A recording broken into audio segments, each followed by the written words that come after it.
Continue.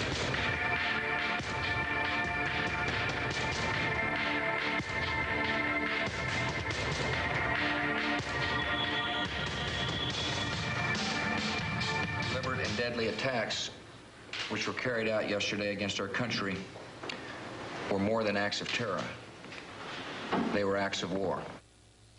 President Bush's stark words in reaction to the terrorist attacks that have changed our entire sense of security in the United States, beginning with the first attack that began at 8:45 a.m. Eastern Time yesterday in New York City, the first of 4 hijacked airplanes that slammed into one of the towers of the World Trade Center and then forever changed everything. We're waiting for some news conferences to happen this hour. We want to go back now to Washington managing editor Britt Hume with more information on the news conferences set to come in a matter of moments. Britt? We do have some briefings upcoming, Linda, but before I get to that, I want to mention something else that is of some consequence here. Incredible sources, according to officials high in the administration, have given us to believe now that in addition to the Pentagon and the World Trade Center, that the White House and Air Force One were also targets of attacks or attempted attacks or planned attacks yesterday. Now, we know this about the White House, that the airplane that struck the White House was seen moments before it headed down the Potomac River and smashed into the Pentagon, flying very near and seemingly on a dead course toward the White House grounds itself. Of course, the president, as we know, was not there at that time, so that may very well be what's referred to by that. In addition, Linda, we've been keeping an eye on events in New England, and Rhode Island police have boarded an Amtrak train traveling through the state near Providence. No indication whether this has any connection to yesterday's attacks, but of course every bit of flourish or flurry, I should say, of police activity is something we watch very closely. Now, we are waiting for the briefing from senior officials of the administration that is about to begin any time now. We're not sure whether we can see a picture from the location of that, but we're waiting and watching for that to begin. Yeah, there it is. This is the Department of Transportation. And the Secretary of Transportation is expected to be accompanied by other, excuse me, that's the FBI headquarters, and we're waiting for a briefing there by the Attorney General and others. The Secretary of Transportation has already issued limited permission for some airports to reopen to allow flights that were diverted to airports other than their intended destination to begin to fly under very tight and changed security procedures. So why don't I give it back to you while we await the beginning of this briefing and news conference at FBI headquarters by the Attorney General, among others. Linda? Okay, Britt Hume, we'll get back to you in just a moment. As soon as those briefings begin, we are also keeping an eye on Ground Zero, as it were, that area right outside the World Trade Center where they are still tending to the injured and they are still looking for people trapped inside. Correspondent David Lee Miller has been there since it began. David? Well, rescue workers have been working throughout the evening. This is a desperate race against the clock to save lives. We do not have an official figure yet how many people might actually be buried under the rubble, but they are desperately trying to get to the survivors. We have some videotape that was shot at the scene just a short time ago, and this is the most revealing look yet at exactly what is taking place at the location where the World Trade Center once stood. It is a grisly and a gruesome process. So far, we are told that 9 people have been found alive at the scene. The most miraculous story, that of a Port Authority policeman named John McLaughlin. He was on the 82nd floor of one of the towers when the building collapsed. He says he rode the debris to the ground, and incredibly, he only suffered 2 broken legs and some broken ankles, but other than that, he is fine. We're also told that 6 New York City firemen have also been found alive at the scene, but as many as 259 uniformed officers are still missing. And by that I mean emergency workers, police and firemen, some of those who first went to the scene moments after the tragedy occurred. Now, as for the area adjacent to the World Trade Center, the federal buildings, it is virtually an armed camp. We see APCs, armored personnel carriers, Humvees, military presence, the National Guard here with automatic weapons patrolling the streets. If you look further west to the West Side Highway, and that's where a lot of the debris fell, that area in lower Manhattan remains a virtual ghost town. The electricity is still off. We are using battery-powered lights and generators, as are the searchers in their desperate search to find those who still might be alive. Now, getting information is also very difficult because authorities have using all their manpower to try and save lives. There is no command center in place, so we do not have a specific figure as to how many people yet are feared lost, but I can tell you that there are people down here desperately trying to find loved ones. They are filling out forms, being asked to come up with identification marks on their bodies, but so far we can only tell you right now that 9 people have been found alive. Back to you. David Lee Miller in New York City. David Lee, we'll get back to you in just a moment. Also an update, as Bruce Hume was reporting, there is now credible information that appears that this terrorist attack was far more ambitious than even what we saw, that in addition to the World Trade Center in New York City and the Pentagon in Washington, D.C., that apparently the terrorists may have also been targeting Air Force One and the White House. We go now to correspondent Brian Wilson, who is outside the Pentagon right now. Brian? Yes, incredible information now starting to filter in, and it will bear further investigation. But if those indeed turn out to be true, that's shocking information. Here at the Pentagon, they're still struggling. They have had a difficult time bringing the fire under control. Let's take a look at some of the cleanup efforts that were going on earlier in the day. And you can see they've got a real struggle on their hands here. They had a lot of hot spots, and at one point, some fuel that apparently leaked down into lower levels of the Pentagon at the impact site ignited, causing a fire. And there was, for a moment, we'll show you some pictures of this, another brief evacuation, at least a partial evacuation of the Pentagon. Pentagon employees came out of the building, and just about the time that the evacuation started to hit its stride, they gave the all clear sign and went back in. There is no smoke coming out of the Pentagon at this hour, and they have really struggled, the Arlington County firefighters and the other experts here on the scene, to bring this fire under control. Now, we know that about 80 bodies have been spotted, maybe not recovered, but they know of 80 bodies, 80 deaths in this building. And in a worst-case scenario, since there may have been as many as 850 people working in this particular part of the building, they say the death toll could rise in a worst-case scenario to 800. Other experts say probably won't go quite that high. They really don't have a good sense, though, of how many people were in the building at the time of the attack.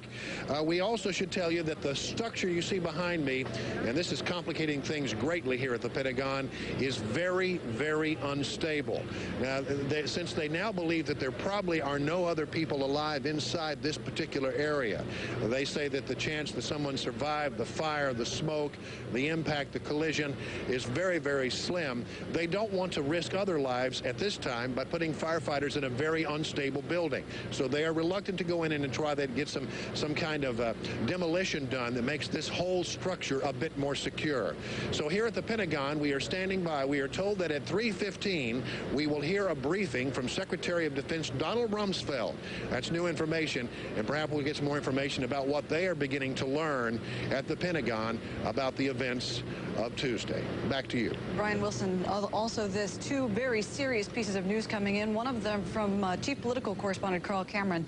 Lawmakers have been told in classified briefings that additional attacks are, quote, possible, if not probable.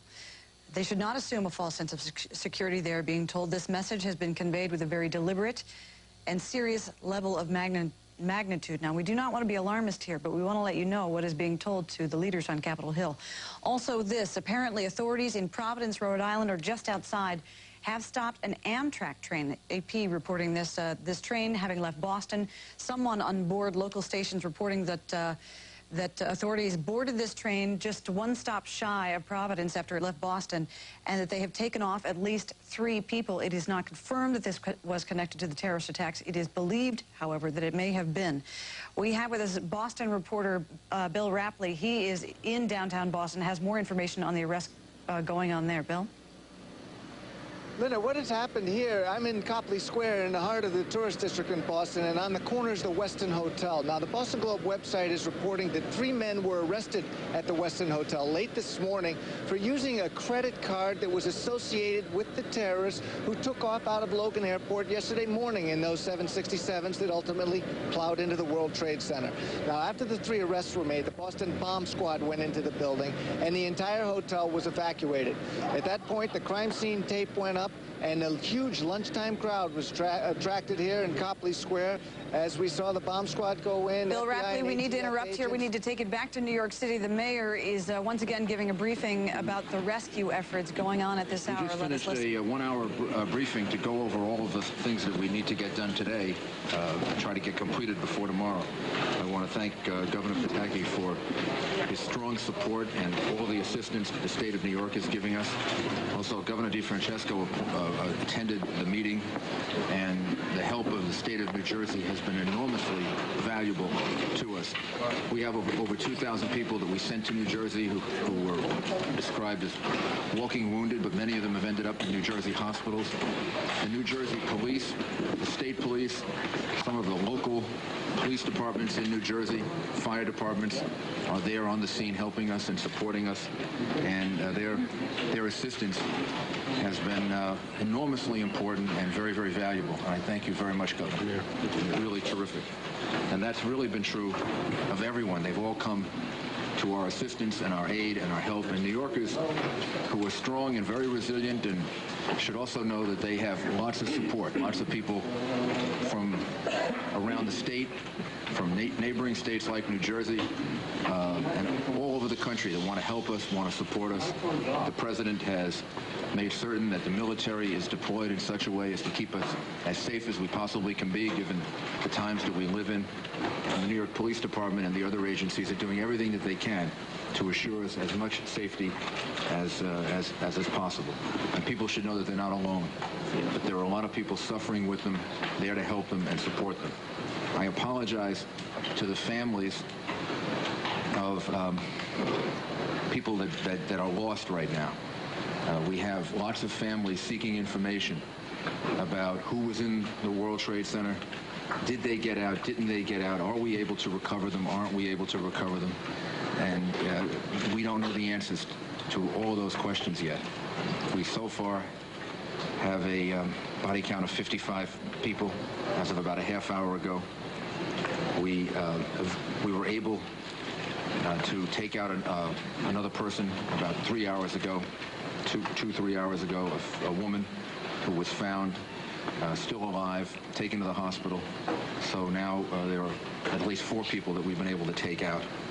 We're searching for others, and we'll try to get more information, and we'll try to do the best that we can to identify as many people as possible.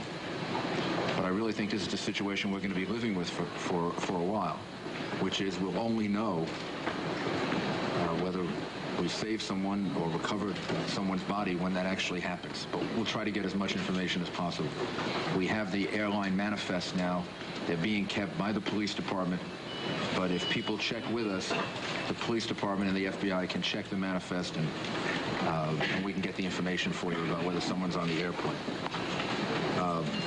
We would urge people to go back to normal as much as possible, to go to restaurants, go shopping, do things, show that you're not afraid, and show confidence in yourself and in the city. We'd also urge people not to in any way take any action on their own. We've had a few, not many, but we've had a few incidents that appear to have been directed against people because they may be regarded as Arab or Asian or Indian or whatever. The police department has a few reports like that.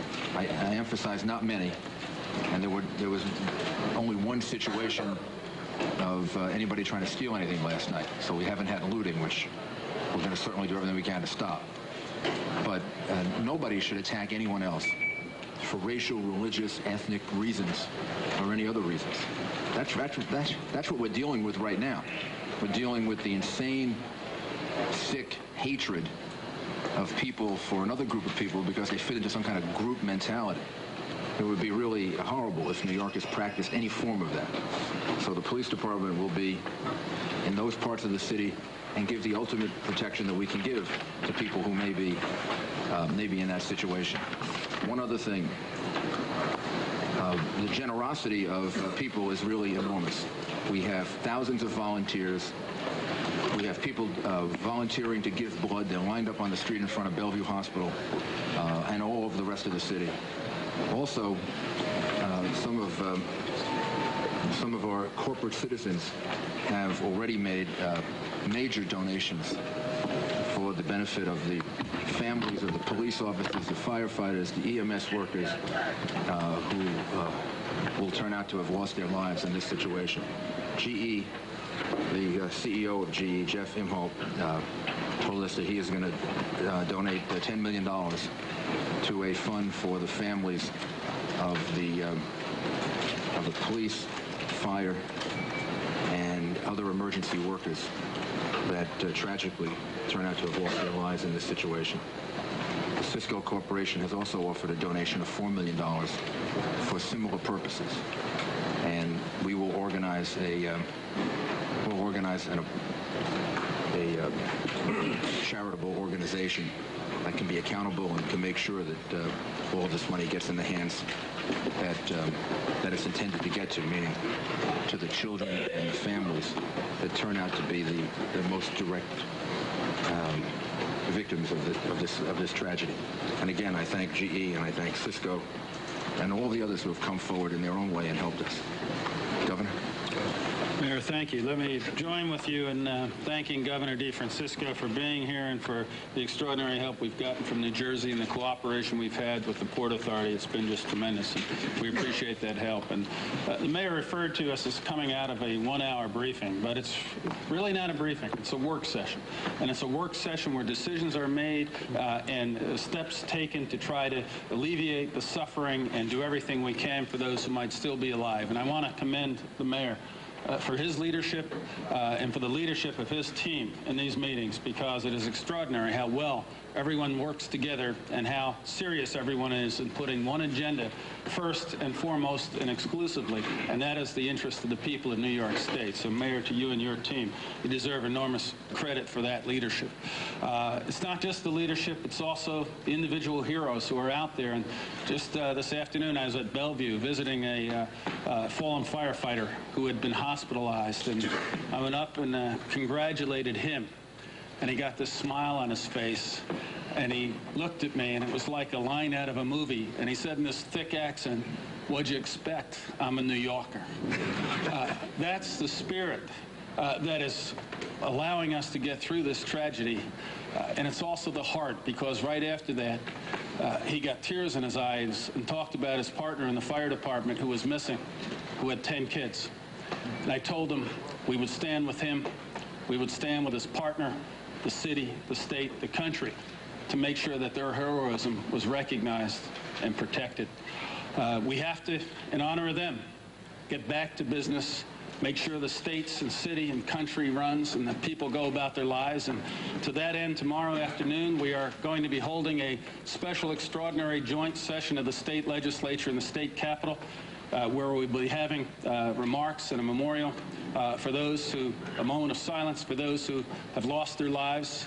And the legislature will be passing a bipartisan legislation condemning this terrorist act and commending the tremendous heroism of those who have responded as they have. And I want to thank Senate Majority Leader Joe Bruno and Speaker Shelley Silver for coming together in a bipartisan way to send a strong message to the people of New York and to those terrorists that we're not going to be stopped.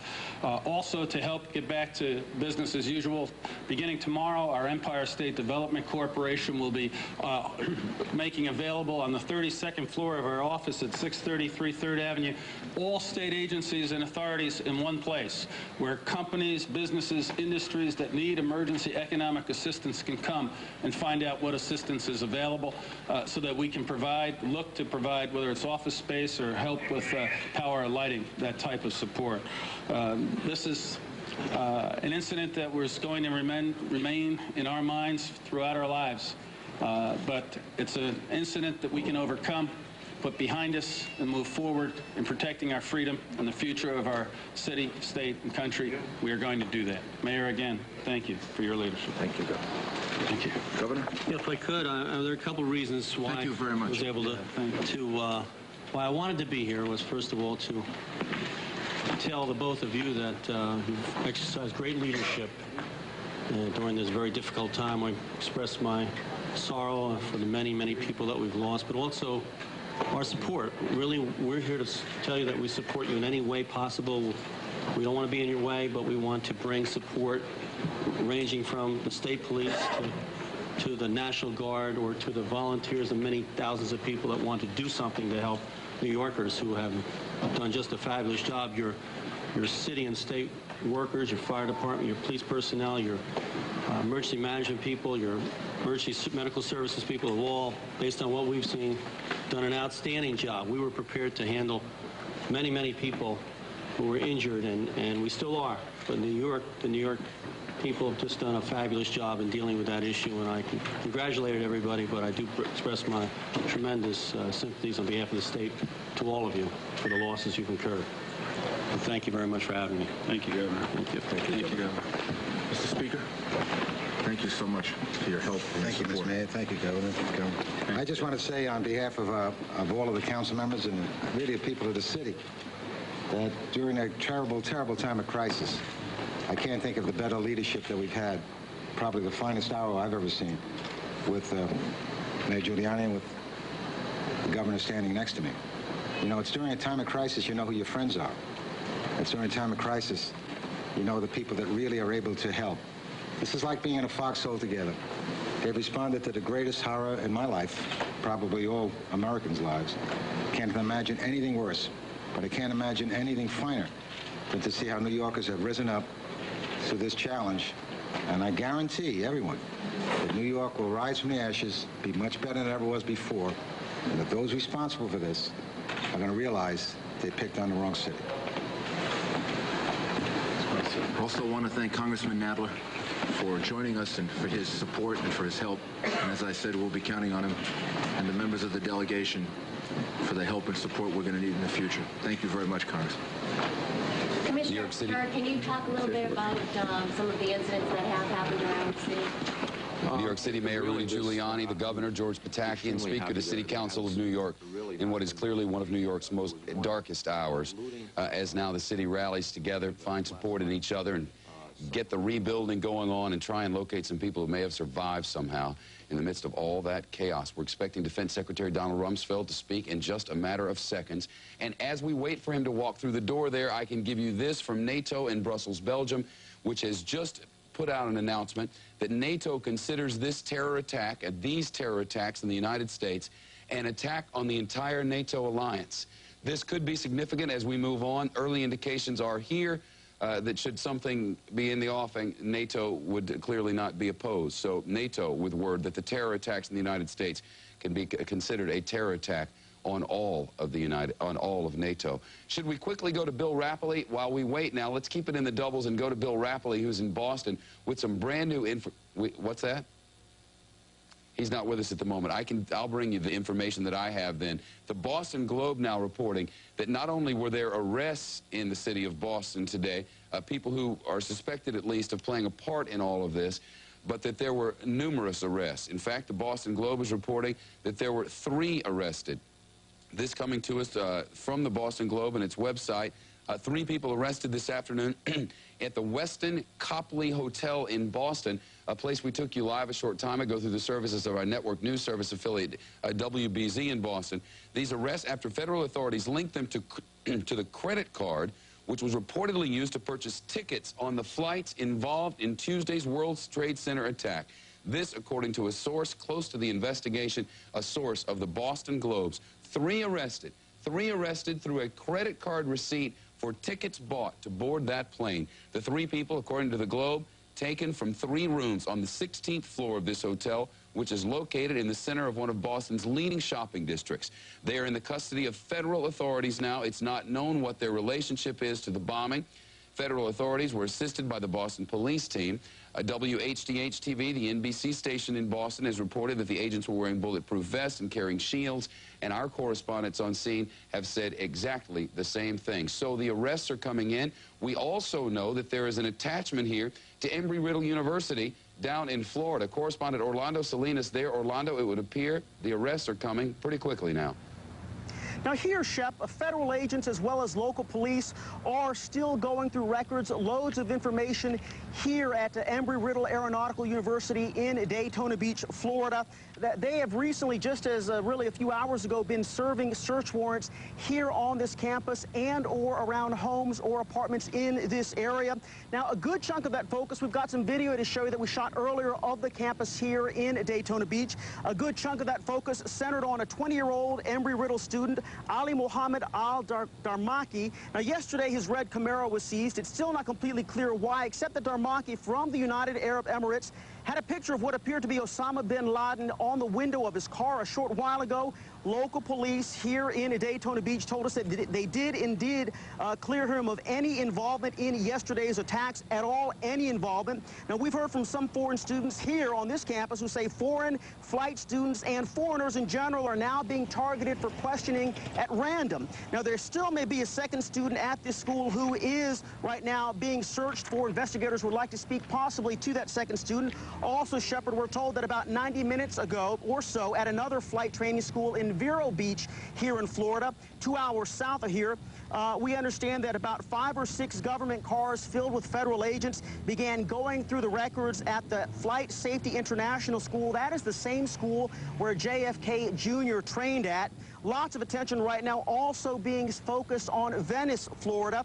We're told that about 4 hours from here, that's where that's located. A man by the name of Charlie Voss, we're told, had his address listed on a car rental application that was filled out by one of the terrorists for a car rental. And we also understand that Charlie Voss may have possibly housed 2 students from that school in Venice, Florida, in his home several months ago. And right now, Shepard, federal investigators are all out there in Venice, Florida, doing their best to squeeze whatever information they can out of Charlie Voss to see if he knows anything at all about what happened yesterday.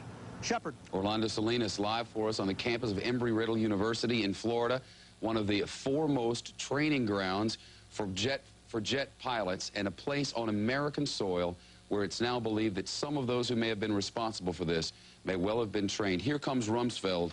There's more information on suspects being arrested. Maybe the Defense Secretary will have that for us. I have taped a message to the people in the defense establishment across the world, which I understand is going to be available shortly. I'm en route over to another meeting in the White House in the next few minutes, so I thought I'd just stop down and make 2 or 3 points. First, we currently believe and are certainly hopeful that the number of casualties being reported in the press is high. As you know from your own observation out there, the work is still going forward, and we won't know for some time precise numbers, but from everything that we currently know, the estimate that's been widely reported is considerably high, and we certainly pray that that's the case. Second, I do want to again express our sympathy to the families and friends and colleagues of all those who have been harmed by this attack on our country. Also, we're, needless to say, deeply grateful to the many units from all over this area that are out there and have been out there for more than 24 hours. Firemen, ambulances, and different teams and squads of individuals who are doing a very professional job for our country.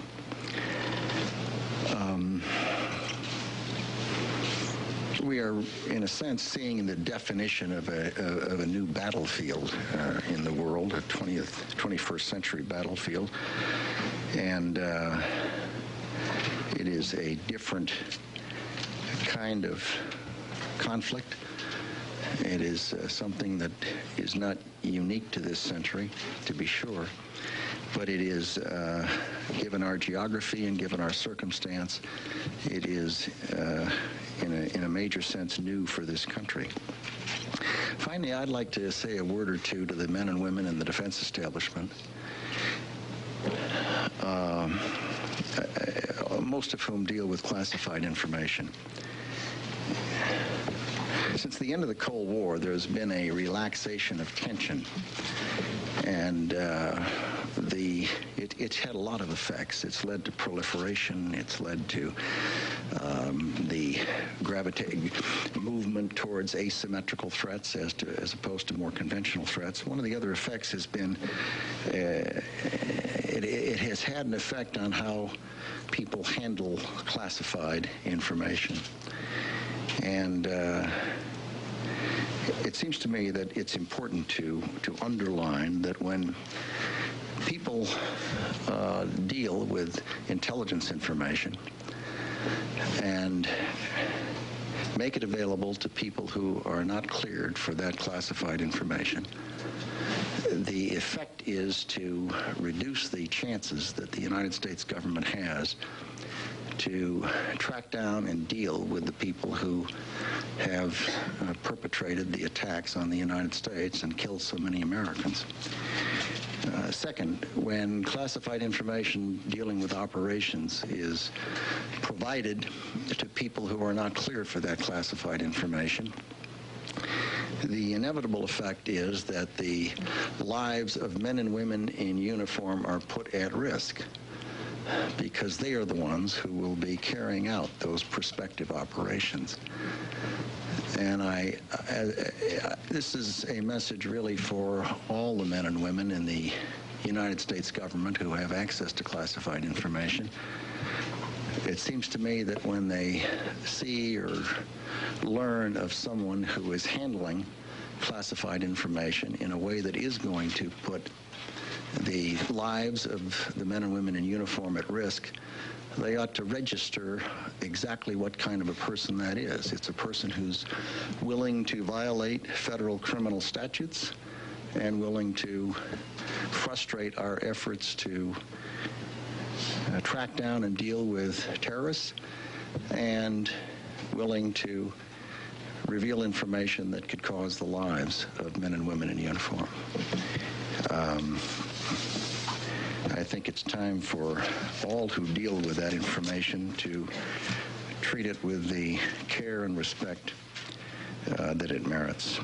I'd be happy to respond to a few questions. Mr. Secretary, yes, the casualty figure you referred to, I assume, is the 800 number that was provided by the Arlington County Fire Department. It is. And you say it's considerably high. We've heard from the military service. I hope and pray that it is. The military services, information from the military services indicates that it may be more in the neighborhood of 100 to 150. Is that closer to reality, or can you give some better guidance? Well, until we finish the work. The problem with trying to do roster checks with units, it may not include people that were connected with the heliport. It may not include contractor people. It may not include watchmen. It may not include work people who were working in the area. So it is folly to try to pretend that there's a number before there's a number. There is not a number, nor have we pinned down precisely how many people were in the aircraft who would also be in that general area. There are some in the Middle East who are saying that the United States does not have the belly to do the kind of response to this attack on the United States that this administration, previous administration, don't have it to go after them in the kind of way that they have to be gone after. Without any specifics whatsoever, help us with the attitude that you go into this process with. Well, I guess time will tell.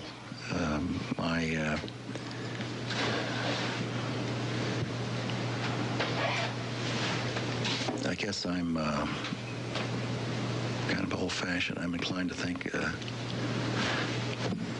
that if you're going to cock it, you throw it, and you don't talk about it a lot. So my instinct is that what you do is you go about your business and do what you think you have to do. I think anyone who thinks it's easy is wrong. I think that it will require a sustained and broadly based effort, and I don't think that people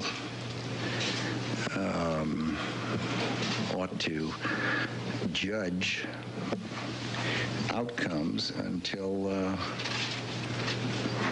sufficient time has passed to address what is clearly a very serious problem for the world. And it's not restricted to a single entity, state or non-state entity. It is an attack on a way of life. The purpose of terrorism is to terrorize. It is to alter behavior. It is to force people who believe in freedom to be less free by altering their behavior and redressing a balance between freedom and security. Anyone who's ever been in a war zone, as I know most of you have, you know that when you walk out of a building, you don't walk out with your head high whistling. You look around the corner and see what's out there. And that's not the way Americans live, and it's not the way we want to live. Mr. Secretary, your comment, let me ask one. I was just cut off for a second because I kindly left to my colleagues. So we're getting word from reporters at the White House, quoting Ari Fleischer, that the target of the 757 was actually the White House, and also Air Force One was targeted. Can you shed any clarification on that? I'll leave that to the White House. Mr. Secretary, your comments on the handling of classified information, are you suggesting that it's time to move to a more secretive government in which there's less transparency about what it is you're doing? And how does that square with the goal of openness that reassures both friends and foes around the world that the United States intentions are good? We all know that there's a wealth of material that's classified unnecessarily and doesn't necessarily need to be. Well,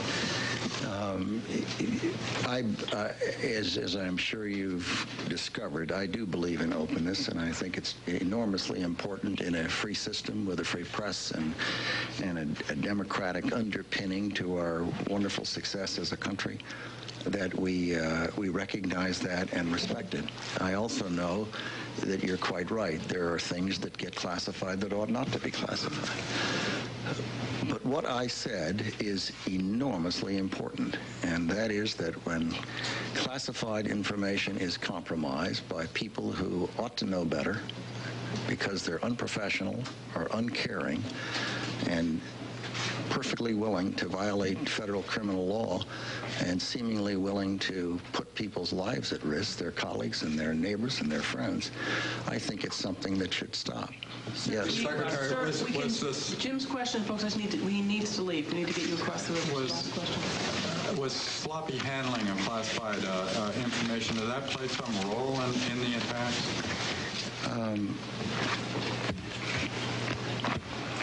Not to my knowledge. Okay, sir. It is an issue that I think, however, needs to be elevated and looked at, and that people in all aspects of government.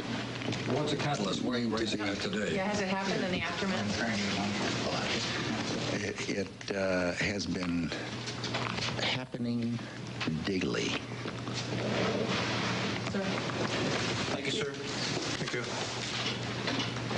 So, Secretary of Defense Donald Rumsfeld stopping in the Pentagon briefing room, a building in which, and a room in which work has gone forward in the last couple of days, despite the fact that the building is on fire and continues to burn. The Secretary thanking people for the efforts that they had made and saying that we're on a new battlefield.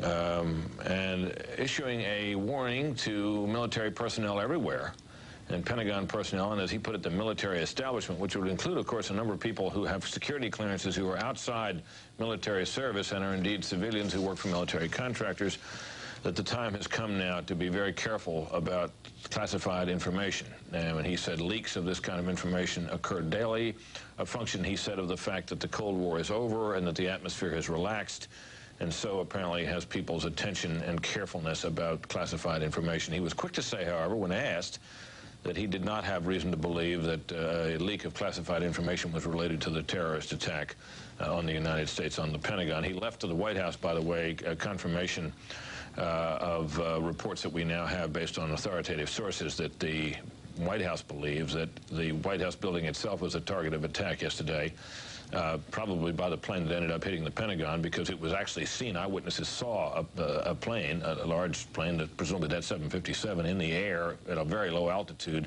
seemingly headed toward the White House before veering off, heading down the river, and eventually, it seems, being the plane that crashed into the wall of the Pentagon. Those reports also include the possibility of an attack on Air Force One. Now, we're in here now for a rapid-fire succession of briefings. We're expecting a briefing from the FBI building from Attorney General Ashcroft and the new FBI Director Robert Mueller. There you see a live picture of reporters waiting in that room for that briefing to begin. That is to be followed a little bit later by the daily briefing by Ari Fleischer, the presidential press secretary. Mr. Fleischer is the one who has been quoted by some news sources as saying that indeed the White House and Air Force One are now believed to have been targets of what happened yesterday. Of course, the White House was not hit.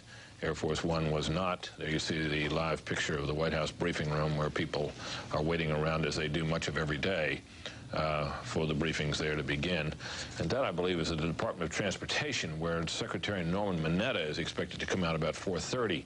Secretary Minetta's comments are going to be eagerly awaited, not least because he can be expected to give us some more information about the disposition of air travel in this country, which has been locked down now for a day and a half.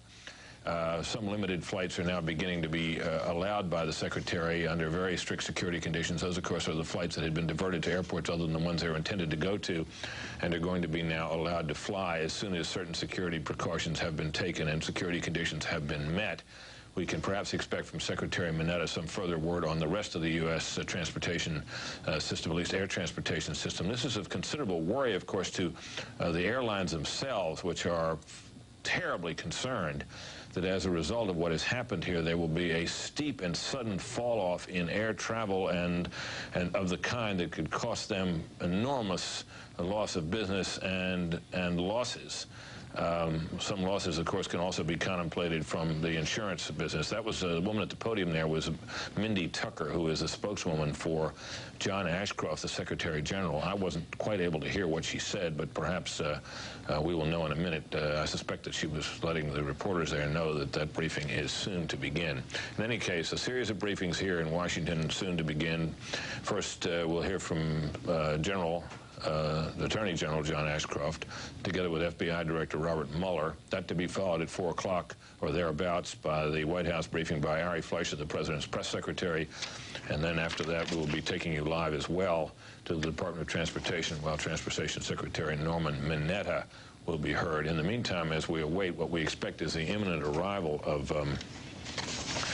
the Attorney General and the FBI Director, let's reprise for a moment what we heard from Colin Powell just a short time ago as he described the diplomatic initiative that is underway. Well, we won't have to wait any longer. Here comes the Attorney General.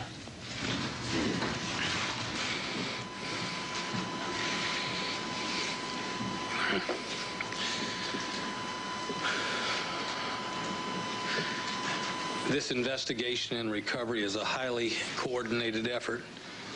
I want to thank all of the federal, state, the local agencies that have worked tirelessly yesterday and today to help the victims of this act of war find relief and to help the United States of America locate the people who are responsible for these terrible acts of war. Immediately after the first report of a plane crashing into the World Trade Towers, numerous federal agencies coordinating with the White House mobilized their resources. Throughout the day, secure video conferences took place among the National Security Council, the Department of Justice, the Department of State, the Department of Defense, the Department of the Treasury, FEMA, CIA, the FAA, and other federal agencies. Both the President and the Vice President presided over a number of cabinet and sub-cabinet meetings and video conferences. Continuity of government plans were put into effect.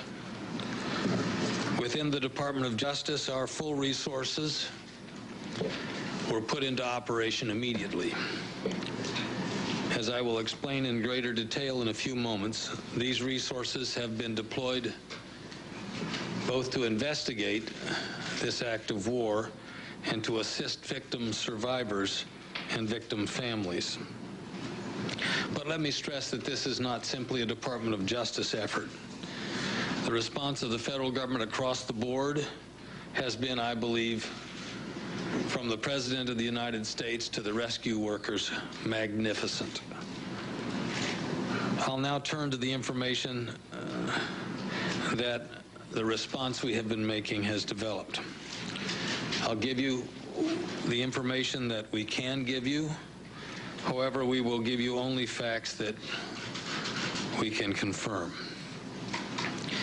You may be hearing things that we have not told you, but some people have the luxury of speculating. We won't speculate, but we'll only give you confirmed facts. And also, we must be careful to protect confidential intelligence sources and the methods of our intelligence so we do not compromise this ongoing investigation or the capacity of this nation to undertake such investigations as this. The 4 planes were hijacked by between 3 and 6 individuals per plane, using knives and box cutters, and in some cases making bomb threats. Our government has credible evidence that the White House and Air Force One were targets. A number of the suspected hijackers were trained as pilots in the United States. The Department of Justice has undertaken perhaps the most massive and intensive investigation ever conducted in America. The full resources of the FBI, the Justice Department's Criminal Division, the U.S. Attorney's offices, the INS, and other components have been brought to bear and will be focused in this endeavor. Throughout the day and into the night last night, Deputy Attorney General Larry Thompson and Assistant Attorney General Michael Chertoff, who is not with us at this moment, and I were present at the FBI's Strategic Information and Operations Center, together, of course, with the director and a number of other individuals. The Justice Department is working closely with investigators, the FAA, and the intelligence community, including the CIA, the NSA, the Defense Intelligence Agency, and the Defense Department. Numerous agencies have assigned personnel to the SIOC at the FBI to coordinate investigative efforts so that information which is received on these premises becomes immediately available to the cooperating agencies.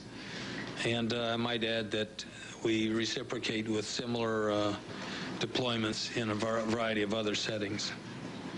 The Justice Department's Terrorism and Violent Crime Section is coordinating the response of the U.S. Attorney's offices nationwide. These agencies have a presence at the SIOC here in the FBI 24 hours a day and are coordinating efforts both in the United States and worldwide around the clock. Investigators are reviewing intelligence and have received numerous credible leads. Command posts have been established at all crime scenes. Evidence response teams and the FBI's disaster squad have been deployed to the crash sites. The recovery of bodies and the collection of evidence is ongoing at the Pentagon and at the crash site in Somerset County, Pennsylvania.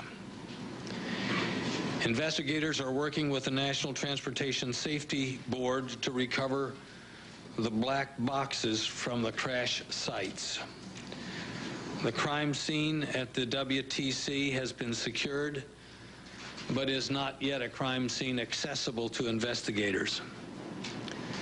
The United States Attorney's Office's terrorism units and the FBI's Joint Terrorism Task Forces are obtaining the passenger manifests, rental car receipts, telephone logs, and videotape from parking garages, and pay telephone videotape records at all scenes for review and appropriate follow-up interviews.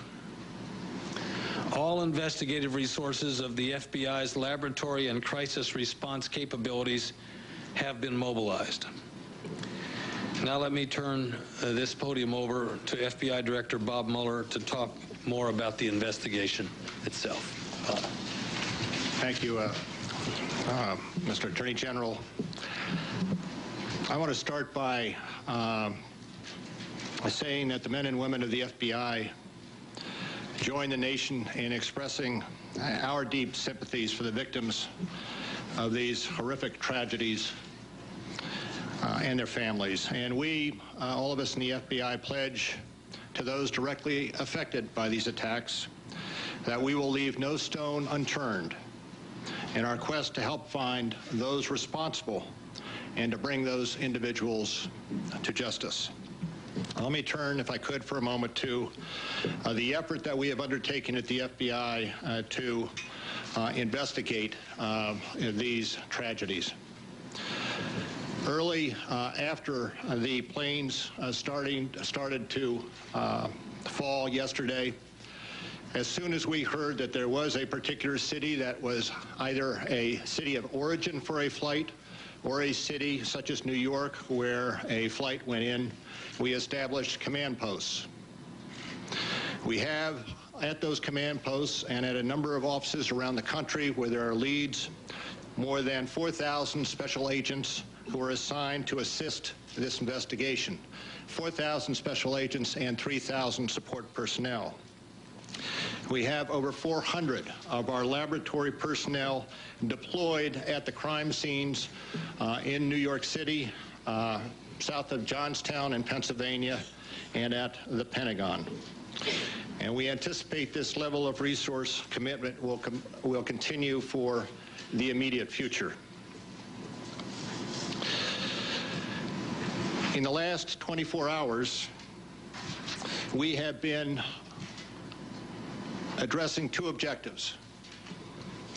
The first objective is to identify the hijackers on each of the planes. Having identified the hijackers on each of the planes, we then have sought to identify any of their associates remaining in the United States. Our first effort is to identify any associates in the United States who might be related to the hijackers and to remove those associates, investigate, and arrest, given the evidence, those individuals, and to remove any threat to the air system in the future. That is our first objective.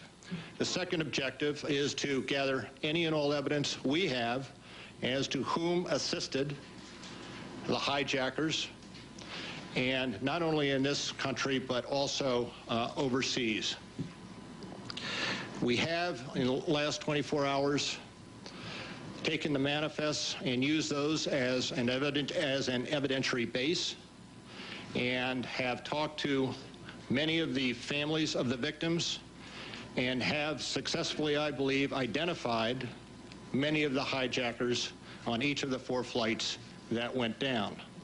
We also have identified through a number of leads, principally at the cities of origin, a number of individuals whom we believe may have had something to do with the hijackings, and we are pursuing those leads aggressively. Let me conclude at this juncture by emphasizing again the FBI's total and unwavering commitment to this investigation. We will not stop, and as I said before, we will leave no stone unturned until we have determined who was responsible for these attacks on our freedom. Now, I would be happy to entertain questions, as I'm sure the Attorney General would. Has there been any arrests of any of these associates that you've identified? Now, I understand that there is reporting out there that the FBI has made arrests with regard to the hijacking. That is not accurate. There have been occasions where we have interviewed individuals and come to find that the individual is out of status and that individual has been detained on an immigration hold. But there have been no arrests relating to these hijackings at this point. People that you've talked to and the people that you've identified, are these people that have been under FBI's watch in the past relating to other kinds of terrorism activities? Are they people who you're familiar with? As we identify names, there may be one or more individuals with whom we have information as to involvement with individual terrorist groups. We've seen activity today in Boston, Rhode Island, and in southern Florida. Can you walk us through, in any of these cases, give us any guidance on why these particular individuals have been stopped and what the FBI is doing? We have in Boston, my understanding also in Providence and also in Miami, we have leads indicating the presence at some point in time of either the hijackers themselves, and we are attempting to recreate the travels of each of the hijackers on the planes, either the hijackers themselves or their associates, and consequently we are following all leads with interviews, with search warrants, and whatever investigative techniques are necessary to obtain the evidence. They've got to get to the White House for a meeting. How many? How many associates, Mr. Mueller, do you think? And how many were workers at the airport? I can't give you a definitive number on the associates. Have you linked this to Osama bin Laden? Thank you very much. There you have FBI Director Mueller, who was joined earlier by the Attorney General, outlining what is being described as the most massive and intensive investigation ever conducted by the Justice Department. And he revealed a few, what he said are facts that they have come to count on, that they were 3 to 6 hijackers for each plane, and they had such weapons as knives, box cutters, and in some cases made bomb threats, he said. He confirms what we have been hearing from other sources, that White House and Air Force One were, according to Mr. Mueller, targets of yesterday's action, although obviously neither of those entities was hit, and that the hijackers, some of them, were trained as pilots in the United States. Mr. Mueller portrayed what appears to be considerable progress so far in the investigation, saying that they believe they have identified many of the hijackers, and in some cases others who may have had something to do with the hijacking as well. We, of course, have been covering this afternoon, considerable flurry of activity up in New England. You saw the scene outside the Copley Plaza Westin Hotel there in Boston, where police had descended and according to some reports, arrested several people. No arrests, said Mr. Mueller. There's an FBI news conference going on in Pennsylvania now. We're going to join that as we await the beginning of Ari Fleischer's briefing at the White House. Let's listen. Need for information in terms of the specifics, the capabilities of the items shown here. Feel free to call the NTSB at their headquarters at 202-314-6100. Again, we're looking for human remains, aircraft parts, the black box, and other items of evidence.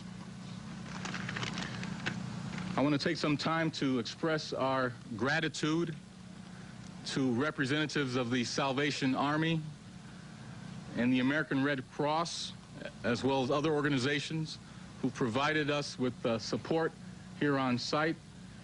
As you can imagine, we're working long hours to try to address this issue of the processing of the crime scene. Again, for information regarding attacks that occurred in New York and Washington, you can call 866-483-5137. If you have any information to provide to us, you can call the FBI Pittsburgh office at 412-471-2000 or go to ifccfbi.gov. At this point, I'd like to defer to the Lieutenant Colonel, who will speak to United Airlines. This morning, a number of you had inquired about United Airlines, and the response from the United Airlines is that their communication through the media would be, or to the media would be from Agent Corvington of the FBI. However, there are a couple of numbers that I want to give you. The United Airlines contact number in Chicago is 847-700-5538. They also have a website, www.united.com. The United Airlines contingent has a facility at Seven Springs Resort, which is nearby here. They will have a media room for families who come to this area and opt to talk to the media. The phone number at Seven Springs Resort is 814-352-7777. You are listening to an FBI presser that has been going on, one of many today, trying to sort out the details of who was responsible for what in the greatest calamity ever to hit the United States of America. A day after the fact, still a lot of questions. Who prompted this attack? Who was behind this attack? And now, how to respond for those who were. Consistent with what it has been.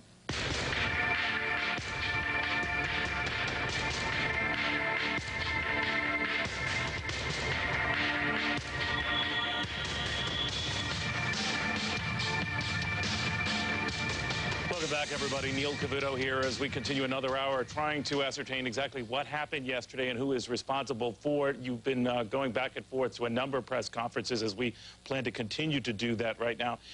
We are also awaiting a press conference from White House Press Secretary Ari Fleischer. We're also expected to hear from some NTSB officials, even though they have essentially bowed out of this as far as their responsibility now. This is a criminal investigation looking into the 4 hijacked planes that were behind yesterday's calamity at both the Pentagon, of course, in Pittsburgh, and, of course, no doubt at the 2 World Trade Center towers. So we're going to be waiting on all of those developments. Meanwhile, I want to go to David Lee Miller. He has some of the latest at the sort of epicenter of all of this. David.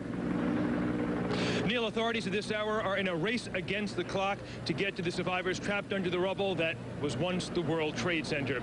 Now, we have some videotape recorded just a short time ago at the scene. This is a home videotape, and it is the most recent video that will show you exactly what is taking place only a few blocks from where I am now standing. So far, 9 survivors have been pulled from the rubble. Thousands, though, are feared missing, presumed dead. The most miraculous story to date, a Port Authority cop named John McLaughlin. He was on the 82nd floor of one of the towers when the building collapsed. He says he rode the debris to the ground, and incredibly, he only suffered 2 broken legs. Now, 6 New York City firefighters have also been found alive, but unfortunately, these type of stories are really far and few between. Right now, as many as 259 cops, firemen, and uniformed personnel, EMS workers, those who are first on the scene, are still reported to be missing. One rescue worker told us that in the last few hours, they pulled 15 bodies from the wreckage, and that they have located other bodies as well, but it is simply too difficult to get to them. It is too dangerous at this point to remove some of the bodies that are trapped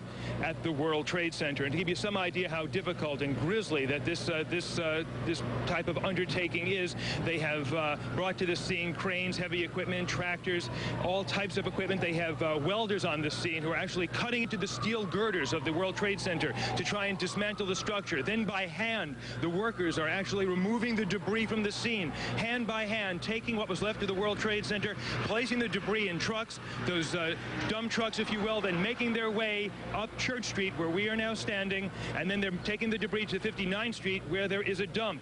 The FBI has a special staging area where they are going through the evidence. We have some breaking news now, Neil, so I'm going to toss it back to you. All right, David, thank you very much. David Lee Miller. Now on to Ari Fleischer at the White House. These are phone calls to leaders around the world to rally an international coalition to combat terrorism. He has spoken today with Prime Minister Blair, with Prime Minister Chrétien, with President Chirac, with Chancellor Schroeder, with President Jiang of China, and twice with President Putin. The President will continue to reach out to leaders throughout the world to develop this coalition, to send a message that the United States and the world stand united, all the freedom-loving countries and others, to fight terrorism. The President is also gratified by the action taken today by the North Atlantic Treaty Organization, NATO, in which they invoked Article 5 saying that an attack on one NATO nation is an attack on all NATO nations. The President is also gratified by the United Nations Security Council resolution that passed today condemning this attack and saying that it was a threat to international peace and security. Finally, as the President said in his remarks this morning, freedom and democracy are under attack. The American people need to know that we are facing a different enemy than we have ever faced, with the President's words. In this case, we have specific and credible information that the White House and Air Force One were also intended targets of these attacks. As the President also said in his remarks, this battle will take time and resolve, and make no mistake, we will prevail.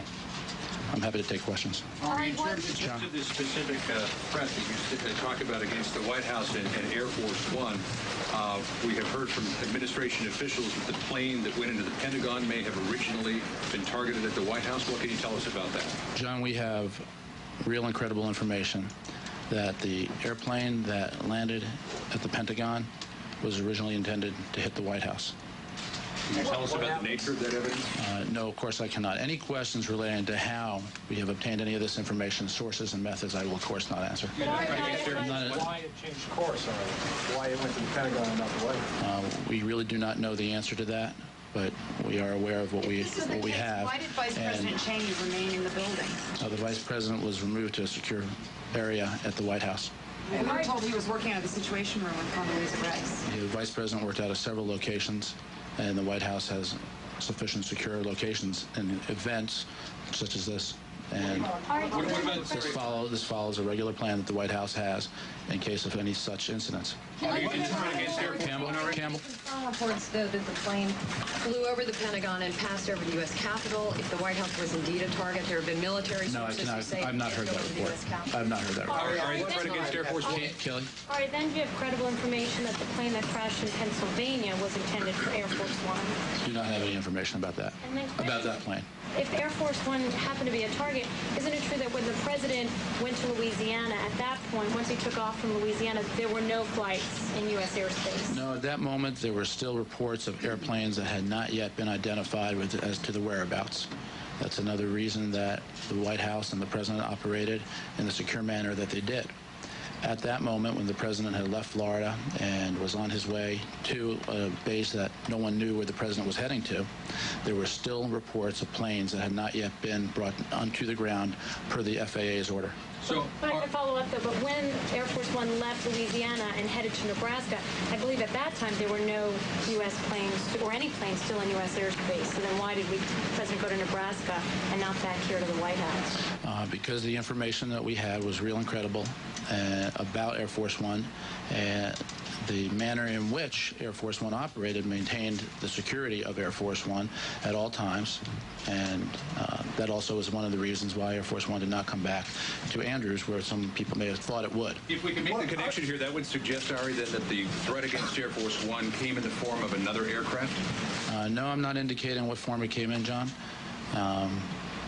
And it will not. Time did the White House get this information? On the flight from Sarasota to the first location.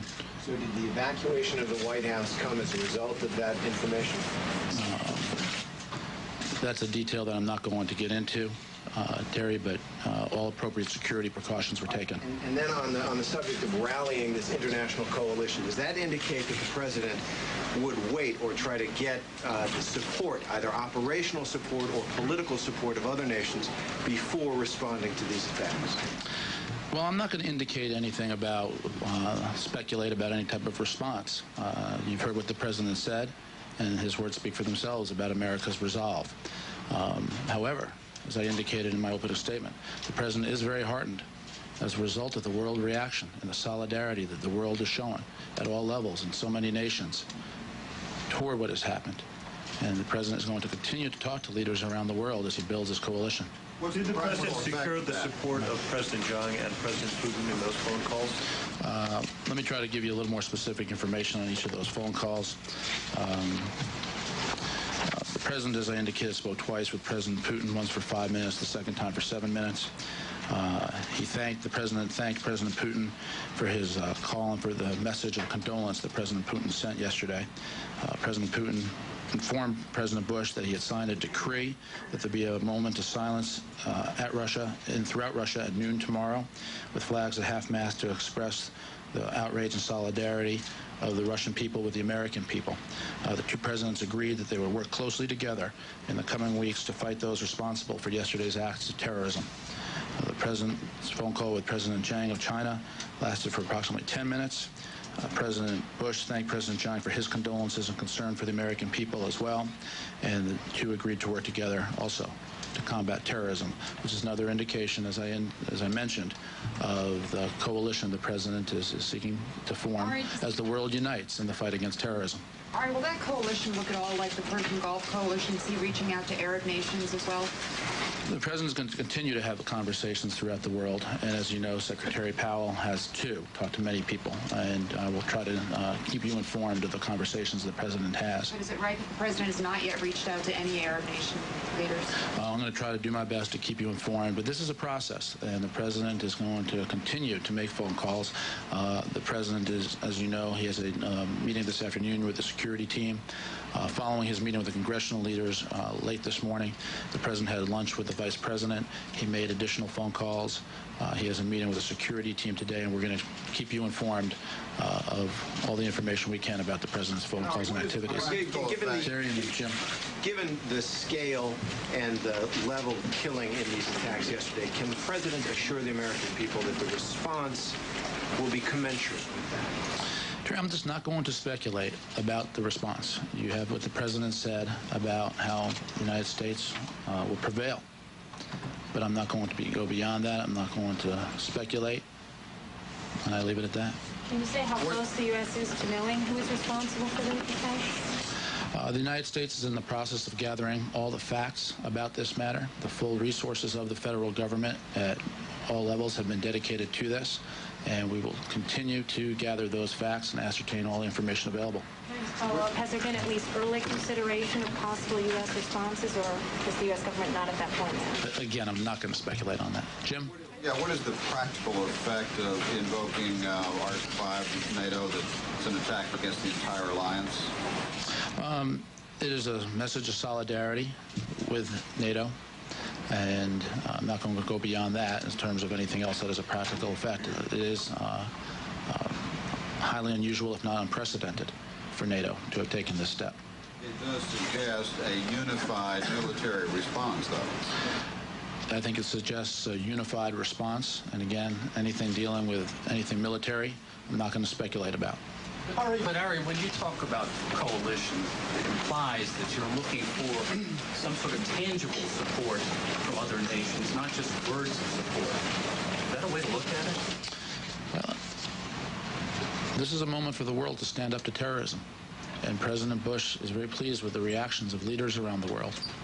This is an opportunity for the world to stand up to terrorism, and that's how President Bush sees us. Ari, is the White House going to make an open-ended request to Congress for funding, or is there going to be a figure given to Congress? No, Keith, the president thinks it's important that this not become an open-ended request.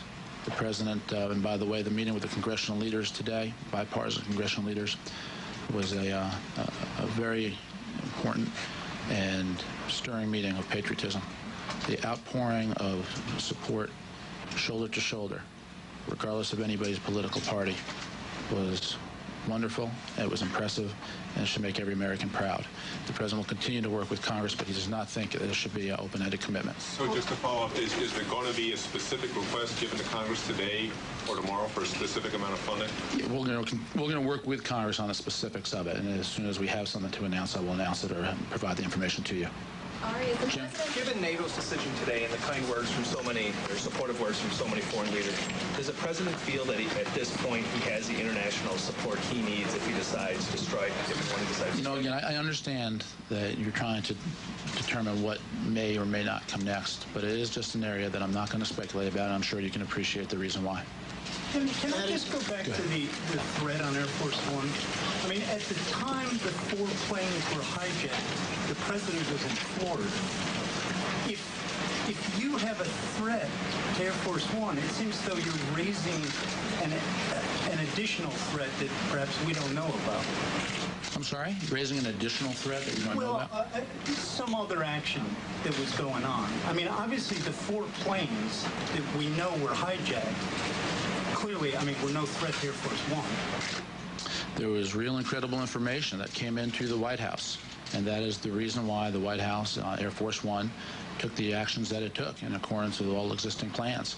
And that also included, yesterday, as those who traveled with us knew, that we were not going to indicate where Air Force One was heading to.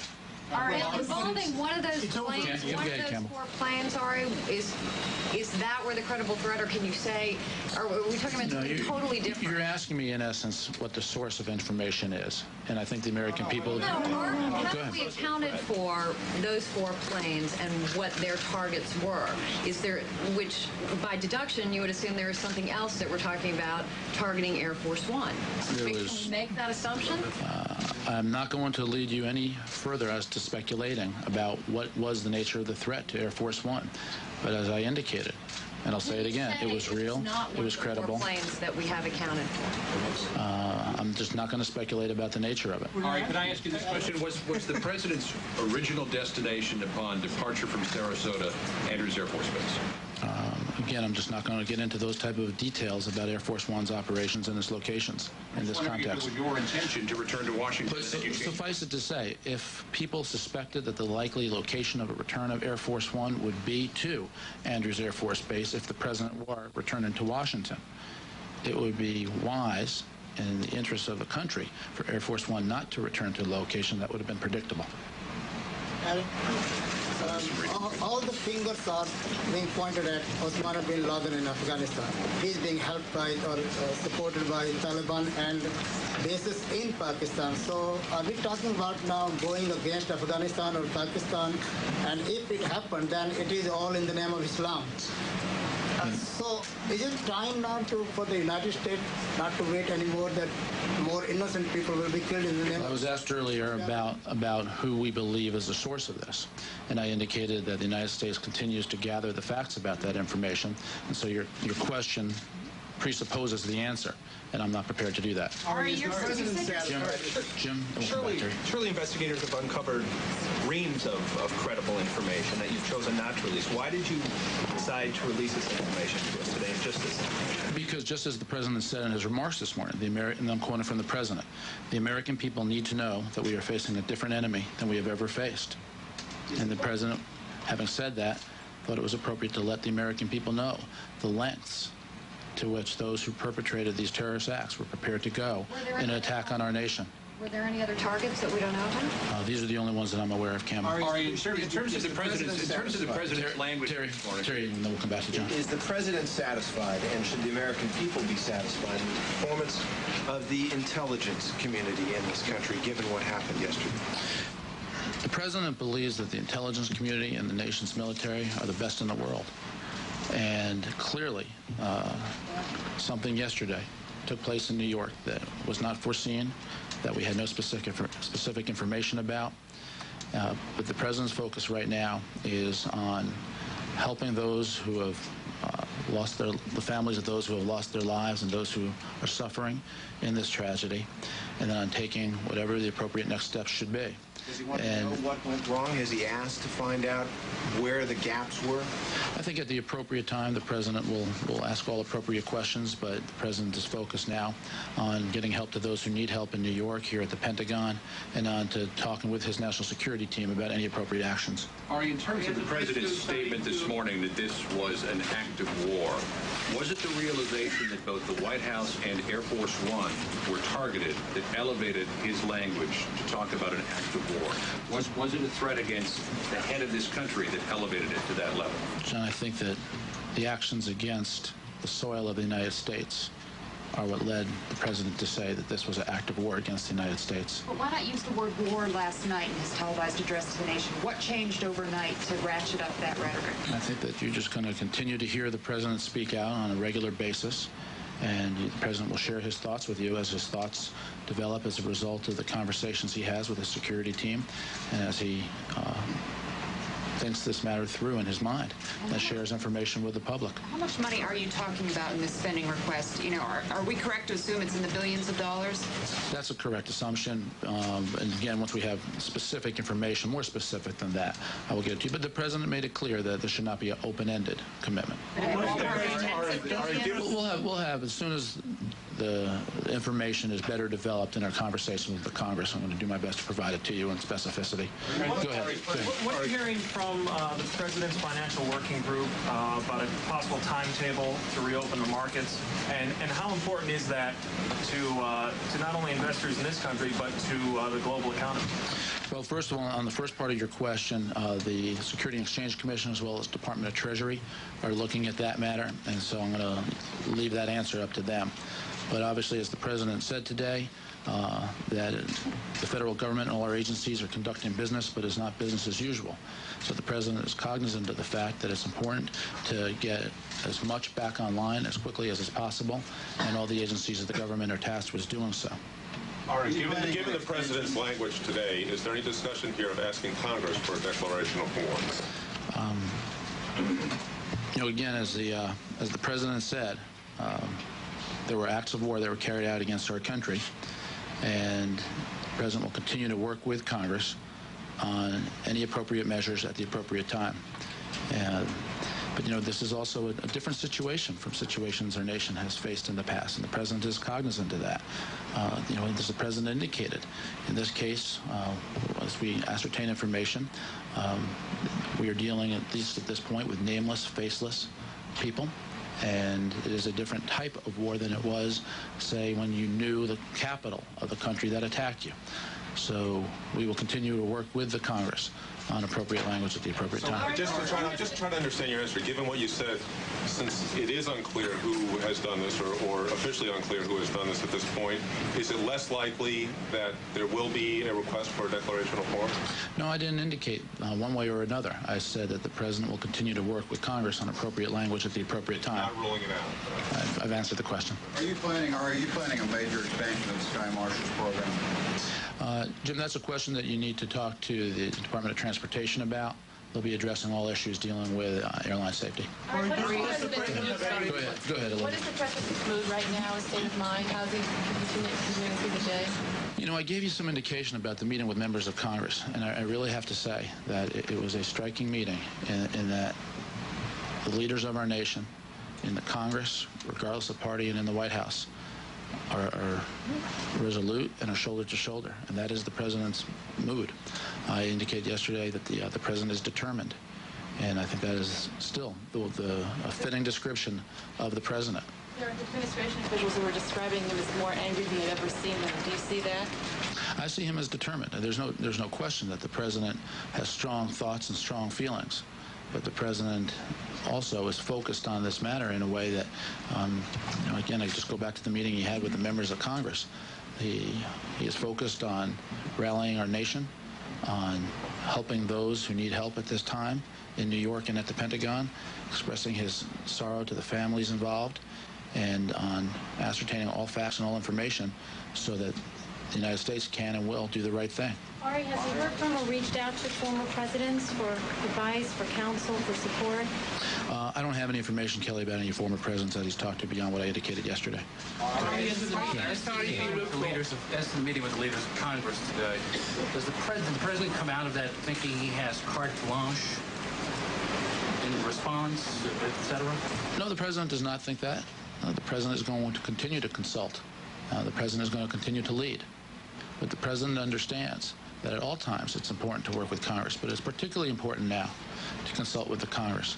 One of the greatest strengths of our country is that we are a Constitution-based democracy.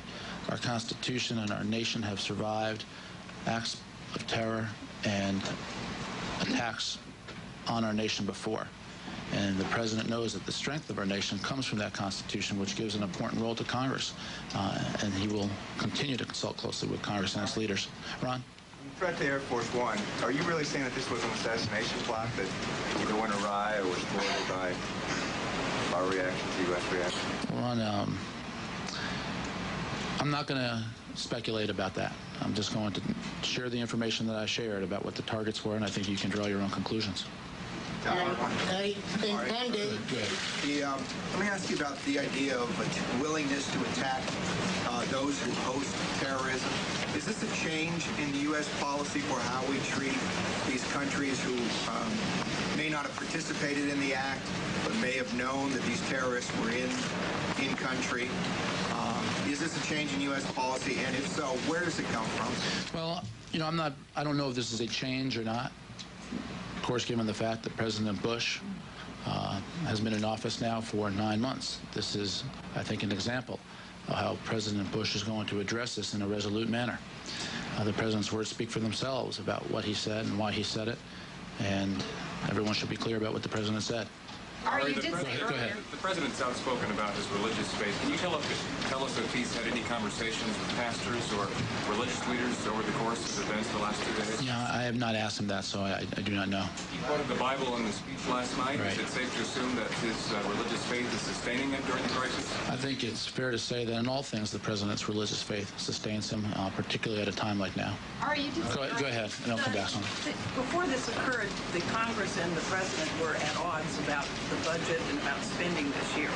As a result of this patriotic meeting today, does the president have any reason to believe that that will be resolved more easily? Well, I think there is no question there is a real sense from members of Congress and the president about the importance of working together on all issues. And as always, the government, the president, all agencies will continue to work closely with Congress, and there'll be other important issues that get addressed as this international issue gets addressed. Helen? Will the president have to dip into Social Security surplus to get for these terrorist funds? And one unrelated question, how can you declare war against a nation when you don't know the nation involved? Well, that's one of the answers I gave earlier when I was asked that question about... Or against an individual, surely. And that's why I indicated that we continue to work with the Congress on appropriate language at the appropriate time. But as the president has said, that this is a nameless, faceless act at this point. And so that's where the president is on that. As for Social Security, you know, again, the fiscal year will end on September 30th. We'll have more specific information at that time. But clearly, the situation has changed. But the president was always going to be mindful of the economy, will always be mindful of the need to help our nation's seniors. And that's another reason it's so important that the government is up and functioning. Seniors are receiving their Social Security checks. And as the president said, it's not business as usual, but the business of the nation and the government is going on. Go ahead, Helen. Does he feel he has to have a declaration of war to go after known terrorists? Absolutely classic White House briefing. There are times when it is the job of the White House press secretary to add practically nothing, if anything, to what the president has said. The president has spoken this day in words that were obviously very carefully chosen. He did use the phrase, as was noted in several questions there, act of war. And Mary Fleischer, as you saw, was asked to elaborate on that and its implications, which he very carefully declined to do. He did enumerate the conversations that the president had with other world leaders, principally the heads of state of the members of the National Security Council, the UN Security Council, which is obviously a very important organization to work with and through if you're seeking to build what Colin Powell described as a worldwide coalition against terrorism in all its forms. But on this day, the news was made first by the president this morning, later by Colin Powell at the State Department, and then subsequent to that, by John Ashcroft and the new FBI director Robert Mueller at the FBI headquarters. And you saw the White House reporters trying to get a little bit more news from Mary Fleischer and not having a little luck on a day when they wanted to let the president make the news. That concludes it from here. We've got other briefings to come, but for now it's back to Neil Cavuto in New York. Neil? All right, Britt, thank you very, very much. I want to quickly go to Jerusalem now. Jennifer Griffin keeping an update on Middle East reaction to this, particularly among the Israelis. Jennifer, what do you have for us?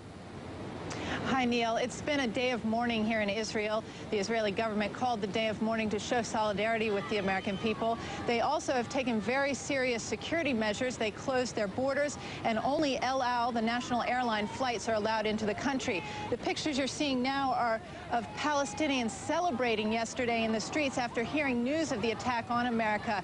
Palestinian leaders here have been have come out very strong in distancing themselves from those celebrations. demonstrations, if you will. There were about 4,000 people in the streets in Nablus. Yasser Arafat's personal security services actually threatened cameramen who shot these scenes because they were worried about the PR that they would be getting from this. Yasser Arafat went on his own PR blitz today. He actually donated blood to the Americans hurt in the attack. He'll be sending that to the United States. Also, the Israeli Mossad has offered to help Israeli intelligence in any way they can. Right now, sources here are telling us that the Israeli intelligence community suspects that Osama bin Laden, the Saudi billionaire exiled in Afghanistan, is behind this attack, and that in the past, Israel has not been a target, but now they feel they are. Neil? All right, Jennifer, thank you very much. Jennifer Griffin reporting live from Jerusalem. We want to very quickly update you on some other developments concerning the financial markets. As you heard Ari Fleischer in the press briefing here, the president is eager to see at least the capitalism return to business as usual, even though it's going to be very tough to do when much of it was occupied in those two towers that went down yesterday. But we are getting indications, at least from the Securities and Exchange Commission, that its preference would be for the markets to go ahead and open tomorrow. Separately, the Chicago Board of Trade is indicating that it will open for business tomorrow. I'm going to take this up with Diane Swank and Terry Keenan in just a second, but in the meantime, I do want to go to Rita Cosby. She's not available? Okay. Then, guys, what I will do is go to Terry Keenan and Diane Swank. First, on the financial information stuff that I've got. Terry, on you first, because Diane, there's a separate little story with you that's just remarkable I want to get into. But, Terry, on this issue that the exchanges could be looking to open, if not tomorrow morning, certainly sometime tomorrow, psychologically, the impact. Psychologically, very important. There is a rule, perhaps an unwritten rule, that the stock market should not be closed for 4 consecutive days. That means that we would need to have an opening on Friday morning. For that reason, the day after Thanksgiving, the market's always open, even though it's unpopular and only for a half day, to give that confidence that we do have the biggest and most liquid markets in the world, and indeed we do. Although there is precedent for 2 days in a row, the markets being closed right after World War II. That was really a celebration. But, of course, this is a different case. Yeah, this is certainly a different case. So everyone is mobilizing to try to get the markets open. A lot of the firms that were headquartered in the World Trade Center may not know exactly what their positions are and where their books were when those buildings went down. So that, of course, will be a factor as well. But right now, SEC officials, along with major market officials, are meeting in Midtown Manhattan, just a few blocks east of here. They've been meeting all afternoon. They continue to meet at this hour to try to get those financial markets open. In fact, you've been sort of assessing that as we speak, haven't you? Yes, we've continued, to monitor the entire situation. The problem is with Manhattan closed below 14th Street, how do those specialists and those traders on the floor of the New York Stock Exchange, thousands of them, get into the building? And so far today, when I've been calling down there, only the security guards have been in that New York Stock Exchange building. All right, we should, Terry has indeed put something together on the bigger issue, what happens in Wall Street. Let's take a look.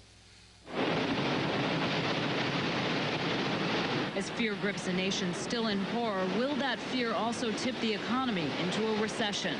The question is a valid one. As terror tore apart the twin symbols of American capitalism Tuesday, the economy they represented was already in decline. Unemployment up, the stock market down, and the consumer the only thing holding it all together. With confidence shaken to the core, the economy could be the next casualty. I felt we were in a recession starting early this year, and this, of course, is just going to make it more likely that we're in a recession. If so, it would likely be the first global recession in a generation, a cruel conclusion to the longest economic expansion in U.S. history. Reflecting that possibility, global markets have cratered since the attack. Japan's Nikkei closing below 10,000 for the first time since 1984. What's more, eerie parallels with the Gulf War period a decade ago have begun to emerge. Back then, the outlines of recession were written as the U.S. drew a line in the sand. Now as then, oil prices are on the rise, some airlines and insurers on the brink. And already a corporate casualty, Midway Airlines shutting down and laying off 1,700. There will surely be more to come. But U.S. markets will soon reopen, and the economy will recover. acts of evil no match for the most free and fair economy on earth. I don't view this as an attack on the financial markets as I do as an attack on a national landmark. And I think the New York City skyline, which is now forever altered, has been altered by this act. I don't think if it was intended as an attack on the financial markets, in that respect alone, it was a dismal failure. Now, of course, the rebuilding will begin, a perhaps $20 billion effort that should help to buffer the New York economy. Still, billions spent on brick and mortar will not be enough to restore the promise of the new economy so early in this new millennium. Neil. All right, Terry, if you can stick around there, because I want to bring in a friend of mine, Diane Swonk, the chief economist over at Bank One. Not only is she a savvy reader of the markets, but she came pretty close yesterday to losing her life. She's alive, I'm very happy to say that. But Diane, explain to me, you were at a gathering, a business gathering, right at the World Trade Center. We had our association I was former president of. Alan Greenspan's been president of the National Association for Business Economics, had their annual meeting at a place that I actually chose. I was on the choosing team several years ago, and we went to the World Trade Center at the Marriott and chose that site. So the feeling that I have of guilt and all of this is also extremely personal. We were in the main ballroom, the grand ballroom, where Bob Scott from Morgan Stanley, Dean Witter, was delivering his CEO address to about 250 NABE members, mostly business economists, a lot of the top economists on Wall Street as well. And all of a sudden, about 2 minutes into his speech, we heard the shake, felt like an earthquake, and the entire ceiling of the Marriott ballroom is made of glass chandeliers, and that was shaking, looking very close to breaking. And immediately, I give so much credit to the Marriott staff, who very efficiently, obviously very well trained, tried to evacuate us. We should stress, if I'm getting my perspective right, this is when the first plane hit. This is when the first plane hit, and we got out from the first plane and began to, I was mentoring some students. One student had come from the Arab Emirates just to meet me and take her picture with me, and she had asthma, and she was starting to panic, and she had no medicine on her. We had several people tried to gather around, hold hands to make sure we could stay together as a group and not lose anyone, and we're making it away towards the water and running away from the building. She said she couldn't run, and we said, you have to do whatever you have to do, just keep moving. And every time people would look back, unfortunately, they looked back and they saw the second plane hit, which was a very gruesome experience, because you could see. So they're running back, they're trying to get out of there. They look back, they see the second plane hit. And that one was quite severe because all of a sudden everything is falling out of the sky besides. Including bodies. Right. And trying to keep these kids, I'm a mother, and my instinct is keep kids calm, and they're not kids, they're in their early 20s, but they were scared to death. They're from different countries. None of them had their passports with them. Everything was in the hotel. And so we all, somehow, three of us chief economists from Chicago, Tim O'Neill at Harris Bank and Carl Tannenbaum, found each other, along with Steve Landefeld, the head of the Bureau of Economic Analysis in Washington, was with us. And we got a group. It ended up being about 12 of us all together that walked into Battery Park, and then came the soot. And as the soot started to come, people panicked again in Battery Park, and it was terrible. You saw, acts of extraordinary kindness.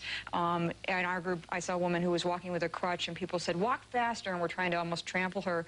And she didn't have a mask, and they had been giving out masks, so I gave her my mask, and Steve handed me his tie, and I tied the tie around my face, and because I could move faster than she could. I saw people in wheelchairs, and people were, trying to throw chairs at windows to get inside of buildings to escape. Was anyone in that group, Diane, hit by any of this shrapnel or falling? Actually, a good friend of mine who was reporting from the conference, Mike McKee at Bloomberg, he ran into us later on. He was there when the building collapsed and somehow caught up with us in the park, and he was covered in dust and had blood and cuts all over, and we were trying to clean him up a little bit with what water we had.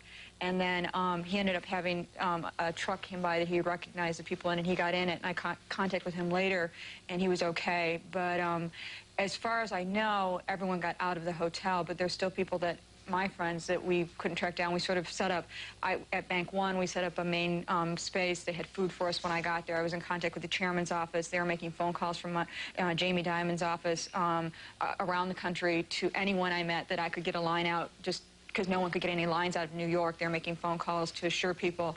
Also, Bank One, Jamie is an old New Yorker. Did you say Jamie Dimon is the head of Bank One? Chairman of Bank One. He has established a fund already where Bank One will match for the disaster relief $1 up to $1 million in contributions. Diane, I'm glad you're well. But just a quick psychological question for both of you. Terry, I'll raise this to you. Is that, a lot of people came very close and saw quite a bit yesterday. And I'm wondering, among the survivors, the friends of the survivors, how that affects going back to business. Well, it has to. You know, even if you're just watching these horrible images on TV, how can you just go back to business as usual? What do people tell you, Don? Well, you know, one of the things that it reminds me of is I've been thinking about, I never delineate between the economy and my life, and this can't be more wrapped up in both. I've been asked the economic impacts of this, and, you know, ironically, we talked about the rebuilding, and rebuilding is a stimulus, and it's something you don't want to talk about in sad times. But I think what you have to think about is we've been through crises. Remember the Cuban Missile Crisis, when John F. Kennedy was killed. The economy continued, life goes on, the sun comes up the next day, and I think that's the way it's going to be. Diane, we are very glad you're well. Thank you very much. Good seeing you. Diane Swunk, the chief economist of Bank One, of course, our own Terry Keenan. We did get word that not all financial firms were so lucky. We are told as well that the vast majority of the folks who work at Cantor Fitzgerald, a major brokerage firm in its own right, have not been accounted for and are feared dead as well. We do not know the status of all the workers of Morgan Stanley Dean Witter, who were housed in those two towers. The early reports are that the vast majority of them got out okay, but no indications as to who did not. And separately, Fred Alger Management, the big mutual fund folks, no indications on their status. So we'll be keeping you posted on this as soon as we get confirmations as to any of that. There is no status in death, obviously, but when big names like these potentially face calamitous losses of life, the financial community does indeed take note. All right, I want to flip across the country now, go to Los Angeles. So Trace Gallagher is at the Los Angeles International Airport. I guess the question, Trace, is when those planes are going to be flying again. I got to tell you, Neil, as the day goes on, the odds dwindle of any airports opening across the country. In fact, LAX holding a briefing right now saying they don't know when LAX will reopen. But the FAA and the Department of Transportation have said they will begin allowing limited flights. Mostly the flights that were diverted yesterday to other airports and, in essence, are stranded. But those flights will not fly until the airports they are flying away from are thoroughly searched and the passengers once again checked in with even tougher security. I got to tell you, here at LAX, it is still a big plane parking lot. 178 planes on the ground. They normally handle about 2,200 flights a day here. So this thing is going to take a while. Even when they do finally lift this ground stoppage, we're talking about 3 to 6 hours before the first flights even take to the air. It could take up to a week to get these things back on schedule. With that in mind, airport authorities across the country are issuing travelers this warning. Travelers should not attempt to come to the airport until an official announcement has been made that the airport has opened, and then should check first with their respective airlines for flight schedules and status.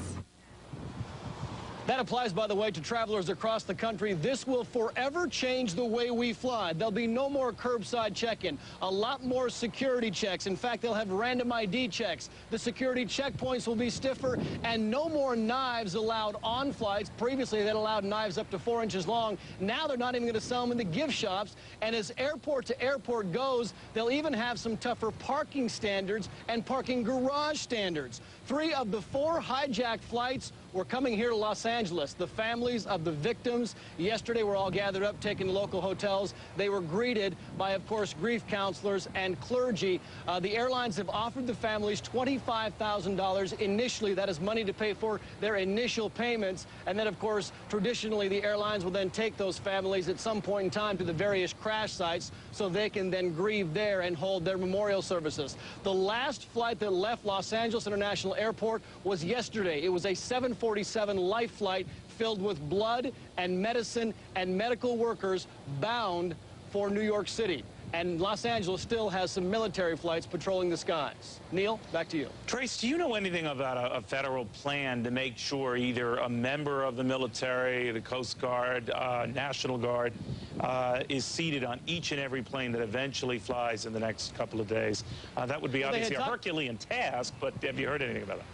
It exactly would be a Herculean task, Neil, but they have talked about the fact of having air marshals again. You know, years ago they had these things. They're talking about having more air marshals in the air. A lot of these different security measures being bandied about. This is the early stages of this. You can bet if you had to get to your flight an hour ahead of time in previous years, even with the security implications put into effect, that now it could be 2.5 hours before you have to be at your flight. That could really drag things out here. The airports are going through all kinds of scenarios to try and improve security. They've not said set anything down yet except for the basic guidelines of no knives, of better security, of different parking guidelines. But air marshals are a distinct possibility.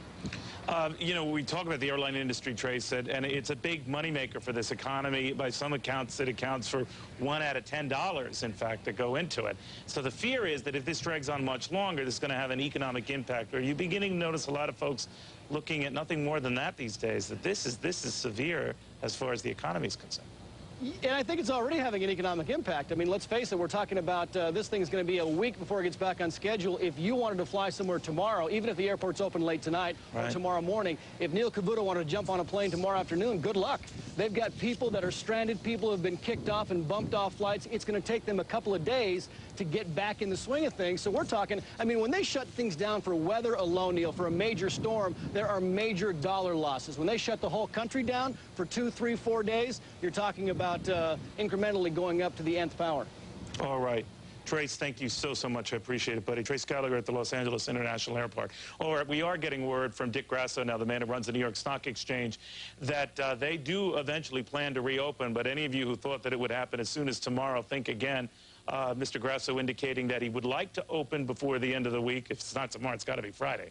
But it doesn't look likely tomorrow. Again, the chairman of the New York Stock Exchange, and he's really the granddaddy of the bunch, and the NASDAQ and the Amex essentially tag along with whatever decision the NYSE makes. And they are looking at possibly opening up no later than Monday. But again, there is that rule, as Terry Keenan pointed out, that the stock exchange tries to close no more than 4 consecutive days. So if they did not open this week, they would be disobeying a cardinal rule they've held since there was a New York Stock Exchange. But separately, the Chicago Board of Trade, which trades things like interest rate contracts and bonds and all that arcane gobbledygook, they are planning to open. Now, why is that important? Because a lot of people want to trade in our dollar. They want in response to the attack.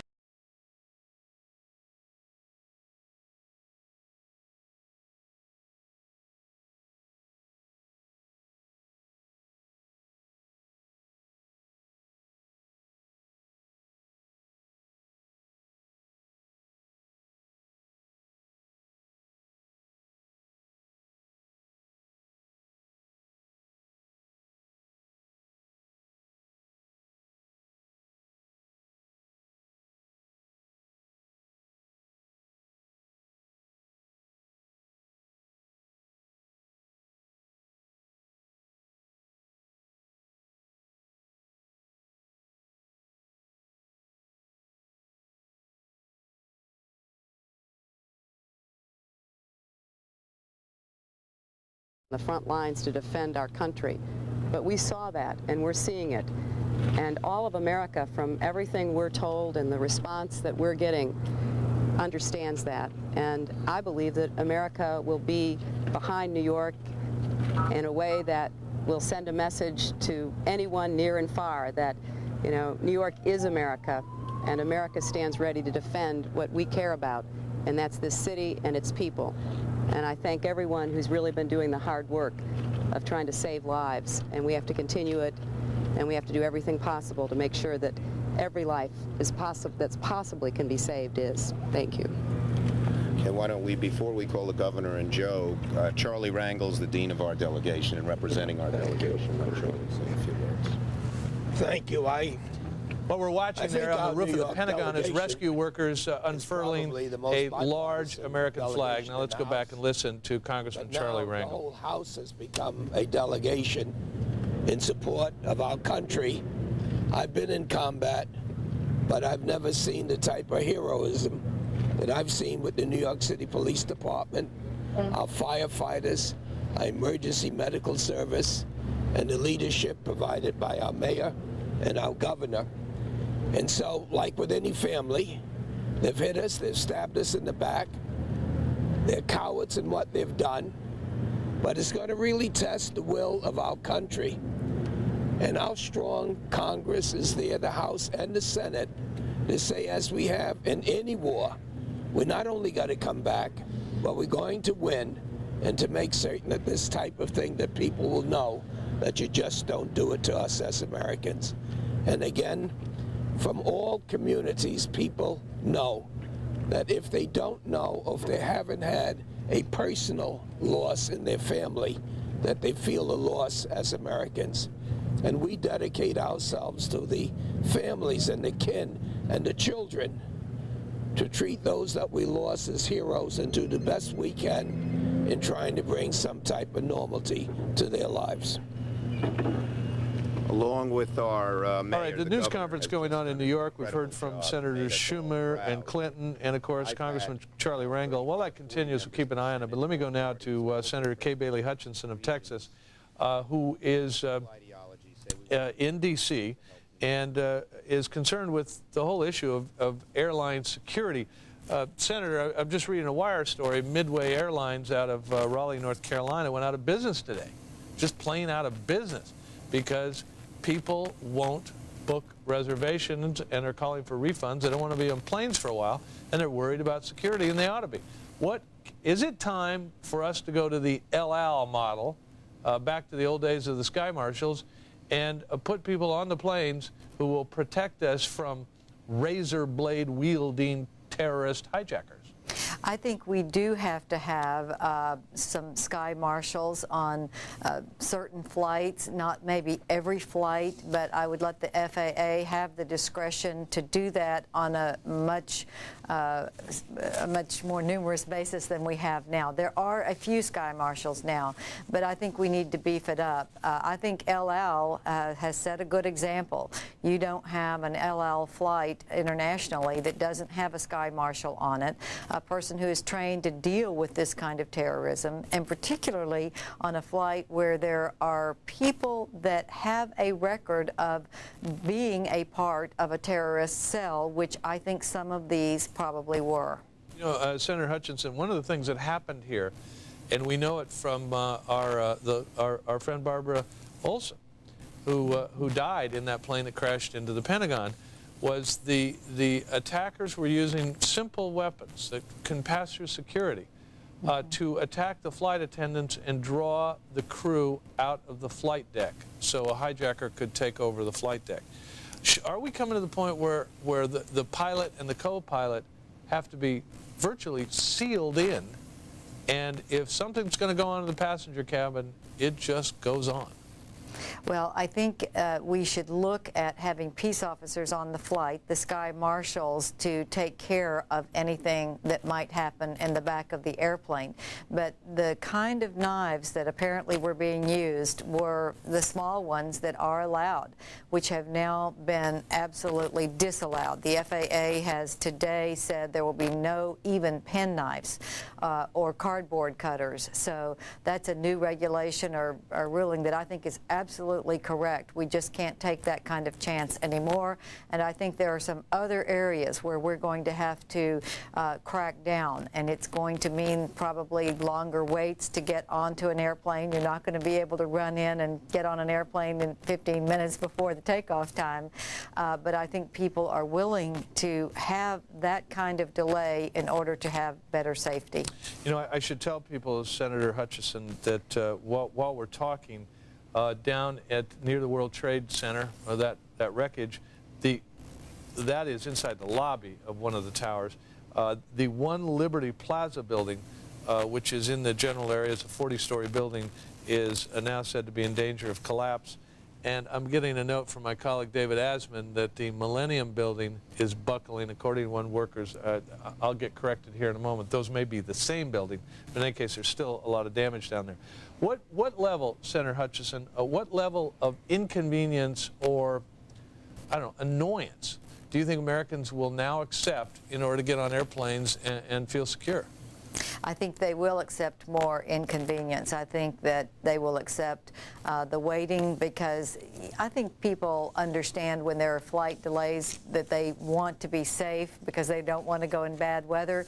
I think they will feel the same way about security, and I think there are some loopholes that we can close for people who have access to an aircraft and going through the monitors. But let me just say that we also are looking at the devastation on the screen right now, and I don't want to limit our efforts to aviation security. This was an area of vulnerability, and these terrorists found it. But I think we have got to also look at our infrastructure, our public works systems, our subways. We've got to have a missile defense against an incoming ballistic missile from an island or a close-by country. I just think we have to look at all the terrorist threats to our country and be very sober in realizing that there are crazy people out there who have no regard for innocent human life, and we are going to fight back just as Senator Schumer and Senator Clinton said we would.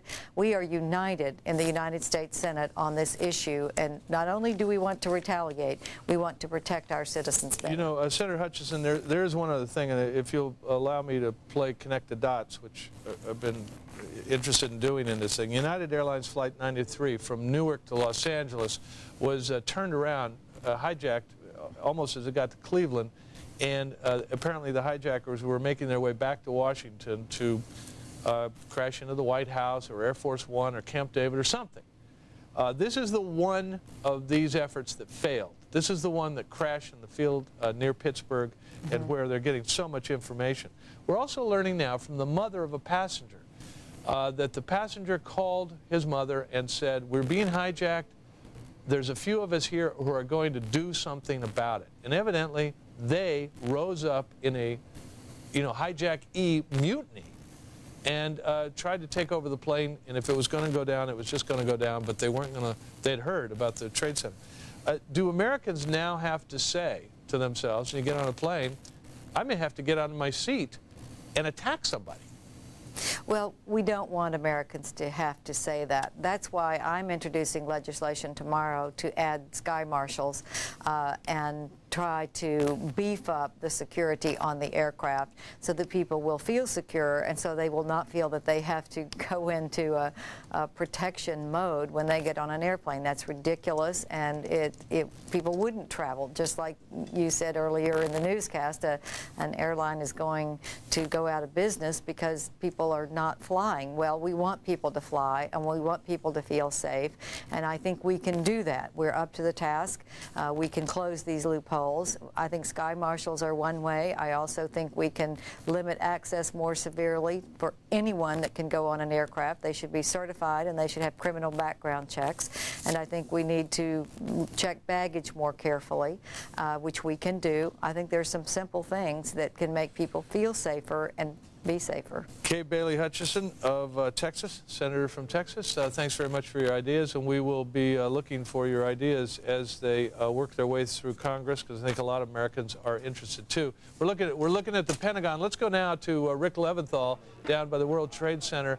He was there shortly after the first plane hit the World Trade Center. He was there as both of them collapsed over his head, and he is now there as yet another building is weakened, and people are trying to get out of the area from gas leaks and the weakened rubble. Rick, what is going on down there? The situation has changed dramatically in the last few minutes. Police evacuated all the media from where we were, but certainly evacuated everyone who was at the building site that was working to move the rubble and save possible people buried in there and then clear the area. They moved everyone out because there were fears apparently that one of the buildings, and we can give you a shot of it, just a corner of it, we believe it's that one. Can you guys confirm that it's One Liberty Plaza, that tall dark building on the left? The one behind it. Okay, we're hearing it's either that tall building you're seeing there or the one just behind it was shaking, and there was smoke seen coming from the top and from the bottom of that building. So as you can imagine, everyone who was in the area immediately began running for cover and running in this direction. We heard a lot of other rumors from the site as to what may have been going on up there. But some of the guys who I've spoken with, one guy who was working below in the subway said that he heard a rumble and he came out and he saw the building shaking. This gentleman just came from the site. What did you hear and see when you were over there? Basically, it was a loud noise, and at that point, you don't want to sit back and think. When somebody says run, you're going to sit back, grab the person that's on the right and the left side of you, and you're going to run as a team. Nobody's selfish, nobody's greedy. Everybody's working as a team, and everybody's united all right, for one purpose only, and that's to find out if there are any remains, any survivors in there. The debris can be basically disposed of, but not a family member. Yeah. We've been talking, and you're obviously shaken by what you've been seeing in there. Not something it's easy to talk about.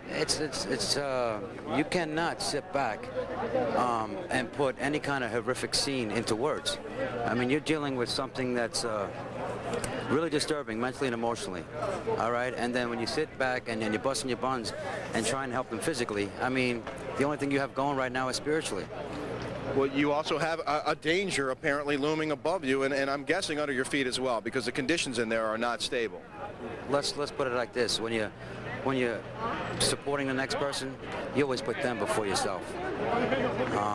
I'm a union worker, I'm a hard worker, and I'm a family man, and I'm not going to sit back and not contribute my heart, body, and soul to something, because I know in my heart we're in the United States of America, especially New York. Everybody may have an attitude 364 days a year, but God forbid one day we have a tragedy, you'd be surprised. Your worst enemy's right next to you saying, hey, what can I do for you? What do you need me to do? And you know something?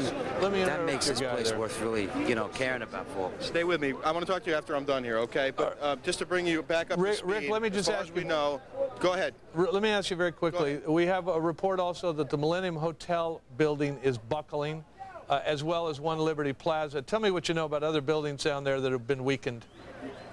You know what? We've heard several buildings. We've heard that the South Tower had collapsed. There was some 10 stories still left standing at that point. We heard that collapsed. I heard One Liberty Plaza. I heard the Millennium Hotel.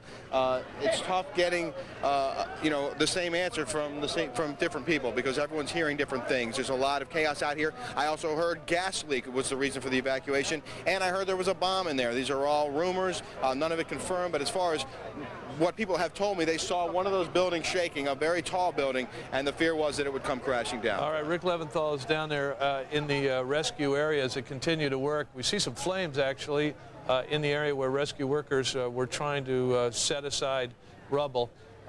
This is going to continue, and Fox News coverage will continue as well.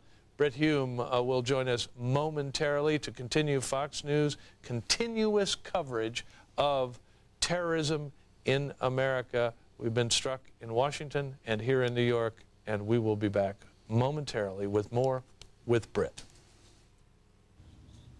Next on Special Report, the president says we will win the war against terrorism. Federal agents pick up suspects in Boston and in Florida. And we'll talk to former Israeli Prime Minister Benjamin Netanyahu about how the United States should fight this war against terrorism.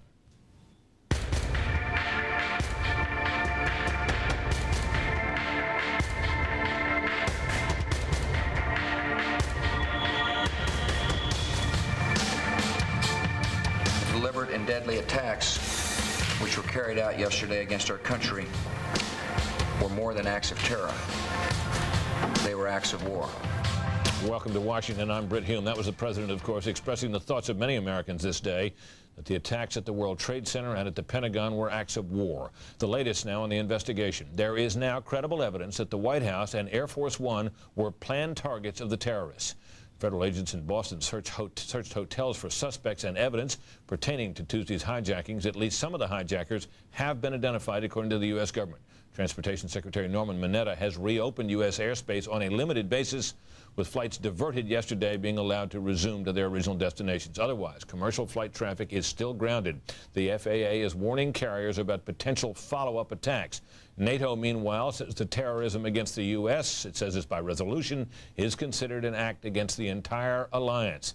Cleanup, of course, continues at the World Trade Center, where a few survivors have been pulled from the wreckage. New York's mayor says thousands of people may have been lost in each of the buildings. At the Pentagon, officials say they expect to find no more survivors in the wreckage there. The building was partially evacuated at one point today, but that was quickly determined to be a false alarm, and workers were allowed back in. The Pentagon remained open. There is more information now about why President Bush was diverted to 2 locations in Louisiana and then Nebraska before returning to the White House last night to address the nation. The administration is now acknowledging the plane that hit the Pentagon seems to have been intended for 1600 Pennsylvania Avenue. Senior White House correspondent Jim Angle has the story.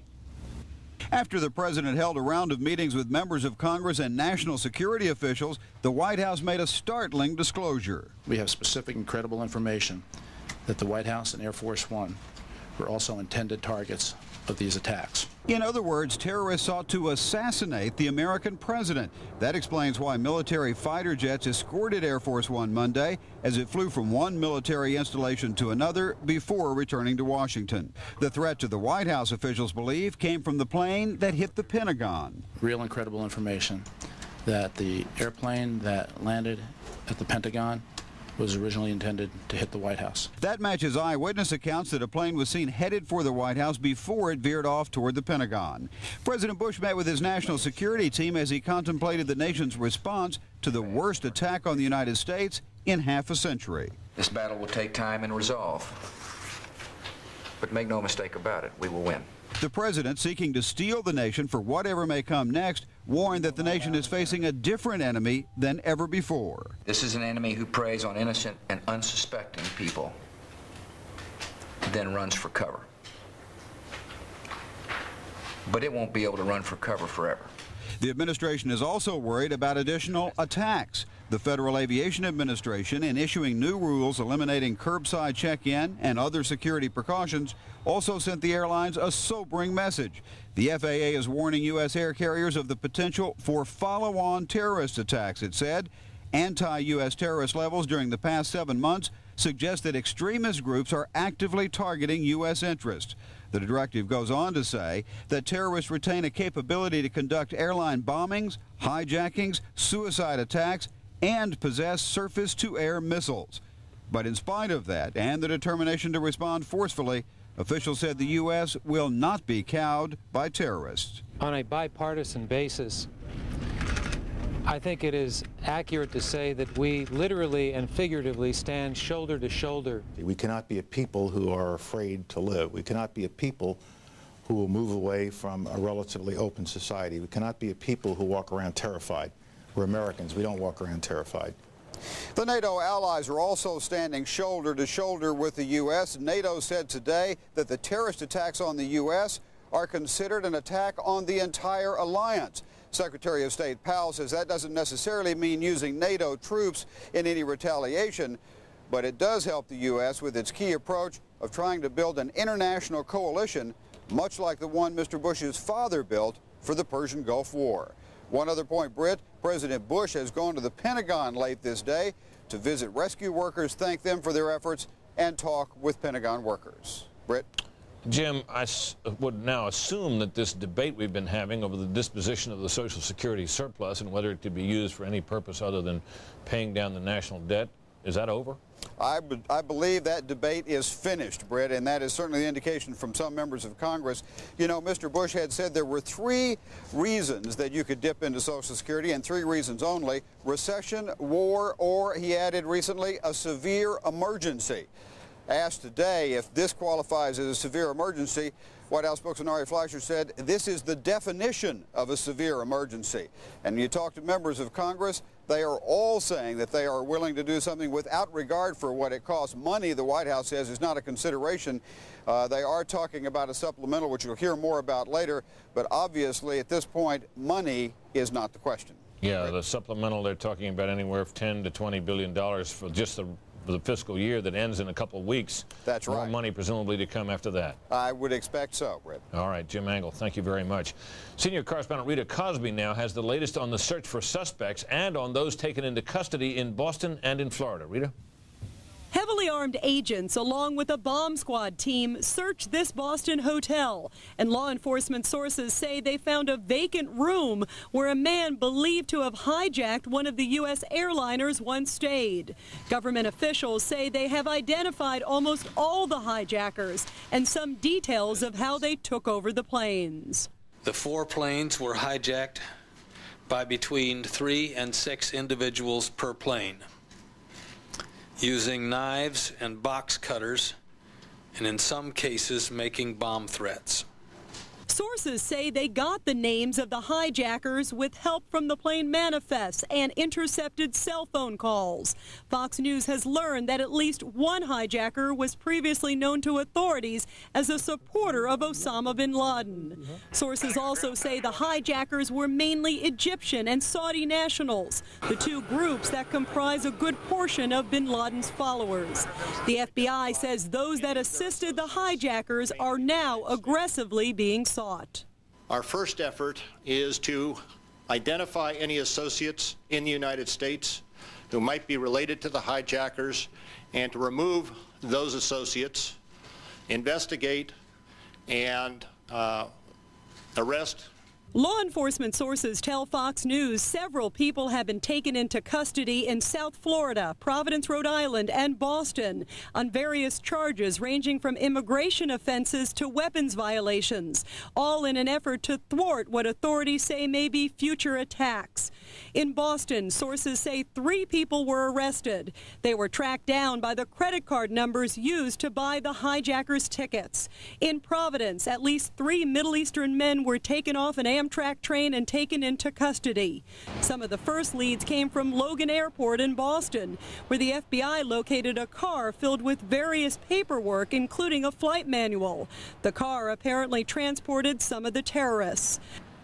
And the focus is also now on South Florida, where one of the men believed to be one of the hijackers lived. We're told that his name is Mohammed Atta. His name was received from one of the manifests. He received training at a U.S. flight school down there in Florida, and investigators today spoke to some of his neighbors. In addition to this, law enforcement sources are telling Fox News that 2 people were arrested in Portsmouth, Virginia, at an apartment there, possibly connected also to the hijacking. And Fox News has learned just a few moments ago that in Newton, Massachusetts, which is a suburb of Boston, agents located Islamic papers and also a flight manual on how to fly a Boeing 767 in one of the vacant rooms there at a hotel, which is believed to be connected to possibly one of the hijackers. Britt. Rita, we've heard Osama bin Laden's name since the moment this thing happened.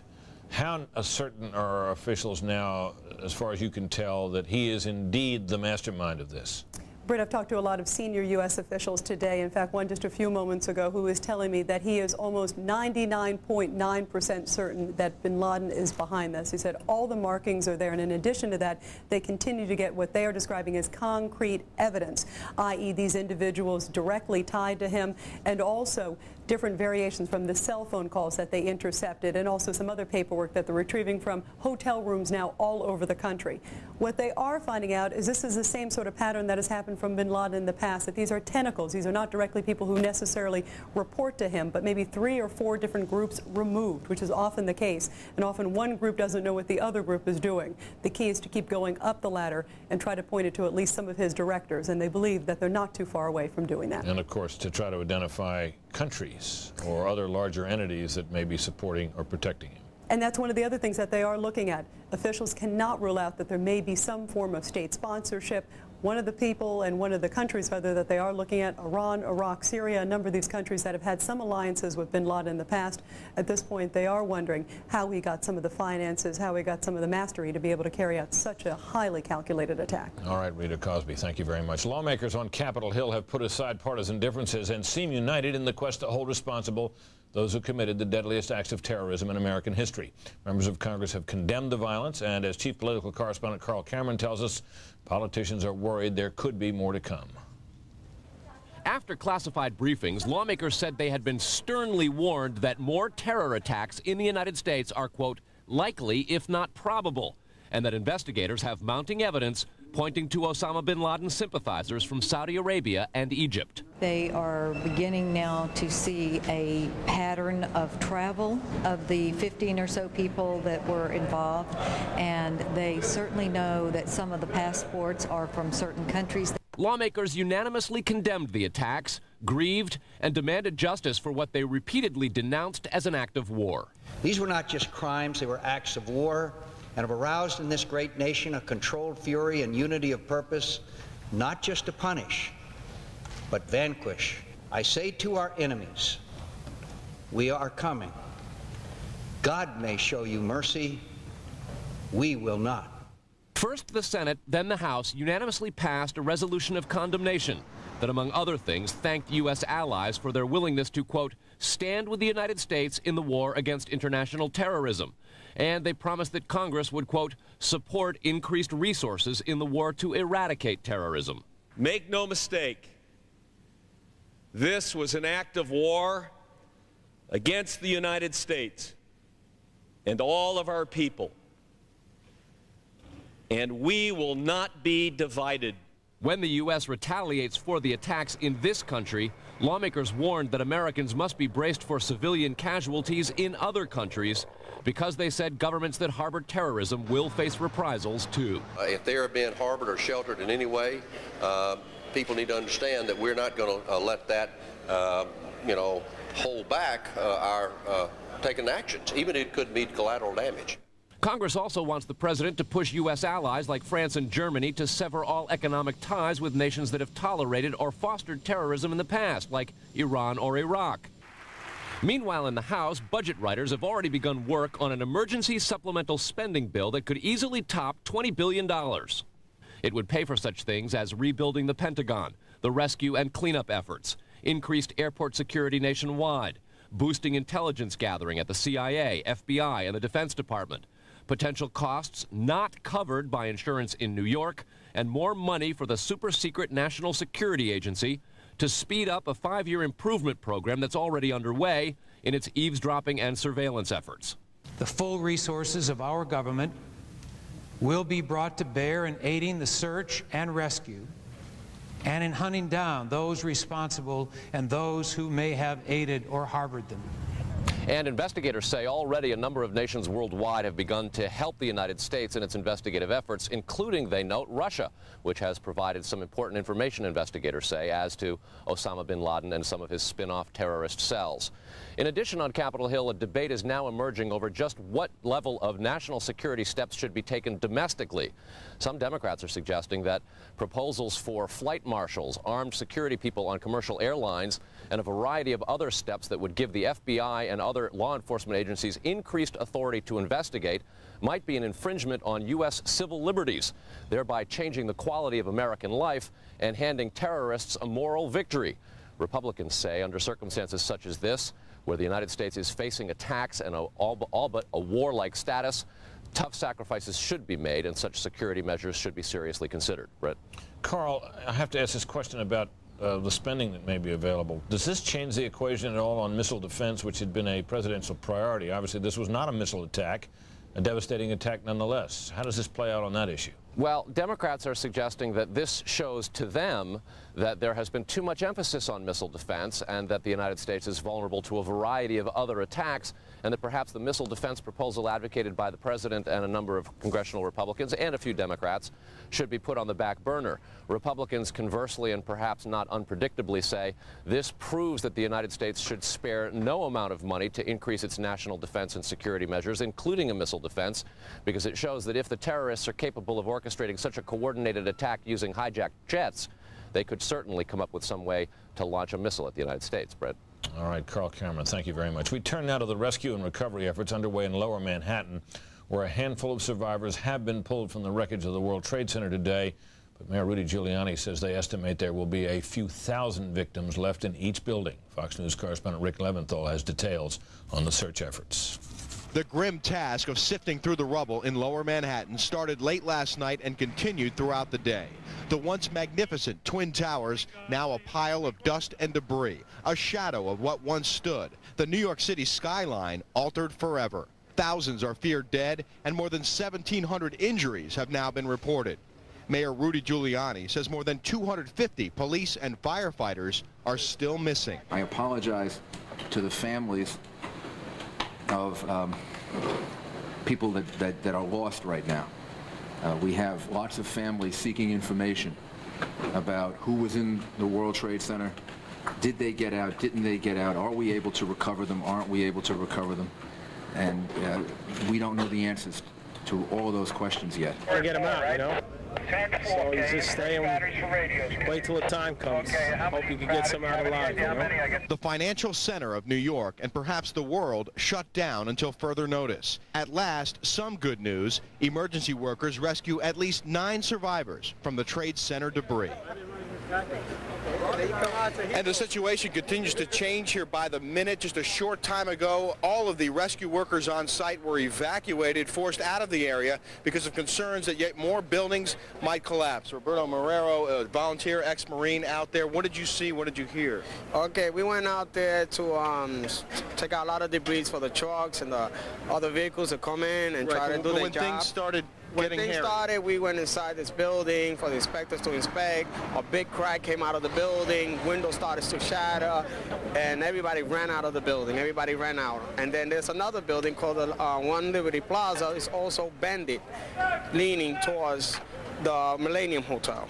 And now they are investigating either they have to demolish the building down or if the building is still safe enough. All right, well, thanks a lot. We'll let you get back to it. I appreciate your time. Britt, there are a lot of problems out here. Apparently, just about every building immediately surrounding the World Trade Center complex has suffered some kind of structural damage. So now they're starting to see the signs of that. They're starting to see smoke coming from the buildings and seeing the buildings, hearing them rumble and seeing them shake. So now there are genuine concerns, real concerns for the safety of these workers who are still trying to go through the rubble of the World Trade Center and find possible survivors and obviously recover the bodies of the victims as well. Rick, one question. I assume that that all of those buildings that are immediately adjacent there that are apparently have further damage, they're all vacant, correct? They're all, the end of the question, they're all what? They're all vacant, right? Empty. Oh, yes, absolutely. They have been cleared out, but there's still plenty of work to be done in and around those buildings. I talked to some transit workers who are down below one of those large buildings working in the subway, trying to get the tracks cleaned up and get the area cleaned up so that possibly one of these days soon the trains can start rolling again. But they obviously got out of there very quickly when they heard the rumble and saw things starting to shake. So now, again, concerns about where they go from here. Britt? All right, Rick Leventhal, good job, my friend. Thank you very much. Defense Secretary Donald Rumsfeld says he hopes estimates that up to 800 people may have been killed at the Pentagon are too high. Sources say about 100 military personnel are unaccounted for. Rumsfeld says the actual number of casualties won't be known until the work is all done there. Fox News correspondent Brian Wilson joins us now live from the Pentagon with the latest. Hi, Brian. Hi, Britt. Over my left shoulder, you will notice there is a large American flag which has been draped from the Pentagon in just the last few minutes. A poignant sign of patriotism now on display in the battle-scarred south side of the Pentagon, unfurled when the president visited earlier on this day. Let's show you some pictures of what's going on closer to the scene, some better vantage point pictures that show you just an incredible amount of destruction that you will see in that gaping chasm on the south side of the Pentagon. It is more accurate to call this a recovery rather than a rescue because experts say they do not expect to find many more people there, that the heat, the smoke, and the impact were just too much to have survived. The official death toll here now stands at 80, but Secretary of Defense Donald Rumsfeld says some early death toll estimates may have been too high. We currently believe and are certainly hopeful that the number of casualties being reported in the press is high. The building is still unstable, and that is creating some problem there. Firefighters and rescuers don't want to put their people at risk if they do not believe that there are people to be recovered alive. Britt, back to you. All right, Brian, first of all, just real quickly, the fire is still burning? No, pretty much the fire is out. You may see some smoldering, but really it's under control here. Now, you've been around this town a long time. Yes. Do you have a sense of why we now know that that plane that ended up crashing into the side of the Pentagon there appeared originally to be headed for the White House, and indeed people saw it overhead almost at the White House, in the sky low over the White House or in that area? Why do you suppose, or do you have any sense of why it veered off course? I have a theory based on some personal observations, Brett. I've been in a helicopter over Washington, D.C. It's very difficult to see the White House from the air. It's not a particularly large building. It's nestled in a bunch of other very tall buildings. It is surrounded by trees. It's not easily found from the sky, especially if you're in a jet moving 500 or 600 miles an hour. My theory, and it's only a theory, is that they missed their first target. They overshot it. They couldn't find it from the sky, and they went to their secondary target, which is very easy to see from the sky no matter where you are. It's a very big building. It's the Pentagon. Indeed, and of course, I guess once you pass over the roof of the White House once, there are guards up there thought to be possessed with Stinger missiles, so... Yes, you wouldn't get a second chance. Might not get a second chance. That's right. All right, Brian Wilson, thanks very much. Meanwhile, Israel has taken security precautions in the aftermath of the attacks in the U.S. Its airspace, I should say, is gradually reopening, but its land border crossings are still closed. Israel, is, of course, a country that has seen its share of terrorism, and it was quick to condemn the acts against its American friend. Fox News' Jennifer Griffin joins us now live with more from Jerusalem. Hello, Jennifer. Hi, Britt. Groups here in the Middle East are scrambling to distance themselves from this attack on the United States Tuesday, especially Palestinian leaders. We have information that Palestinian security forces that answer directly to Yasser Arafat have even threatened the lives of some journalists if they continue to air footage of Palestinians celebrating in the streets. Tuesday in East Jerusalem, Palestinians cheered the attack on the United States, Israel's biggest ally. The Palestinian leadership, deeply embarrassed by the celebrations, was quick to backtrack. We reach out to the American people and we express our extreme sorrow. Yasser Arafat showed up to donate his blood to the Americans, fearing any perceived sympathy by Palestinians for the attackers could be the end to U.S. recognition of his authority. Analysts say it's unlikely the Palestinians will set off any bombs inside Israel for a while, because Israeli Prime Minister Ariel Sharon will have a free hand to deal with the attackers, while the world's focus is on the United States. Israel declared a day of mourning to show solidarity with the Americans. This was not an attack just against America. It was an attack against civilization. Israeli victims of terror gathered in Jerusalem to express their condolences. A ray of hope for those who think life can never be the same. The Sparrow Pizzeria in Jerusalem, the site of one of Israel's most fatal suicide bombings, was back in business Wednesday. Britt, it's very interesting to note that when Israel faced plane hijackings in the 1970s, they upped the security on their airlines, their national airline, El Al. And since then, El Al has not had any hijackings on board. What they do is they put an armed guard on every flight that El Al makes overseas. Britt? One question, Jennifer. You mentioned that Yasser Arafat condemned these attacks and was embarrassed by the celebrations and so forth. But he has often said, or it has often been said about him, that he doesn't control the terrorism or all the terrorism that that hits Israel. But it seems to have stopped, doesn't it, for 24 hours? It's very interesting, Britt. Actually, Prime Minister Ariel Sharon has called Arafat his bin Laden, and at times it's very mysterious here why the terrorism, why the suicide bombing suddenly stopped. There are those who say that Arafat can crack down on these groups when he wants to, and that he sometimes uses them when it suits him politically. Right now, I'm not sure whether we know whether Arafat has actually cracked down on any of the militant Islamic groups who have carried out suicide bombings. All right, Jennifer Griffin, we lost her there at the end, making the point that there is a coincidence of timing, it seems, between Yasser Arafat's desire not to be further embarrassed and a cessation, at least for the moment, of terrorist attacks. Many of us have been wondering how these terrorist attacks could have been planned and implemented without any warning. Well, former Israeli Prime Minister Benjamin Netanyahu predicted something very close to this could happen in his 1995 book, Fighting Terrorism, subtitled How Democracies Can Defeat Domestic and International Terrorists. He wrote of the terrorist networks, quote, such groups nullify in large measure the need to have air power or intercontinental missiles as delivery systems. For an Islamic nuclear payload, they will be the delivery system. In the worst of such scenarios, he added, the consequences could not be a car bomb, but a nuclear bomb in the basement of the World Trade Center. Benjamin Netanyahu joins us now live from Jerusalem. Mr. Netanyahu, thank you very much for joining us. Obviously, this was not a nuclear bomb in the basement, but it destroyed the World Trade Center just as certainly as if it were. Give us, if you will, your thoughts about these terrorist networks and what kind of action the United States, how the United States should regard them, and what kind of action the United States should take. Well, I think first that I have to say that if any people in the world can identify with the horror and grief of the people of the United States is the people of Israel. We've been on the front line fighting this terrorism for many years, but now terror, the forces of militant Islamic terror, have struck in the heart of the free world. And that's precisely what we have here. We have here a battle between the forces of freedom and the forces of tyranny, between the forces of democracy and the forces of terrorism. It's not accidental. Arafat can shed crocodile tears and donate his blood. He's been shedding innocent blood, including innocent American blood, for decades, and he has been sponsoring these kindergartens of suicide bombs. But you don't think Yasser Arafat's behind these attacks, do you?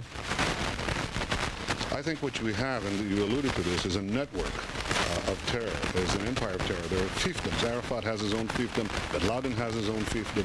The Hezbollah in Lebanon have their fiefdom. There's Hamas and Islamic Jihad working under Arafat's very fiefdom, and they enjoy the support and sponsorship and close cooperation of such sovereign states as Iraq and Iran, havens in Afghanistan, and other Middle Eastern regimes. They work together, both in material support and, of course, political support. We saw that in Durban the other day. I think that what is important is this. Bin Laden, or whoever committed this, is not floating in the air. He comes back to the Middle East. He is not suspended in space. He goes back to the territory of this terror empire. So I think what is required right now is for the United States not merely to seek out the specific perpetrator here, but to go and dismantle the entire evil empire of terrorism. Because if we don't, what I wrote in 1995, well, it didn't come to fruition precisely in the way they didn't plant a nuclear bomb in the Twin Towers. They used a 350-ton conventional bomb. But these regimes that are part of this terror network are developing now nuclear weapons. If we don't dismantle this terror network in time, the regimes and the organizations that have absolutely no inhibition in destroying the United States and its allies, then what we will see is that one day their mad fantasy will bring about not tens of thousands or even 20,000 victims in the United States, but hundreds of thousands and millions. They are after our civilization.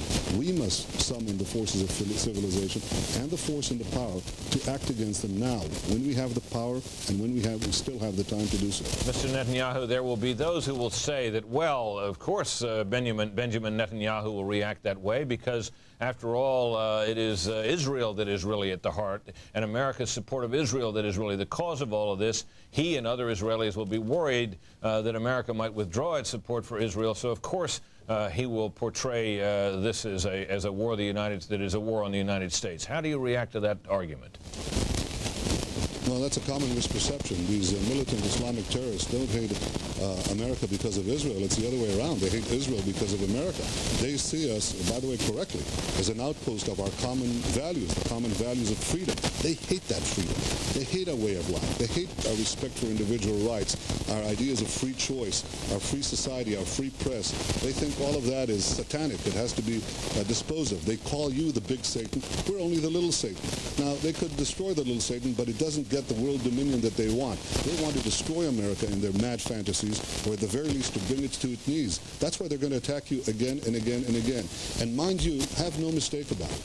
Can you doubt for a second, Greg, or anyone that is hearing us right now, that if they had a nuclear bomb, they'd drop it? Well, they're working and developing it. And what we have to do is we've just received, all of us, a hellish wake-up call, a wake-up call from hell.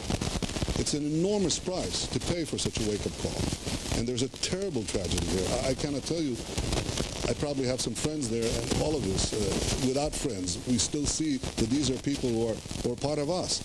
But we must know that something must come out of this. We must understand that if we do not act now, if we do not say that terror is beyond the pale, it is a crime against humanity, we will not only go against the terrorists themselves, but against any regime that gives them safe haven, that harbors them. Precisely what we must do. We must put it beyond the pale and act very resolutely to dismantle the regimes and dismantle their deadly weapons before it is too late. Because what we have today... Go ahead, I'm sorry. I just wanted to make one more point. The terrorists today have the will to destroy us, but they don't have the power. We have the power to eradicate them. But we must now show that we have the will. This is a test of time. And you know, when I see the the rejoicing, the dancing on the roofs in Gaza and Ramallah and the other Palestinian areas, and the dancing of the roofs in Baghdad and Beirut, then I know where these people are. But I also know that the people who grieve in Israel and in Britain and in Madrid and throughout Western Europe and in other parts of the world that are grieving now with the United States, I know that there is a coalition that can be summoned, just as it was 50 years ago, to defeat another fanatic ideology, Nazism. And it's time that the United States act. It will act, I have no doubt. I have confidence in the leadership of the United States. I have confidence in the people of the United States. And we all stand together, and we will win this together. Mr. Netanyahu, let me just ask you this question. What kind of life, what kind of footing, what sort of atmosphere needs to be created in the United States to bring about the kind of action you're talking about? Americans think, despite this, I think many Americans think we're basically at peace in the world and that life needs to be restored to normal. What does life have to be like, and what kind of effort are you talking about? On what scale? I think this scale is less than the one that I just talked about, because the forces of terror do not have something even approaching the power that Nazi Germany had. They have the same mad designs. So what is required is a military and political effort to galvanize the entire democracies. You have shown in various recent conflicts in the last decade, whether in the Balkans or in the Middle East and elsewhere, that you have the wherewithal, you have enormous military power. And what you have to understand is that you now have enormous backing and goodwill, both in the United States itself and its well-wishers and allies around the world. I think it can be done. I think specifically how one does it is not, I think, the domain of this conversation. I'm sure the leaders of the United States are thinking very carefully about it. I would say, though, that we would be remiss if we do not dismantle the terrorist centers right now, because if we leave them around, they'll come back, and they'll come back with greater power. They typically understand and underappreciate the resolve of free societies. But amid the smoking ruins of the Twin Towers, you could see the silhouette of the Statue of Liberty holding that torch of liberty very proudly and very high. It's that flame of liberty that these people want to extinguish. But it is the United States holding that torch with its allies who can wipe out these terrorists, and we must do nothing short of it. We must wipe them out, or they will wipe us out. Mr. Netanyahu, thank you very much for joining us. Thank you. Polls taken in the wake of the attack show Americans do seem ready to take action to protect their way of life. 2/3 of those surveyed in a Washington Post ABC News poll say they would be willing to give up some liberties in order for the government to crack down on terrorism. 24% disagree. Meanwhile, 66% of those polled by CBS News said the U.S. should take military action against those responsible, even if it means the deaths of innocent people. 20% disagree on that.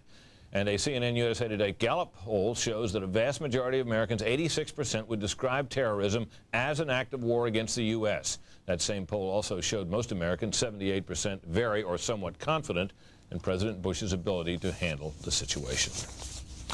Commerce around the world has been affected by the devastation yesterday at the World Trade Towers and at the Pentagon. Stock trading was halted, air travel paralyzed, consumer confidence shaken by the attacks. All that could spell serious consequences for the U.S. and the world economy. But the Federal Reserve and the group of 7 industrialized countries have pledged to give money to major banks to prevent disruptions. Fox News senior business correspondent Terry Keenan has more on the economic effects of this catastrophe. As fear grips a nation still in horror, will that fear also tip the economy into a recession? The question is a valid one. As terror tore apart the twin symbols of American capitalism Tuesday, the economy they represented was already in decline. Unemployment up, the stock market down, and the consumer the only thing holding it all together. With confidence shaken to the core, the economy could be the next casualty. I felt we were in a recession starting early this year, and this, of course, is just going to make it more likely that we're in a recession. If so, it would likely be the first global recession in a generation, a cruel conclusion to the longest economic expansion in U.S. history. Reflecting that possibility, global markets have cratered since the attack. Japan's Nikkei closing below 10,000 for the first time since 1984. What's more, eerie parallels with the Gulf War period a decade ago have begun to emerge. Back then, the outlines of recession were written as the U.S. drew a line in the sand. Now as then, oil prices are on the rise, some airlines and insurers on the brink. And already a corporate casualty, Midway Airlines shutting down and laying off 1,700. There will surely be more to come. But U.S. financial markets are expected to open by Monday. Acts of evil no match for the most free and fair economy on earth. I don't view this as an attack on the financial markets as I do as an attack on a national landmark. And I think the New York City skyline, which is now forever altered, has been altered by this act. I don't think if it was intended as an attack on the financial markets, in that respect alone, it was a dismal failure. Now the rebuilding begins, an estimated $20 billion effort that could help to buffer the U.S. economy. In the meantime, the Federal Reserve has opened its coffers, pouring $38 billion into the U.S. banking system on Wednesday. Terry Keenan, Fox News, New York. Some gas stations are now lowering their prices today, a day after jacking them up in response to the terrorist attack. State and federal officials have pledged action against any price gougers. Some stations, mainly in the Midwest, had boosted prices out of fear supplies would be cut off. But the American Petroleum Institute says there's no threat of a shortage, and OPEC has pledged to maintain price stability. By this morning, prices were falling, and one gas station owner says he'll hand out refunds to consumers who were overcharged. So far, Congress seems to be uniting strongly behind President Bush as he contemplates an appropriate response to Tuesday's attacks on the Pentagon and the World Trade Center. Will Congress give the president the means to go after perpetrators and bolster against future terrorist attacks? Senate Majority Leader Tom Daschle now joins me from Capitol Hill.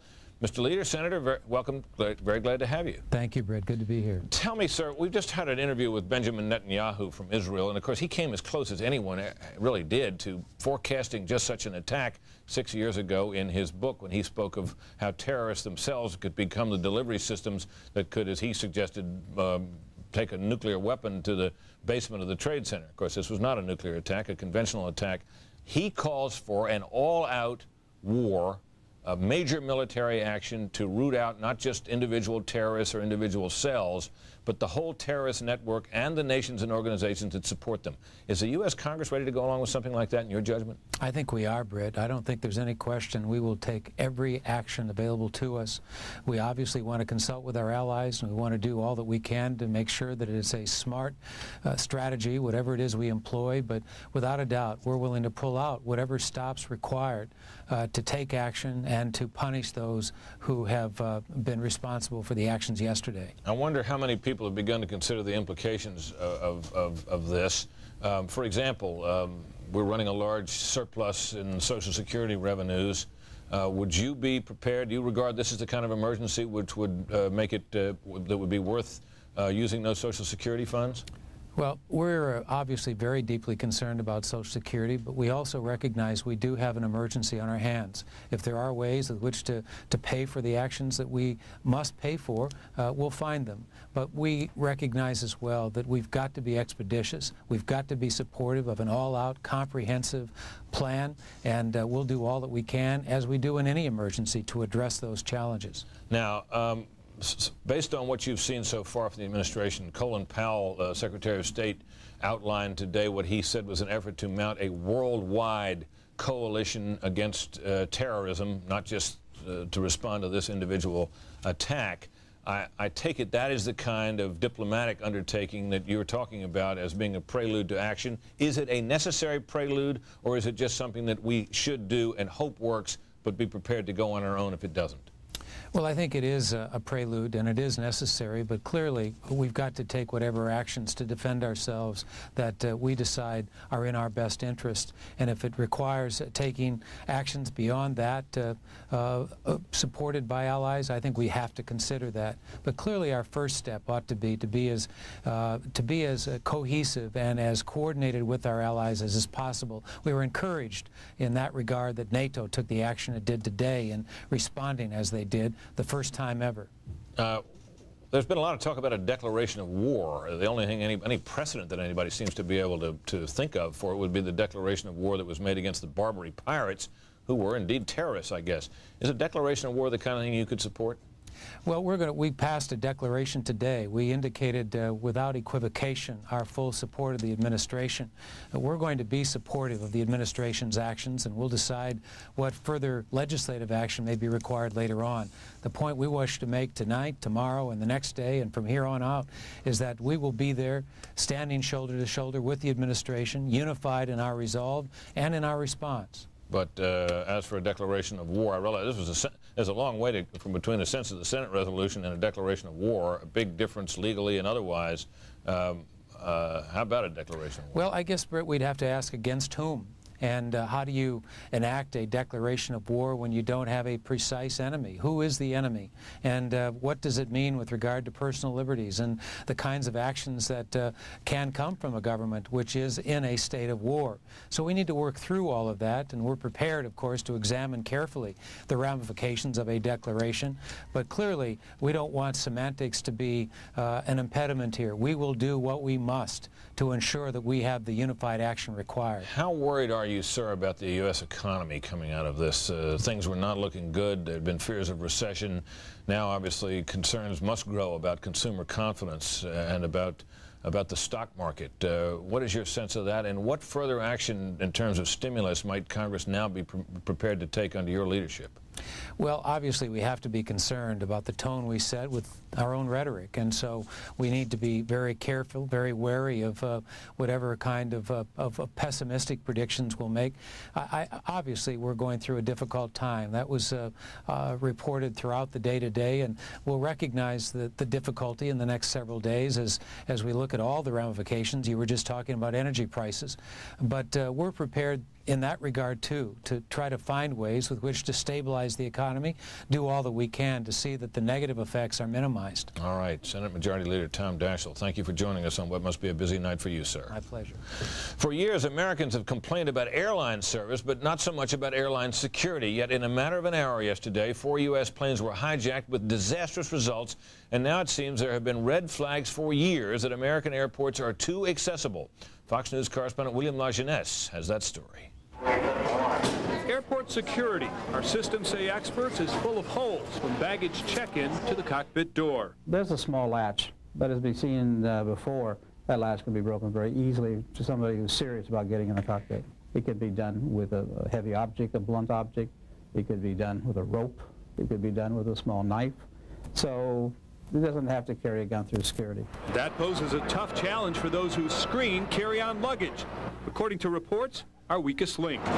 After the crash of TWA Flight 800, a dozen government audits revealed gaping holes in passenger screening, calling airport staff underpaid, inexperienced, and poorly trained.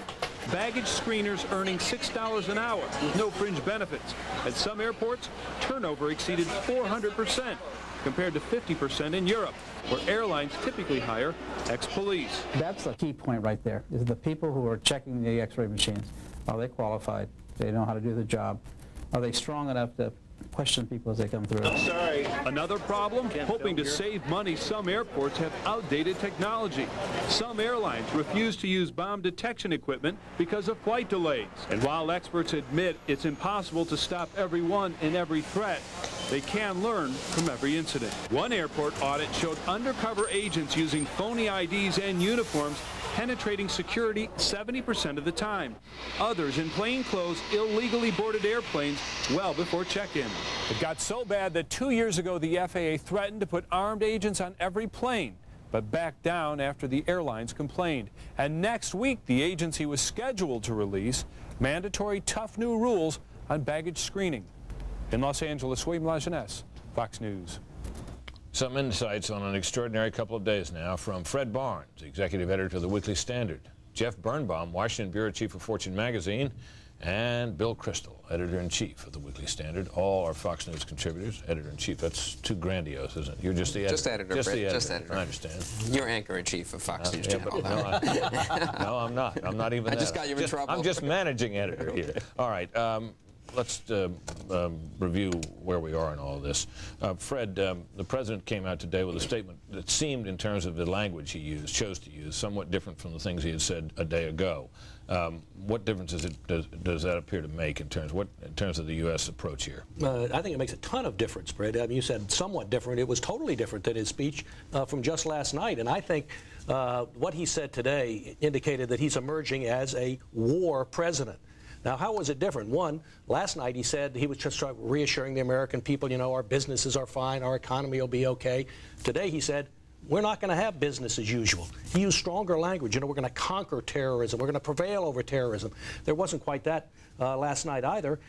And just the content of the speech. Last night it was to reassure the American people. He praised the rescuers at the World Trade Center. Today he said there's a struggle ahead. It's going to be hard. And that's what he talked about. That struggle, that fight, and including the inconvenience that it might deal to some Americans. I thought what he said today is what he should have said to the American people last night. Bill? No, I think the president crossed the Rubicon this morning when he said it was not just an act of terror, but an act of war. Now Speaker Gephardt is, not Speaker, Minority Leader Gephardt of the House has said the same thing. Once you say we're at war, certain things follow. Supplemental appropriations of tens of billions of dollars probably for defense, intelligence, a commitment to do what you need to do to win this war against terrorism, which, as the president said, doesn't mean just getting rid of individual terrorists, but getting rid of the terrorist organizations and punishing the states that host them or that assist them.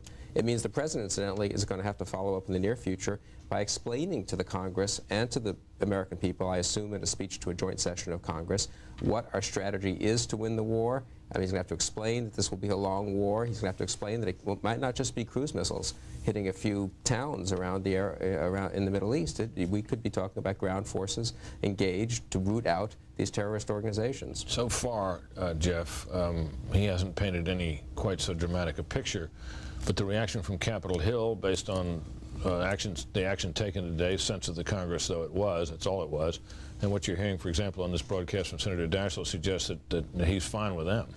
That's right. I think anything that the president wants, he's likely to get from Congress. It is one of those rare moments, a rally around the flag moment, a rally around the president moment, where he is in the driver's seat.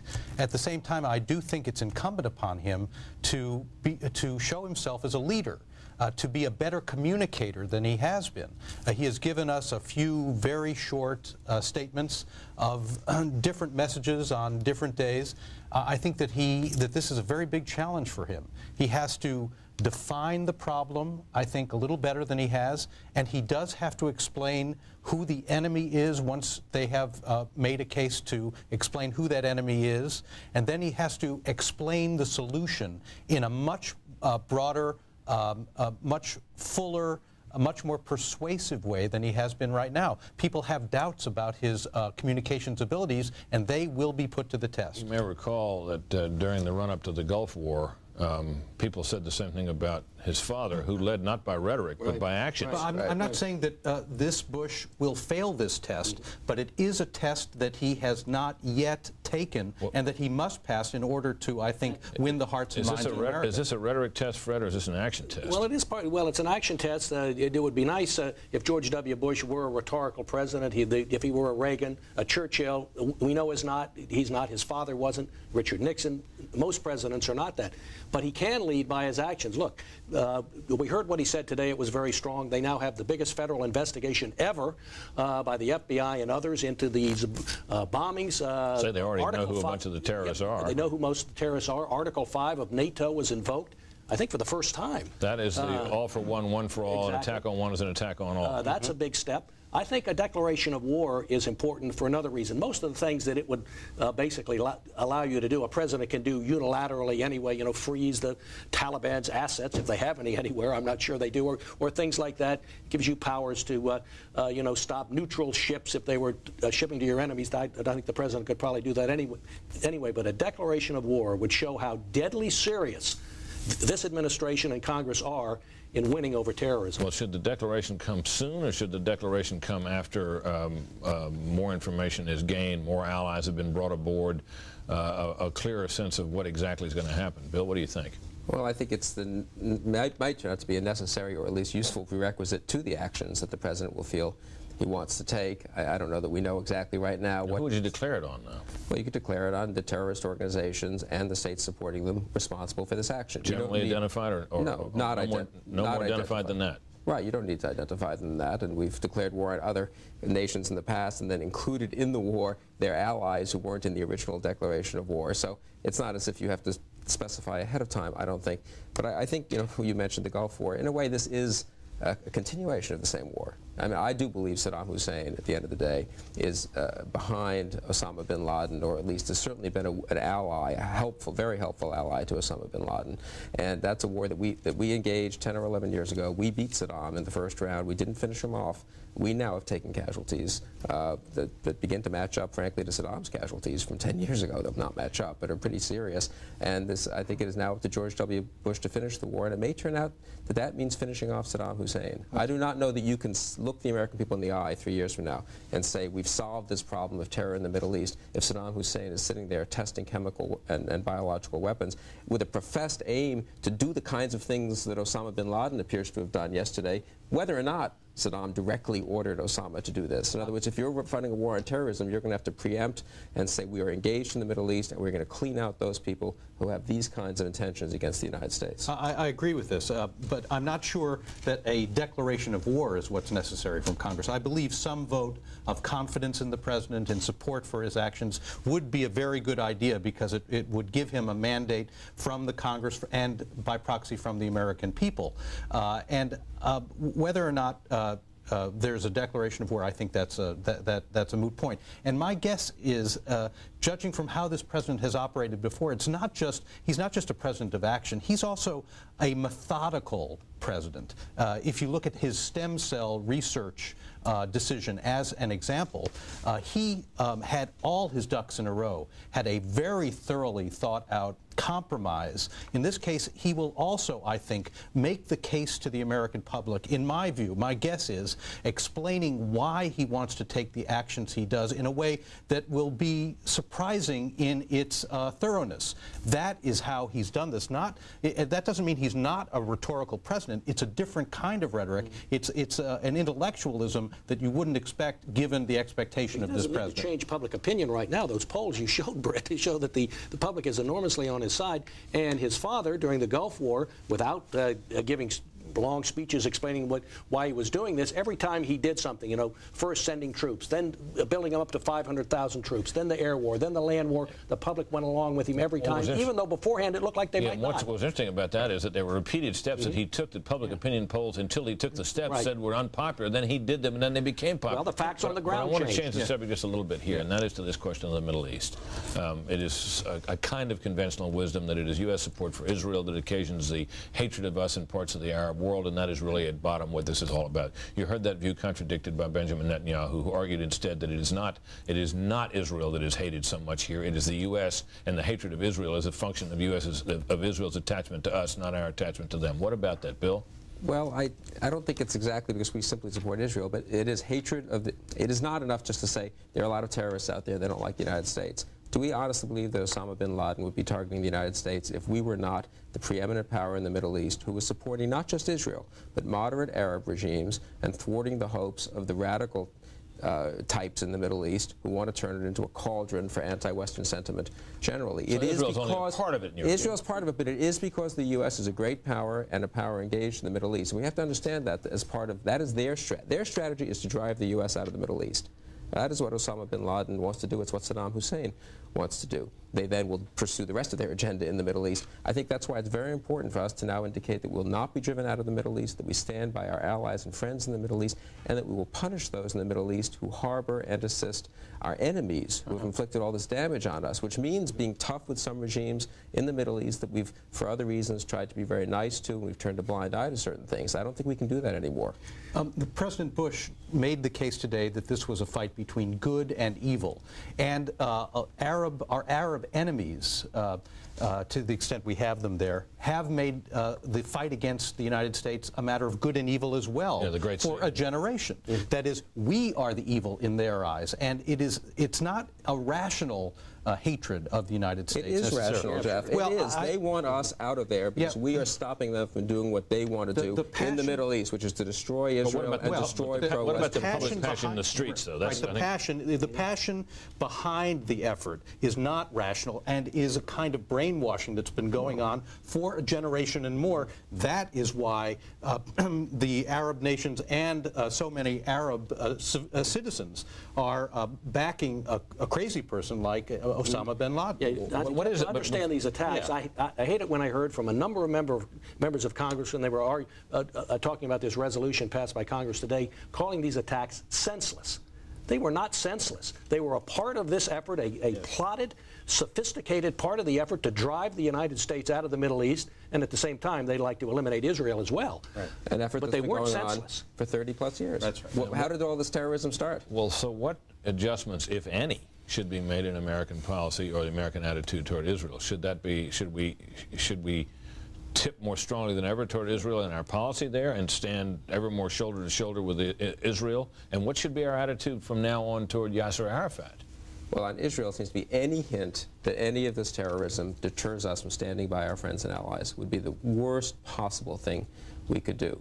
So we have to stand with Israel, which is itself a victim of terrorism just as we are. And what about accelerated diplomacy toward a peace process in the Middle East? If you let an act of terror, the killing of thousands of Americans, influence somehow our diplomacy, oh, we have to be a little nicer, we have to spend a special envoy, it's the worst possible thing. So tougher toward the Palestinians? Well, I think this actually gives us, I'm sorry.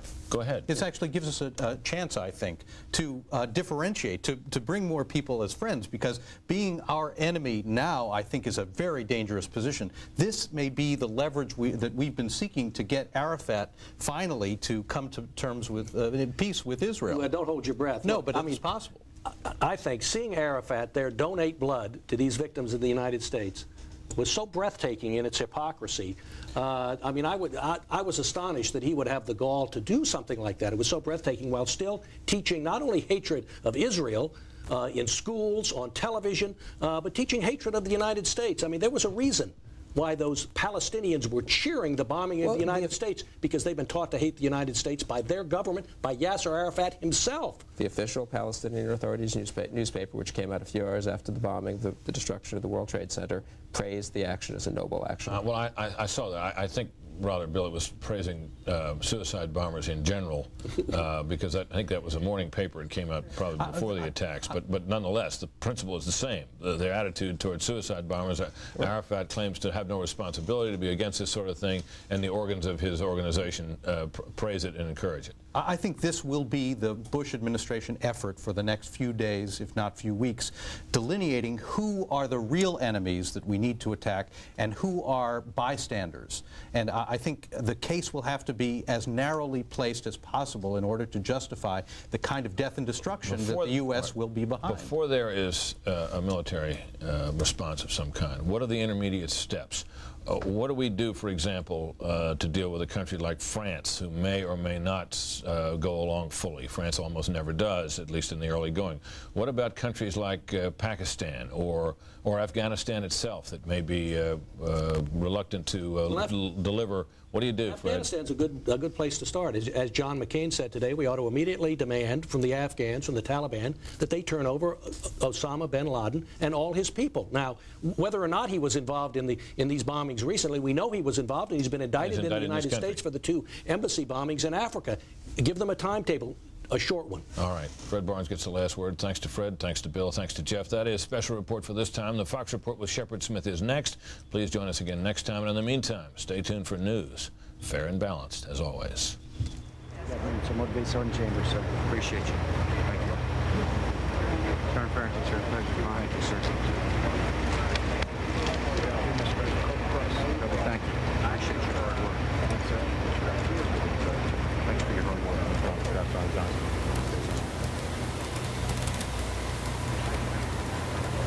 All right. Back to work. Thank you, sir. Appreciate you.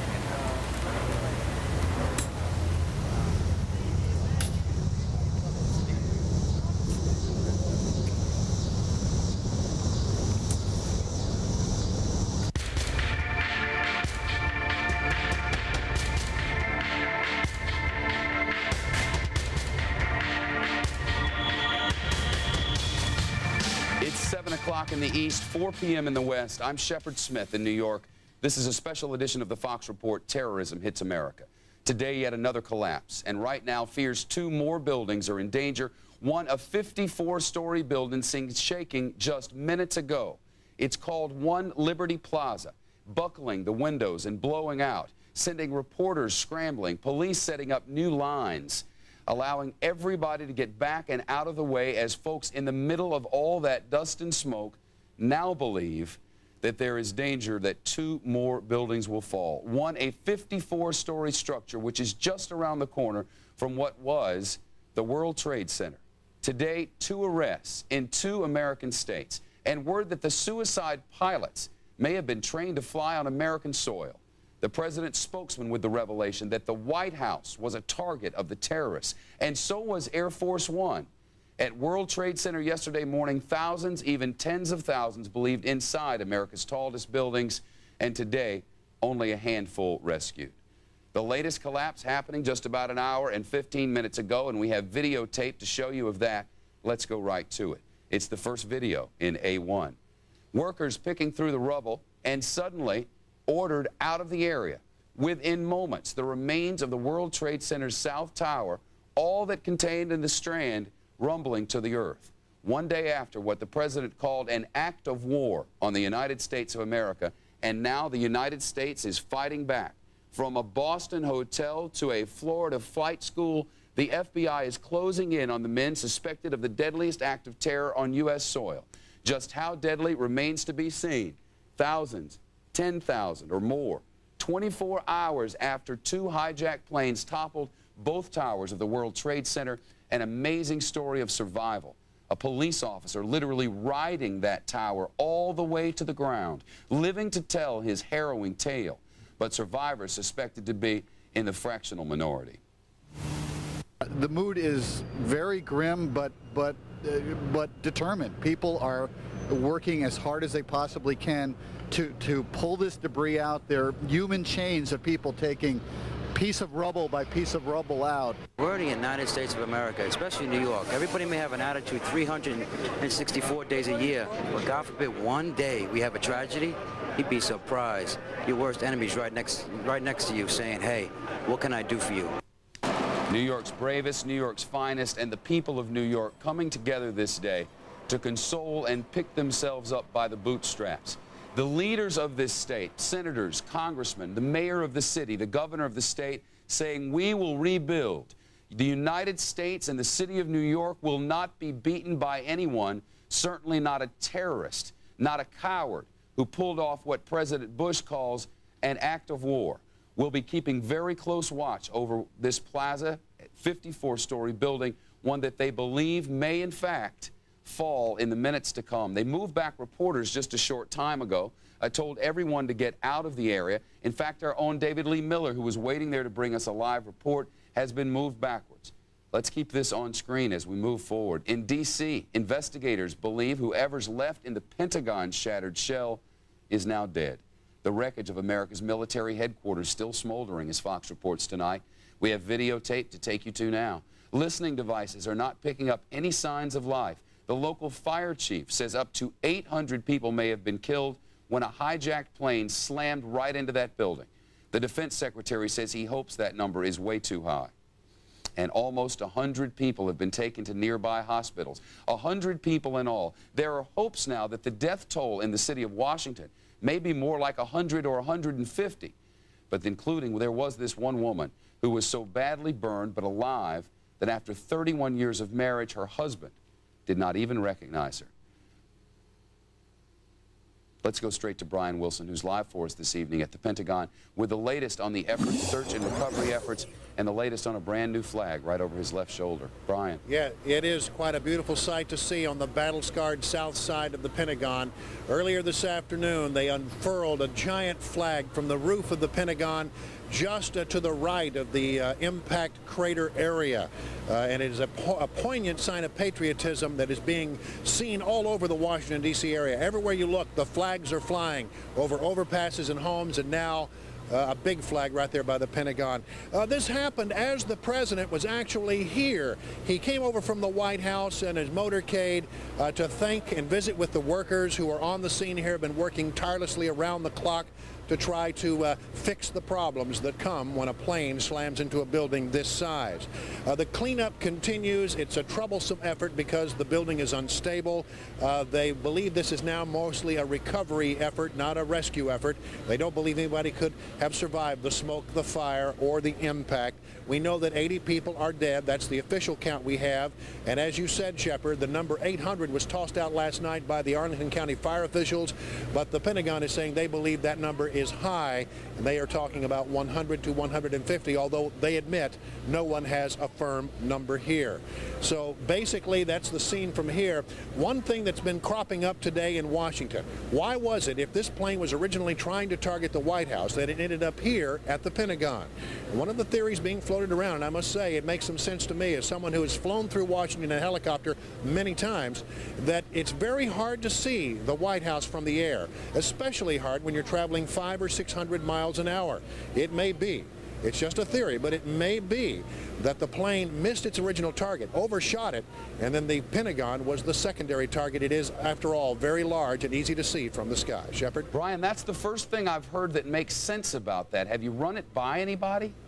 Well, no, Shepard, it's the only thing that makes sense. You have to know a little bit about the flight patterns here in Washington. And this plane was coming right down the Potomac River, much like you might make an approach to National Airport. Anybody who's flown in here knows you come right up the river.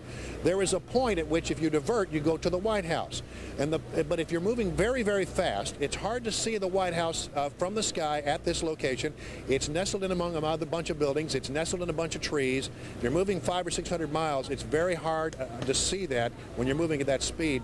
And there are reports that it came very low over the White House, but he may not have seen it in time and decided to go for a secondary target. It's just a theory. Brian, about the time that that plane hit the Pentagon, I get confused with the timing on all this because it's all such a blur now. Had they already evacuated the White House then?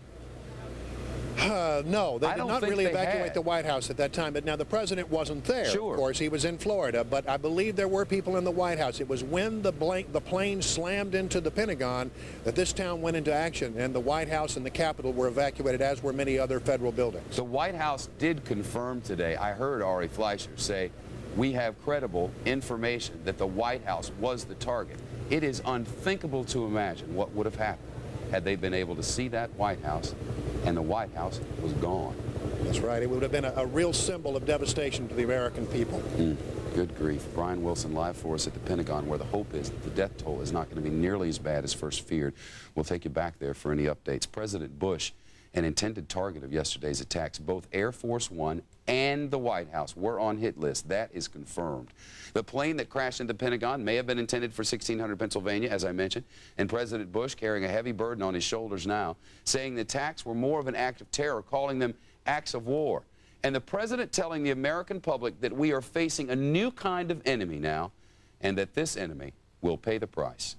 This enemy hides in shadows and has no regard for human life. This is an enemy who preys on innocent and unsuspecting people, then runs for cover. But it won't be able to run for cover forever. And what will the president do now? Fox Report from senior White House correspondent Jim Angle live in Washington. And Jim, if my memory serves me correctly, in the moments before the time that the plane smashed into the Pentagon, you were inside that building behind you. Well, a lot of people were inside this building, Shep, but then they were evacuated and people told them to get out of the building fast.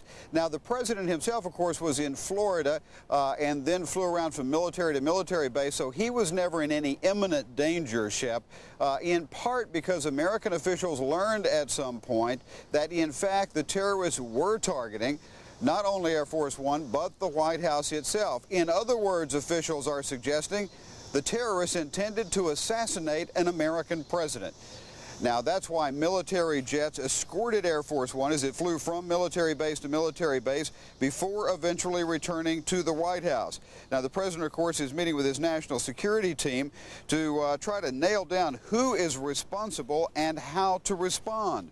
In the meantime, the administration is still worried about additional attacks. Today, the FAA sent a security directive to the airlines in which it announced new security precautions, including eliminating such things as curbside check-in.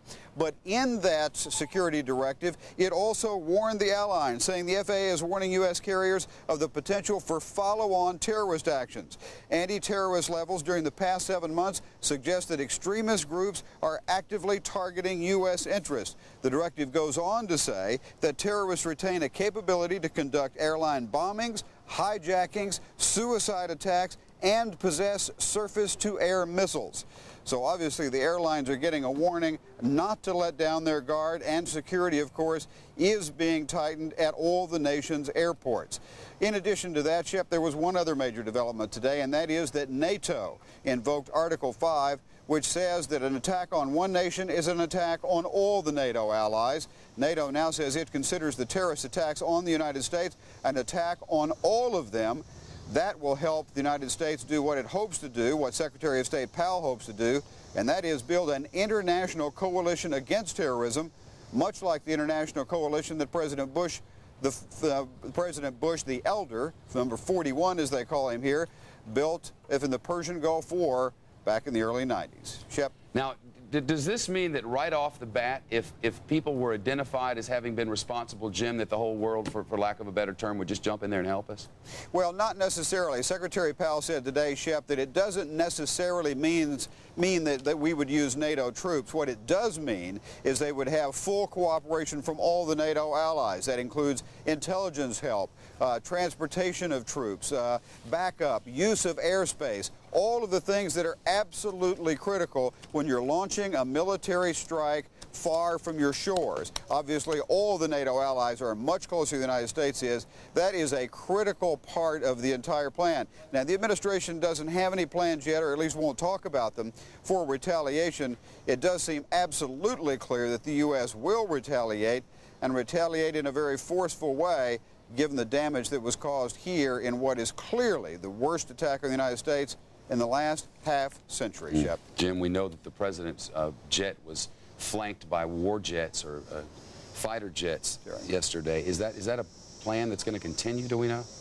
Well, the president doesn't have any travel plans at the moment, Shep. He was scheduled to go to New York in a few days for a UN meeting. What the White House does say is that he would love to go up and as he did at the Pentagon today, as you saw a few moments ago, thank the rescue workers who were there, many of them risking their lives to try to rescue those who may still be alive and to help the families of those who were killed, and of course to talk to people in that community.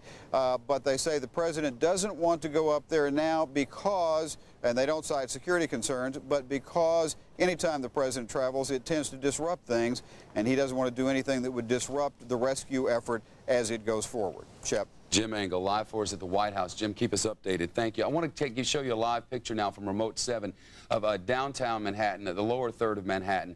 There it is, this spot where it's now believed that a 54-story building in the same neighborhood as World Trade Center, a building that would tower over many of the skylines in this nation, is now perilously in danger of falling to the ground. And not just that one building, but another as well. Fox News correspondent David Lee Miller, who was moved around because of these late developments, is on the ground with us, back up and live. David Lee, what can you tell us about the smoky situation now? Well, there's a great deal of uncertainty here, Shep. At about 5:30, they relocated us, and they moved us about a block north from the World Trade Center. That after two buildings, we were told, were in danger of collapse. One of those buildings identified as One Liberty Plaza. You can take a look at it over my shoulder. It is a thin black building, and there's also a building behind it that they say is also in danger of collapse. Workers in the building say windows suddenly began to pop and that cracks began to appear in the walls. For nearly an hour, there was a caravan, a non-stop army of rescue workers, firemen, cops, and heavy equipment that then paraded down Church Street away from the site that used to be the World Trade Tower. Now, As for the rescue efforts, we're told a limited operation is now underway, and they would not elaborate on that. One of the firefighters told me that there are still rescue workers on the scene, but nowhere near the number that there were just a few hours ago. We also have some numbers for you that tell us that 9 people have now been pulled from the wreckage. The most miraculous story, that of a police officer, Port Authority police officer identified as John McLaughlin. He was on the 82nd floor when suddenly the building began to give way. He said he rode the debris all the way down to the ground. Miraculously, he suffered only broken legs. 6 other firefighters have also been rescued, but these stories are few and they are far between. Right now, 55 bodies have been pulled from the wreckage. We are told 300 firemen are still missing, 40 New York City cops, 30 Port Authority cops, and there are still more than 200, they say, workers from the Port Authority that are unaccounted for. To sort of put in perspective the gravity of the situation here, the Brooks Brothers department store, located right near the World Trade Center, is now a morgue. Now, not far from what was the World Trade Center are the federal building here and the courthouse, and it is virtually an armed camp. There are APCs, there are military with automatic weapons patrolling the streets. Meanwhile, on the other side of Manhattan, west of the World Trade Center, it is virtually a ghost town. Electricity is still off, as are the gas lines. There is still a fear here that there could be more explosions. The situation is very precarious, and as we have learned, it is literally changing by the minute. Shep, back to you. David Lee Miller, live for us in Lower Manhattan. Our colleague Rick Leventhal is down there as well. Rick, we've been watching pictures of this building. I got to tell you, there have been reports on some local stations, local cable station as well, that these buildings had already fallen. It must be chaos down there. It is, Shepard, and it's tough to know what's happening at the scene behind us because we can't see it. Police have pushed us back far enough that we can't see what's happening at the actual scene, and almost every worker that you talk to who's leaving the area, many of them in a hurry, are telling different stories. We've heard about several buildings in the area that are shaky. We've heard reports that 1 or 2 of them have come down. What I can tell you is that I spoke to one guy who was a transit worker. He was in the subway. He was cleaning the tracks in the subway station, and he heard a rumble, and he says when he came out of that building, he saw it shaking. He saw smoke coming from the bottom and the top of the building, and he ran for his life, Shep. Rick, we're talking about a 54-story tall building here, aren't we? I mean, it's something you'd hear. Well, you'd certainly hear it if it came down. We haven't heard that, but we have been hearing a lot of loud noises coming from the site, and again, we're about 10 blocks away. The first report that I had was that a portion of what was left of the South Tower had fallen down. That we wouldn't necessarily have heard if it's a small amount of mortar and that sort of thing. And again, it's a pretty far distance away, and there are a lot of workers and construction equipment making noise at the site as well. But again, the point here is that there is apparently some real structural problems with many of the buildings in the immediate vicinity surrounding the World Trade Center complex. So there are ongoing concerns that not just one building might be cracked or be ready to fall, but several of them might be in trouble, Shep. Rick, I saw you about an hour and a half ago down there, my friend, with a worker wearing a hard hat who had just been rushed out of there, talking about how amazing New York has been in the last day, but the look on his face was unmistakable. They've only found 9 people alive in there, Rick, and there's supposed to be thousands. How do they seem to be doing? Well, yeah, you know, what we talked about before we went on camera were things that you really can't talk about on TV. I mean, the bodies that they're finding and the way the area looks to these people who are there working their hearts out, but surrounded by death. It's a very difficult situation for anyone. And these guys, some of them are volunteers, others are just, you know, hardworking individuals who are out there trying to do a job, and it's tough. And you can feel it, and you can hear it in their voices and see it in their faces. These guys are going through a real hard time out here. You know, 6 or 8 stories of basement below World Trade Center. We know that because we covered it back when there was an explosion in what was the basement. Yet above that, they now have a pretty darn good idea of exactly what happened. When that plane went through that building, the flames so hot and so intense that eventually, not immediately, but eventually it melted the steel there, which caused a couple of floors about 80 stories up to buckle on top of each other. These very thick, reinforced concrete floors, and as one fell onto the next and then it fell onto the next, you're creating a stack of pancakes with nary room for butter there.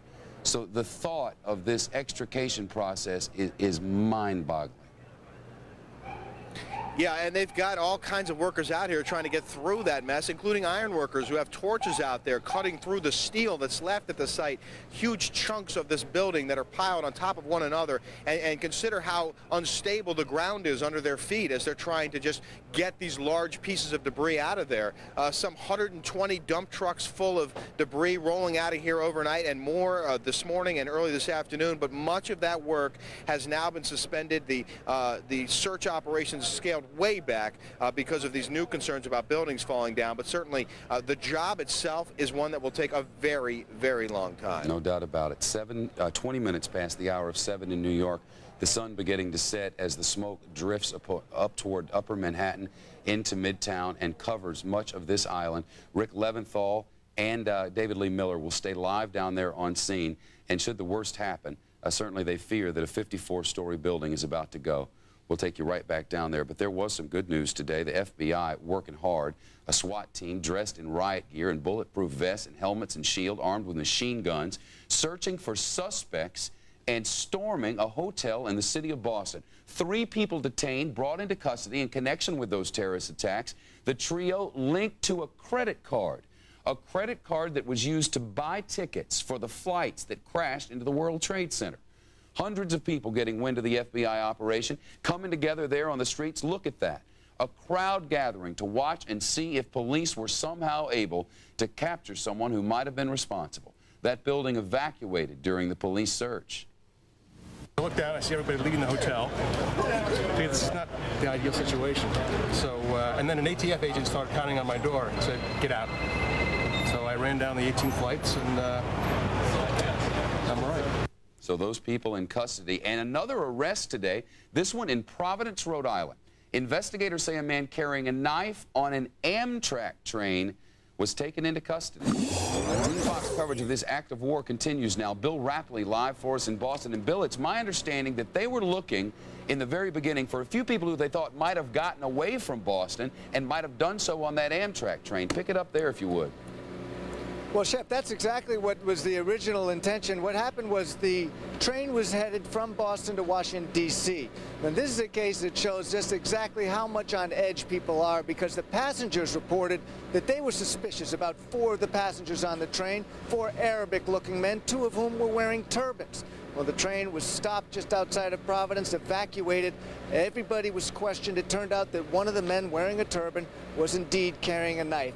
As he was put into a cruiser and driven away, an eyewitness says a gang of teenagers chased after the cruiser chanting, "Let's kill him, let's kill him." Providence police chief says there's no connection at all with the terrorists. Meanwhile, as you mentioned before, the center of attention was here in Boston just a few hours earlier at the Westin Hotel. It's an upscale establishment right here in Copley Square in the historic Back Bay. 3 men, as you said, were taken into custody. They're being held, we're told, on immigration violations.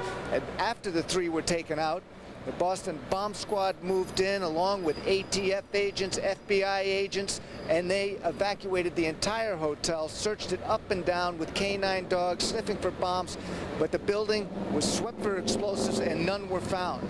However, this interest in this case, once again, overbearing.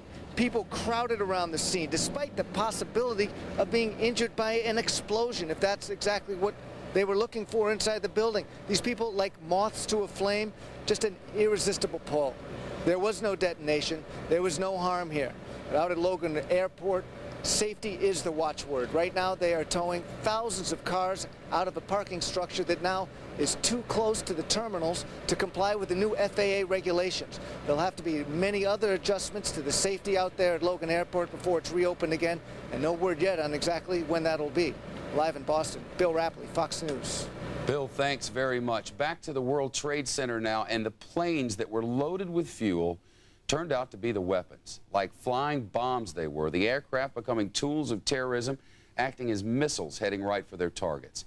Now word that some of the suspects who were responsible for this trained to fly those planes right here in the United States. A flight school in Florida called Embry-Riddle University, an extremely well thought of university that's trained hundreds upon hundreds of jet pilots, apparently giving several terrorist pilots license and the information they needed to take control of those jumbo jets. A former school employee at one time sharing his home with the suspects. Listen. When they first arrived, they had no place to stay. They just popped in pretty much, as I recall, unannounced. And so we provided them, for the benefit of the flight school, provided them a place to stay for a few days. And those suspected of driving the jets into World Trade just before they collapsed to the ground, now believed to have been schooled right here. Team Fox coverage of this act of war continues now. Orlando Salinas live for us from Daytona Beach, where that school's located. Orlando? Shep, it is incredible, but tonight we are learning about the very real possibility that some Americans unknowingly may have played a very real part, a major part, in what is being called the worst terrorist attack in history. At this point, we hope and pray that the university has not been a victim in this madness. That madness, the mind-blowing, very real probability that this one flight school, along with others possibly, trained terrorists pretending to be serious student pilots at Embry-Riddle Aeronautical University. One student here was detained, interviewed, and then released after police were convinced he had nothing to do with those attacks. Also some tense moments at the Daytona Beach International Airport today. A bomb squad inspecting a Continental 737. Cops later on said it was routine after what happened yesterday. While rescue and recovery efforts continue in New York and D.C., in Vero Beach, Florida, FBI agents swarmed all over the Flight Safety International School. Meanwhile, in Venice, Florida, agents had a long talk with that man we heard from earlier, Charlie Voss. This guy's address was listed on a car rental application filled out by one of the terrorists. Today, Voss said he allowed those two student pilots to stay in his home last year. Then he told them to leave because he said they were acting crazy. Shep, tonight in Florida, several people have been detained, we're told, for questioning. Shep? Orlando Salinas live for us outside Embry-Riddle University. Now, some of the best clues to the terrorists may in fact come from another hijacked plane that missed its mark, the United 737 that went down near Pittsburgh. The local congressman saying obviously rural Pennsylvania was not the intended target. He says heroic passengers kept even more lives from being lost, and one cell phone call backs that up. Team Fox coverage of this act of war continues now. Jeff Goldblatt live for us in Shanksville, PA. Jeff. Shep, indeed, it's starting to look like extraordinary heroism and selflessness played out on board United Flight 93, that perhaps passengers, knowing that they were going to eventually die, decided to storm the cockpit in hopes of thwarting terrorist plans to hit a more high-profile target. We're getting some insight into this tonight. The San Francisco Chronicle reporting tonight that a passenger named Thomas Burnett phoned his wife Dina from the doomed 757. Burnett's priest telling the paper the call went like this, with Burnett saying, quote, "I know we're all going to die, but there's three of us going to do something about it. I love you, honey." The call then ended. What happened next on board? Investigators hope that the jet's black boxes will provide this vital insight. Now, unlike the other terrorism targets at the Pentagon and also there in New York City, investigators here believe that the black boxes will be recovered. They say there's a greater chance of this happening because the crime scene here is more readily accessible, and so that if the black boxes are there and they are intact, that they do believe they have a better chance of analyzing this information and are going to go forward with that, that there might be some more promising bits of information from this flight data recorder and also the cockpit voice recorder that could provide some telling and promising leads, perhaps aiding investigators there at the Pentagon and also in New York City. And we're already getting some indications of the promising bits here from Shanksville, Pennsylvania. A high-ranking government source telling Fox News today, quote, "The key is what we're finding in Pennsylvania at the wreck site.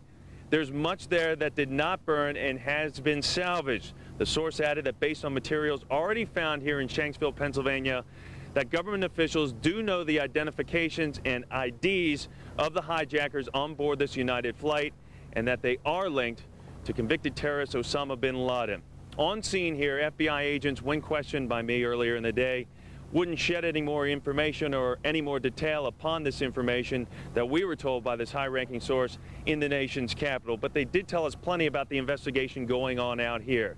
They said it's going to be painstakingly meticulous, that it could take anywhere from 3 to 5 weeks, that there's just lots of debris out there, Shepard, the largest piece of which they've been able to find at this point, a chunk of an engine, but most of it no bigger than a telephone book. Shep, back to you. Jeff Goldblatt reporting live from the crash site there in PA. Let's go live now. These are live pictures. I believe this is the crash site, certainly, in downtown Manhattan. Some of the best look that we've had at this scene.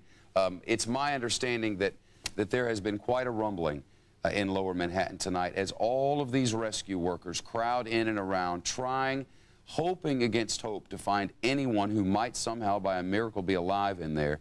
The buildings around them are rumbling. A 54-story building threatening to collapse, and authorities truly believe that it will collapse, and at this point it's just a matter of time. You may remember after the Twin Towers collapsed, there was building number 7 there in the same complex. There are a lot of buildings altogether. Building number 7 went down. Now there are fears about buildings 4 and 5 as well. Imagine the thunder when that plane hit, and then when the buildings collapsed to the ground. It's an island made of granite, but it certainly rocked everything. Now the structural soundness of the buildings around certainly in question. Until earlier today, 3 buildings were still on fire. You see the windows blown out in all directions. After what happened, who can imagine otherwise? Let's take a look at exactly how it happened yesterday morning when 2 jets went plowing into what was one of America's most prized possessions. A building that wasn't even completed until 1978, the last tower, 88 that is, and if you look closely, you can see the nose of that jumbo jet coming right through a building where thousands and thousands of friends and relatives of people in this city lived, where 400 businesses from this nation and around the world were headquartered, where 50,000 people walked in the doors every morning to go to work. They hit these on purpose. They were headed west out of the airport there, crossing over Mass, then straight down and straight in to the World Trade Center. They had an accident in Washington. They tried in Washington to hit the White House, it's now believed. Brian Wilson's speculation is, from his knowledge of the flight patterns there, that as they tried to hit the White House, taking this route right here, they passed right over it, couldn't see it, had to make a loop and go to their secondary target, because the Pentagon is surrounded by nothing. It's an enormous structure and impossible to miss from the air. And besides that, the pilot knew there was another plane that was speeding in that direction and had exactly the same orders as he, to go right to 1600 Pennsylvania Avenue and blow up the White House. The terrorists infiltrating our airports boarded our planes with knives, in some cases making bomb threats. But who were they, and how did they pull off this coordinated and horrific act of terror? The feds are looking for those answers. Fox News has learned investigators have identified almost all of the hijackers, including one known supporter of terror suspect Osama bin Laden. Our Team Fox coverage of this act of war continues now. Senior correspondent Rita Cosby live in D.C. Rita. Shepard, law enforcement sources are telling Fox News that they are now 99% certain that bin Laden masterminded these terrorist attacks.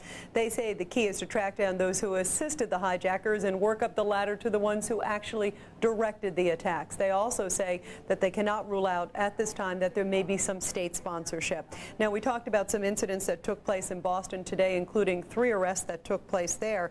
Terrorist mastermind Osama bin Laden has some strong family ties to a group of supporters in Boston, where the 2 hijacked airliners that demolished the World Trade Center took off. One of bin Laden's brothers actually set up a scholarship fund at Harvard University, while another relative owns 6 condominiums in an expensive complex just outside of Boston. 2 of bin Laden's associates also once worked as Boston cab drivers. Now, sources in law enforcement are telling me that they do indeed have the names, it appears, of almost all of the hijackers, and sources are telling me that many of the hijackers were Egyptian and Saudi nationals. Now, this is significant because these are 2 groups that comprise a good portion of bin Laden's followers as well.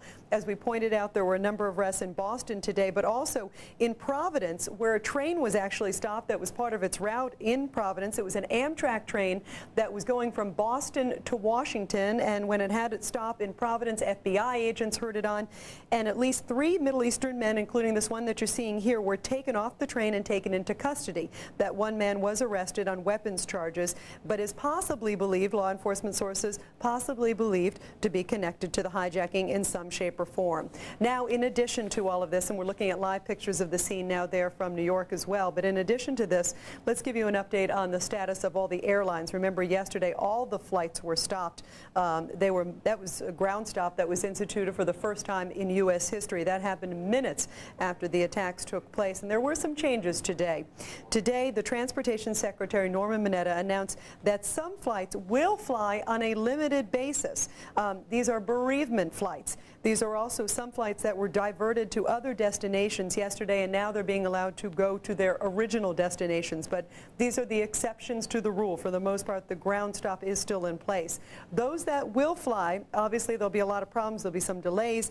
There may be some different types of planes that will be going, and they'll be going with extra security. Some of the new measures that are in place just to be allowed to have these few flights go. No curbside check-ins. No knives, nothing of that structure being allowed to go on. In the past, they were allowed to bring blades 4 inches or less.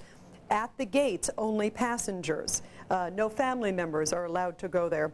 And also additional security at the terminal. We may see a number of officers, a number of state and federal officers at the terminals and also at the gates. Officials are saying that they do expect that the ground stop, that official ground stop, will be lifted soon, but that all airports around the country will have to adhere to some very, very strict standards that may be in place for some time, may become permanent procedure, may cause some inconvenience to travelers, but hopefully we'll keep them safe. Back to you. Let's hope so. Our senior correspondent, Rita Cosby, working hard for us in D.C. As we continue to watch the rescuers toil there in the lower end of Manhattan, just coming across on the wires, this from Sharon Cohen, AP's national writer, talking about the people who were on board that plane, the plane which crashed into the World Trade Center just yesterday. They were heading to weddings and reunions.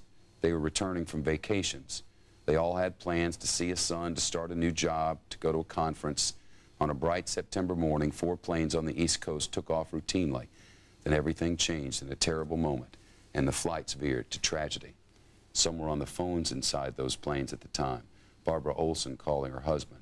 A man on board another plane, trapped in a bathroom, on the phone, desperately trying to get word to someone. And in Pittsburgh, Pennsylvania, just outside, word now that it was heroic passengers.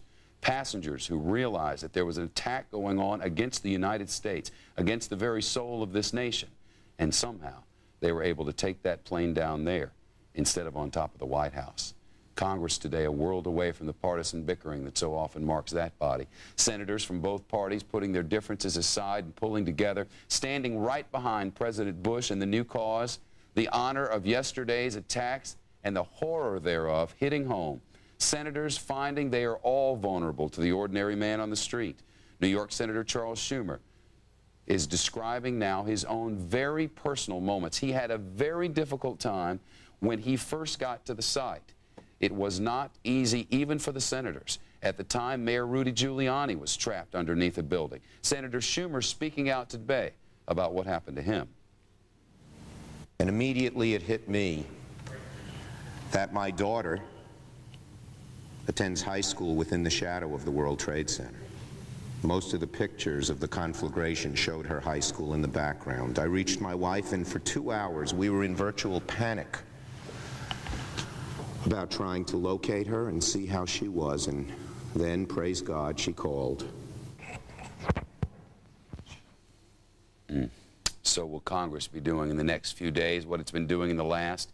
What can it do? Our Team Fox coverage continues now on this act of war with Chief Political Correspondent Carl Cameron live for us in D.C. Carl, what's the word from the Hill?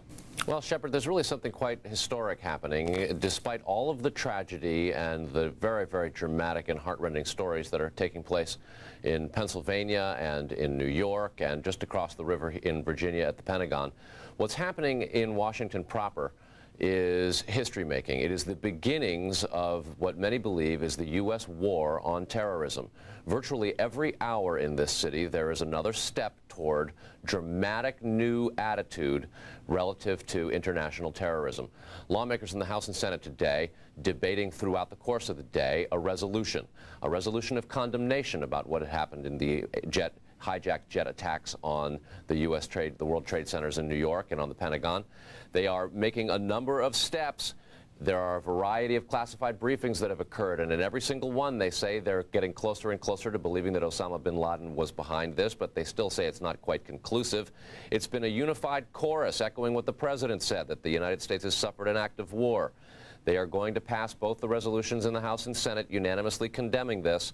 There are strong warnings from lawmakers that the American people have to be prepared for foreign civilian casualties, that when the United States retaliates, because President Bush and Democrats and Republicans alike believe any country that harbors terrorists should also be held responsible, our attack, our retaliation, our reprisals could be so violent that, in fact, we may see civilians killed in another country, and the American people need to stand strong and not weaken in its resolve if we begin to see pictures of women and children dying in another country as the United States government tries to find and hold responsible those people who've caused the carnage in this country.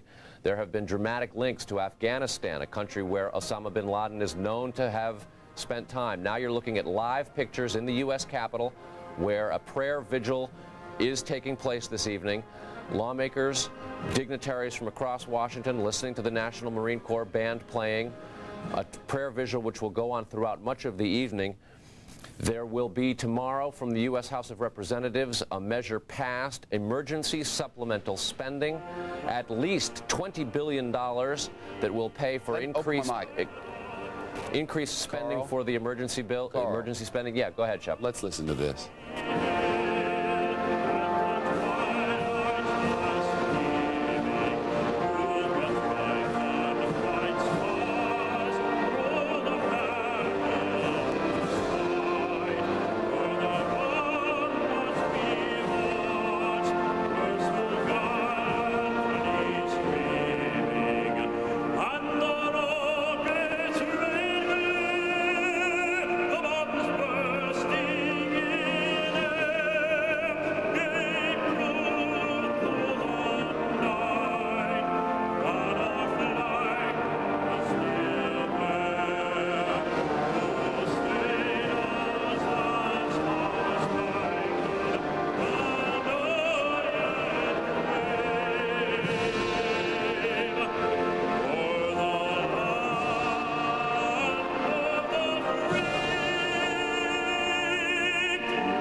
Prayer vigil on Capitol Hill.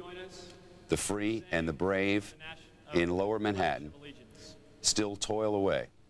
This prayer vigil in memory of the thousands upon thousands who were no doubt dead in Lower Manhattan this night. They will work throughout the evening. The military is en route. 2 aircraft carriers headed this way. A hospital ship to launch to New York Harbor. This is a process that will go on for months, and it's believed 3 of those buildings may collapse this night. Carl, I didn't mean to interrupt you, but I haven't heard that song since this happened, and it seemed only appropriate.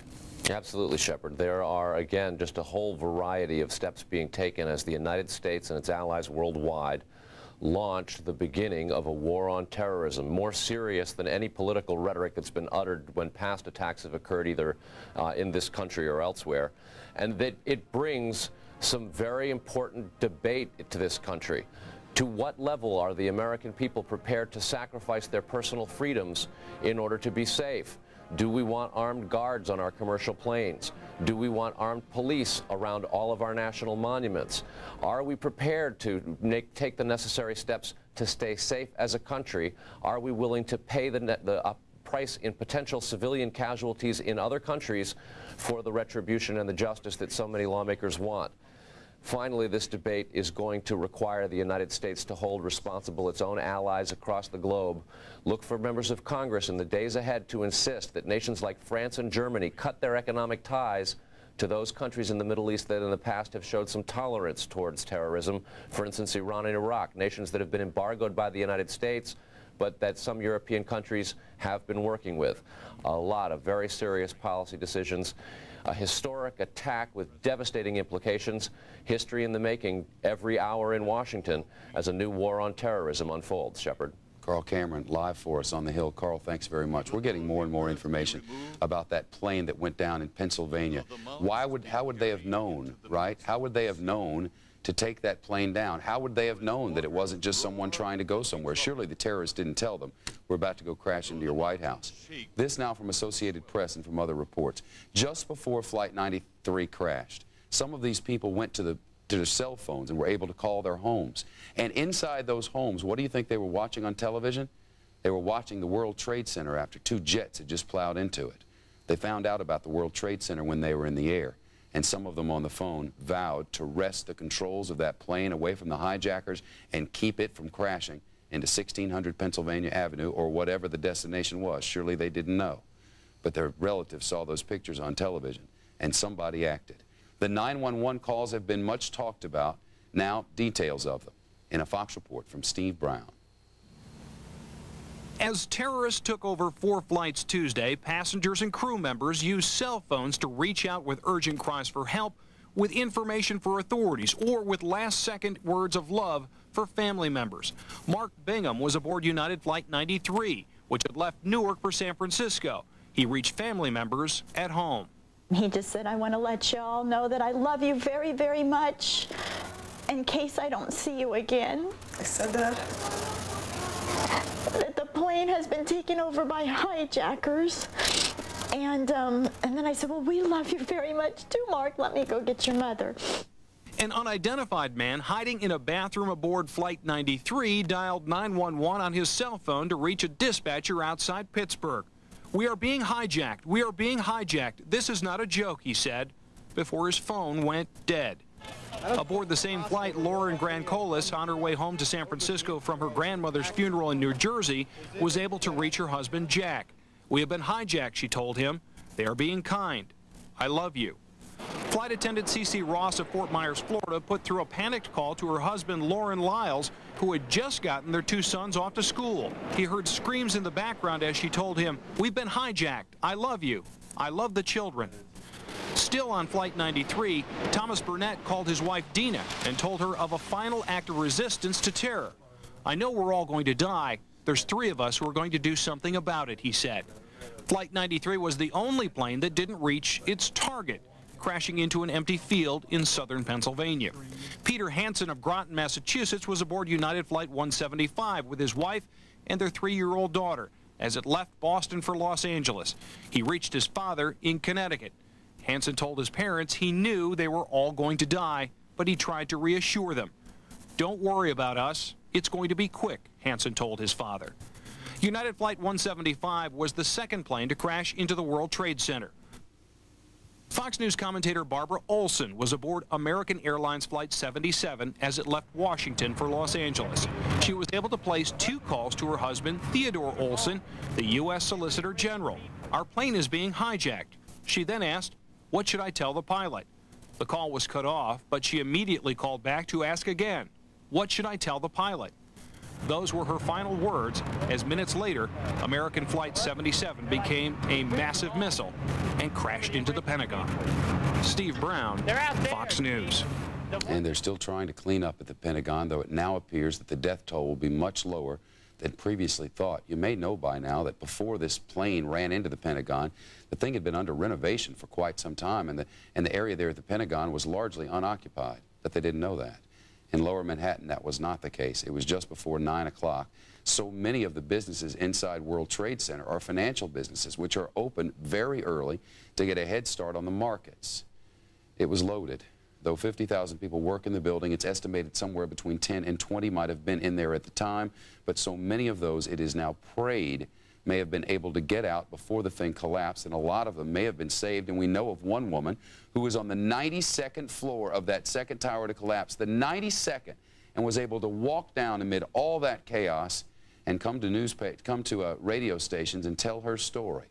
They're hoping to get more victims into the hospital. Hundreds of medical personnel standing by to attend to victims. Volunteers are everywhere. People donated blood 24 hours a day until finally St. Vincent's Hospital said, thank you, but we cannot accept any more blood. They got lots of food and lots of water, but the number of people admitted to hospitals remains very, very small compared to the thousands affected by the attacks. Our Team Fox coverage of this act of war continues now. Dari Alexander live for us at St. Vincent's in Lower Manhattan. Dari.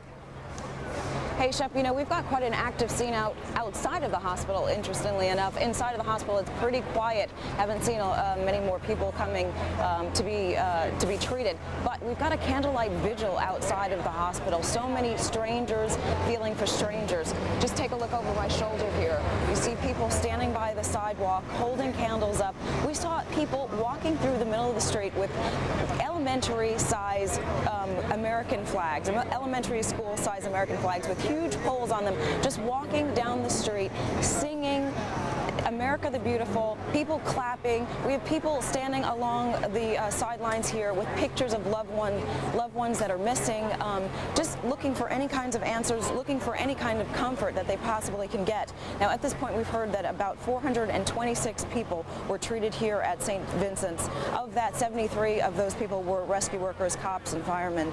And we also understand that 95 people were admitted overnight.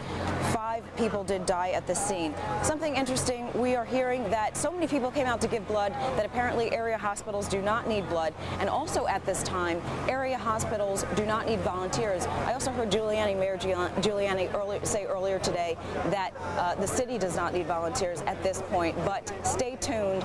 For a few days from now, when when you've seen the pictures a million times over and things start to, wear on you a bit, that is when they may need some volunteers, professionals to help out people with mental anguish. Also, there's a lot of cleanup that has to be done, so they are saying stand by if you want to volunteer. I know it's hot right now, but they may need help in a little while. Something else that's interesting that's supposed to happen at the hospital very shortly. We understand that Senator Hillary Clinton and Senator Chuck Schumer are going to come here, so we will be standing by here for them to come. So that's what's going on at the scene right here in front of St. Vincent's Hospital. Back to you, Shep. Gary Alexander, live for us in Lower Manhattan. Gary, we're also waiting for the Mayor, Rudy Giuliani, as you mentioned, to hold a news conference. That's expected to begin just moments from now. We're hoping to learn a great deal about how the rescue efforts have gone just before nightfall. This is his first news conference in a few hours. There were hopes, at least, that they might be able to get in there and do a little bit more work. But, of course, now there are fears of these 2 more buildings that may, in fact, collapse. They've moved people away from lots of the area, but as you can see, they are going through the rubble now with the enormous cranes that have been brought in there to assist. More fingers are pointing at Osama bin Laden through all this as the mastermind behind yesterday's brutal attacks. The French, the British, the German, and Israeli secret services are all saying that bin Laden is considered the prime suspect. That information from the chief of staff of Germany's prime minister. Germany saying it expects the United States to react forcefully. And some Palestinians in the West Bank greeting the attacks on the United States with cheers and celebrations. So just what is the mood in the Middle East today? A Fox report now of this act of war continues with Jennifer Griffin live for us in our Jerusalem newsroom. Jennifer. Hi, Shep. The mood here in the Middle East is somber and also a bit curious about how the U.S. is going to respond to this attack. Many people are speculating that the U.S. will bomb, but bombing has its own problems. The question is, when will they bomb, where will they bomb, and who will they bomb? After the U.S. linked Osama bin Laden to the U.S. embassy bombings in Africa in 1998, they sent Tomahawk missiles into Afghanistan and into Sudan, but bin Laden survived. Here in Israel, people are still very shocked by the initial Palestinian reaction to the news that America had been attacked. There was dancing in the streets. Several thousand people went into the West Bank and were celebrating, handing out candy. It reminded many Israelis of the Gulf War when Iraqi Scuds landed on Tel Aviv and Palestinians celebrated at that time. Palestinian leader Yasser Arafat went on a blitzkrieg PR campaign offering his condolences and trying to distance himself from those images of Palestinians celebrating in the streets. He even donated his own blood to the Americans. Just a few weeks ago, Israel's prime minister called Arafat his bin Laden. As Israel has found in its fight against suicide bombers, it's often very difficult to go after these people who send these terrorists into attack, and that bombing is often a difficult way to stop the terror. What makes bin Laden a tricky target is that he can hide in Afghanistan. There are many places he can hide, and it's very unlikely that the Taliban is going to give him up, even if the Americans find evidence linking it to bin Laden. Shep? Jennifer Griffin. Jennifer, live for us in our Jerusalem newsroom. We'll keep tabs on her, of course. Congress today, a world away from what was going on. We first, though, want to take you to Lower Manhattan, where they are still still working away to try and clear away as much of the rubble as possible. You can see the iron workers out now. It's been mentioned repeatedly here that part of the reason the building collapsed, it's now believed, part of the reason it collapsed is that, that in fact that plane blew up in the middle and the heat got so high that it melted the metal and it just fell one down on top of the other. I want to get you to some of the reaction from all of this. Our cameras and microphones have been out and about. Some of the human side of this story, it's not hard to find. We've sent producers and photographers out with cameras all over the city of New York and Washington for that matter. And the small personal stories are as fascinating as anything else. Those who survived, those who were able to help a neighbor, those who were able to get away just in time, and those who saw things which they never dreamed in a million years would ever cross before their eyes. Leave the families alone. What I have seen on their faces is grief and shock at what's happened. They've gone through a terrible tragedy and a horrible loss. He'd called his wife a few minutes before the Pentagon was hit. He forgot. He didn't have a cell phone, so apparently he was on his office phone and called her and told her to turn on the television, that look at what's going on in New York City. And that was the last anybody heard from David. Been told that he's not in one of the emergency rooms. The plane hit his office, the office he was in, and found him. And the Pentagon has announced that there is no hope for any survivors left in the rubble. There's always hope, but we also have to face reality to go on. It's tough. It's tough. Just two little girls, lovely wife, and a tough future. He said, I want you to know I love you very much, and I'm calling you from the plane. We've been taken over. There are 3 men that say they have a bomb. And I said, well, who are they, Mark? And he repeated that he loved me, and he said, I don't think he said, I don't know who they are. He became distracted there as if someone was speaking to him, and he said, it's something to the effect of, it's true. And then the phone went dead. Maybe he cut the fuel off or something, the fuel supply off, unbeknownst to the hijackers. I'm thinking he might have, the way it came down, apparently, looked like there was no power to the airplane. It looked like it came straight down, and it didn't hit whatever target they were going for. He helped us grow this company from about 100 people to 2,000 people or maybe more. And he gave his life for it. It's tough, but he did what he wanted to do. I hope that President Bush is the caliber or can come up with some of the backbone that Ronald Reagan or Harry Truman had and not back down from these people. They will be hunted down, said the president. The people who harbored them will be as well. The United States will not stand for what the president called this cowardly act of war. It would appear now that NATO is on board. NATO in Brussels today with a statement saying that this attack on the United States was an attack on the entire NATO alliance, that the world is on our side. Now, in Lower Manhattan, they continue to search for people who may somehow, by some miracle, have survived. The truth is, the hopes are fading. There are 3 buildings precariously close to this spot that are teetering on the brink, even now. Earlier tonight, the 54-story building just across the street began to buckle. The windows began to burst out. Police and firemen cleared the scene away, trying to avoid any more catastrophes. A 54-story building. It has not yet fallen. They expect that it will. It is not a windy night in Lower Manhattan. The smoke is rising and coming up over the city, which has really not smelled this at all. Until early afternoon today, the people of Manhattan above 14th Street, in the area around Rockefeller Center where all of us work, in the Upper East and Upper West Sides where so many hundreds of thousands of Manhattanites live, nothing of this since the very first moments of the very first day. Now the smoke has engulfed much of the island. Much of the debris is in Brooklyn. Much of the soot is in New Jersey, and this pain is being felt, certainly, around the globe. This will be a 24-hour-a-day operation. New York's bravest and finest have worked now better than 30 solid hours. They'll be replaced by the National Guard. The area which is cordoned off in Lower Manhattan, it is believed, will be shrunk down. And as the days progress, much more of this city will return to business as usual. In Washington, the early death toll was believed to be around 800 for the Pentagon. Now it's believed that that could be more like 100 or 150. They put listening devices inside the Pentagon. They have no reason to believe anyone who is left inside is still breathing.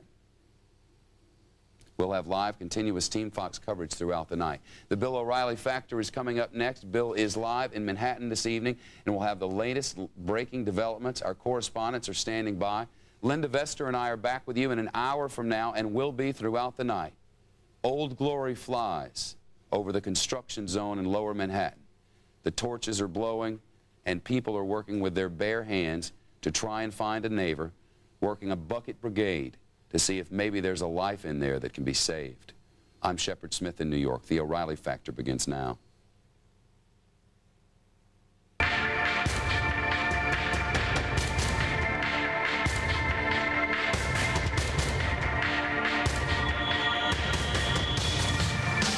I'm Bill O'Reilly. Thanks for watching us tonight as we continue our uninterrupted coverage of the terrorist attack on the United States of America. Well, I'm still furious, and I bet you are too, but all Americans must avoid the temptation to overreact. The FBI has made a lot of progress in the past 36 hours, and in a moment we'll run down the latest for you in the Talking Points memo. There will be major repercussions for all of this, all of us, I should say, because of this attack. And tomorrow, Talking Points will get into that, but tonight, emotions are still too raw, and our reporting will center on what has happened and what is happening right now. By the way, I've noticed many people here in New York and in New Jersey and Connecticut are displaying flags outside their homes. This is a really good thing, and you might want to do it if you haven't already. For the next week or so, we should be a nation of flag wavers. The memo this evening is designed to bring you right up to date. Here's what happened today. Authorities have now identified most of the terrorists, all of them Arabs, at least one a known Osama bin Laden supporter. So far, at least 5 people have been arrested in connection with the terrorism. The plane that crashed into the Pentagon was aiming for the White House, according to the Attorney General. And Mr. Ashcroft also says the planes were hijacked by 3 to 6 terrorists on each airliner. The men used knives and box cutters. The damage at the World Trade Center and the Pentagon is now estimated at $20 billion. The final death toll remains unknown at this hour.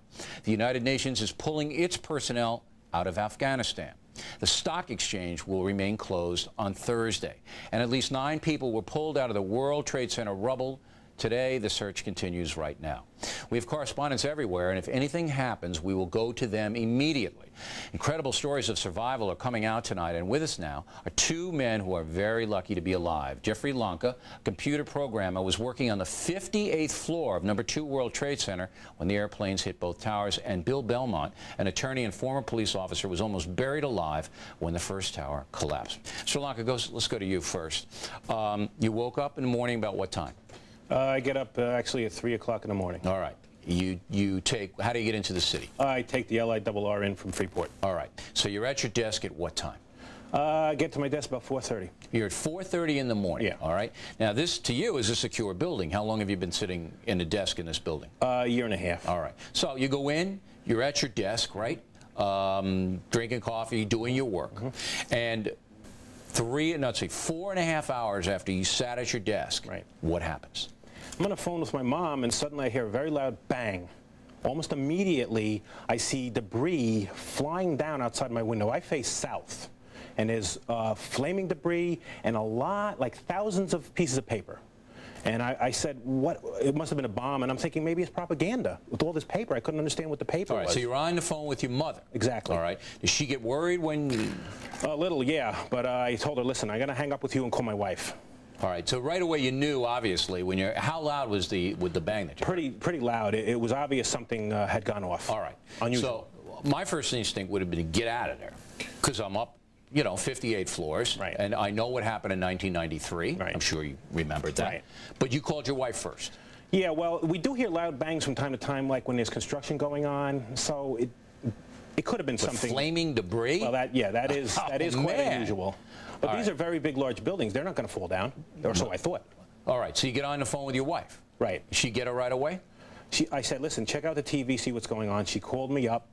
2 minutes later, said a plane hit the other building. All right. So she was the one that alerted you what happened. What'd you do then? I said, okay, let me go over. I walked over to the north side, looked to One World Trade Center, to the east side of it, and there's a gigantic hole with a flaming, smoking hole in the east side of One World Trade Center. So nobody in the building told you to evacuate, no alarms went off, nothing like that? Other people in your office, what were they doing? They had heard it, but they were remaining even calmer than me. They were staying at the everybody desk. was calm. Nobody was running for the elevators or anything like that. They were looking out the windows at this papers. All right. That's about it. Then what did you do? I came back and went to my boss and I said, Bernie, listen, a plane hit the other building. And so finally people came over and looked out that window, and we couldn't believe, you know, this hole.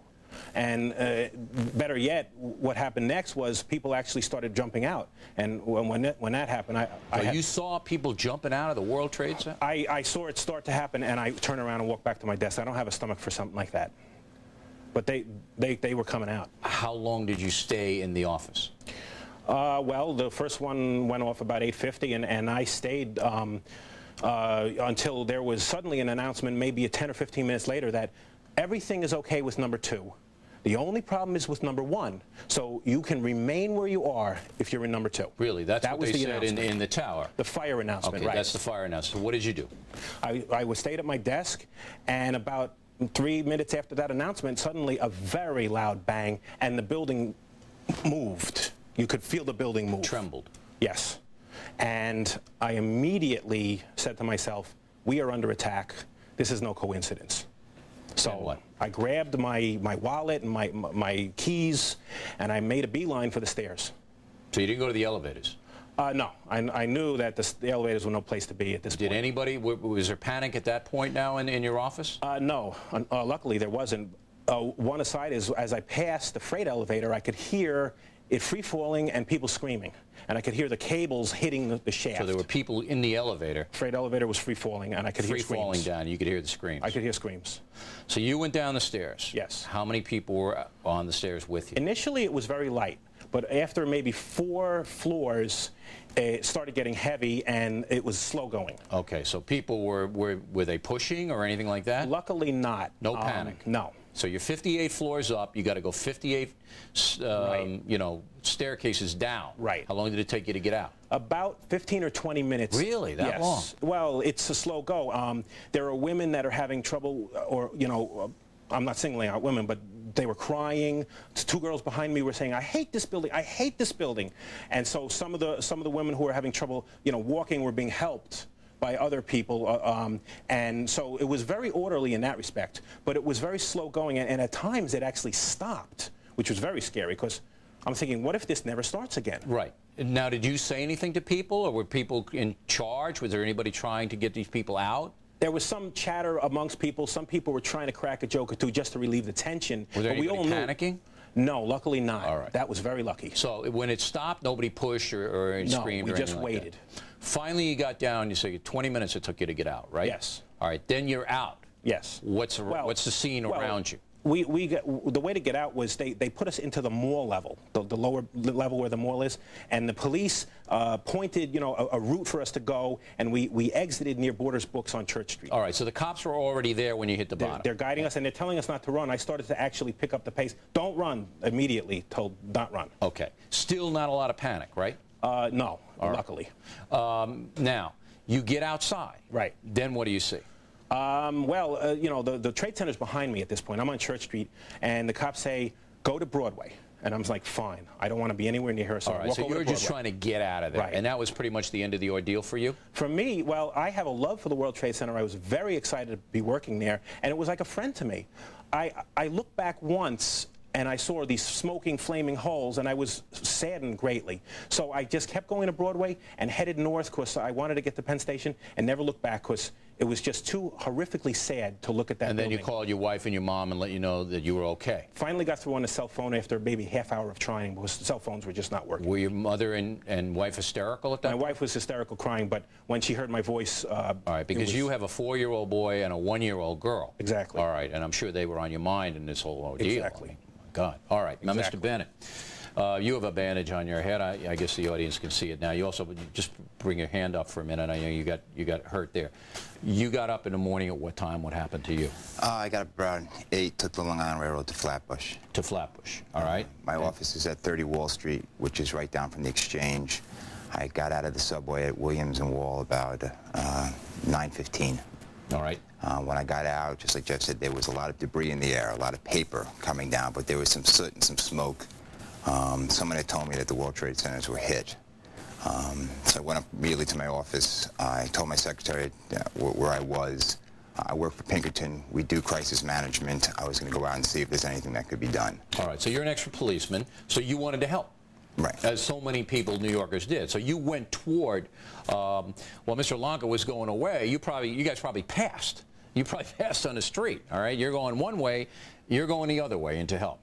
Then what? I got to Broadway, looked up. This was after both planes had hit the buildings. It really was surreal. The flames were coming out. There were bodies coming out at that point. You saw people jumping out of the towers? I don't know how they came out. There were bodies coming out of the towers. You could see it? Yeah. What went through your mind when you saw that? Because I mean, that to me is the image that stays in my mind. And Mr. Lanka, of course, you know, in his testimony right now, I mean, to actually look out the window and see these people. What did you think when you saw that?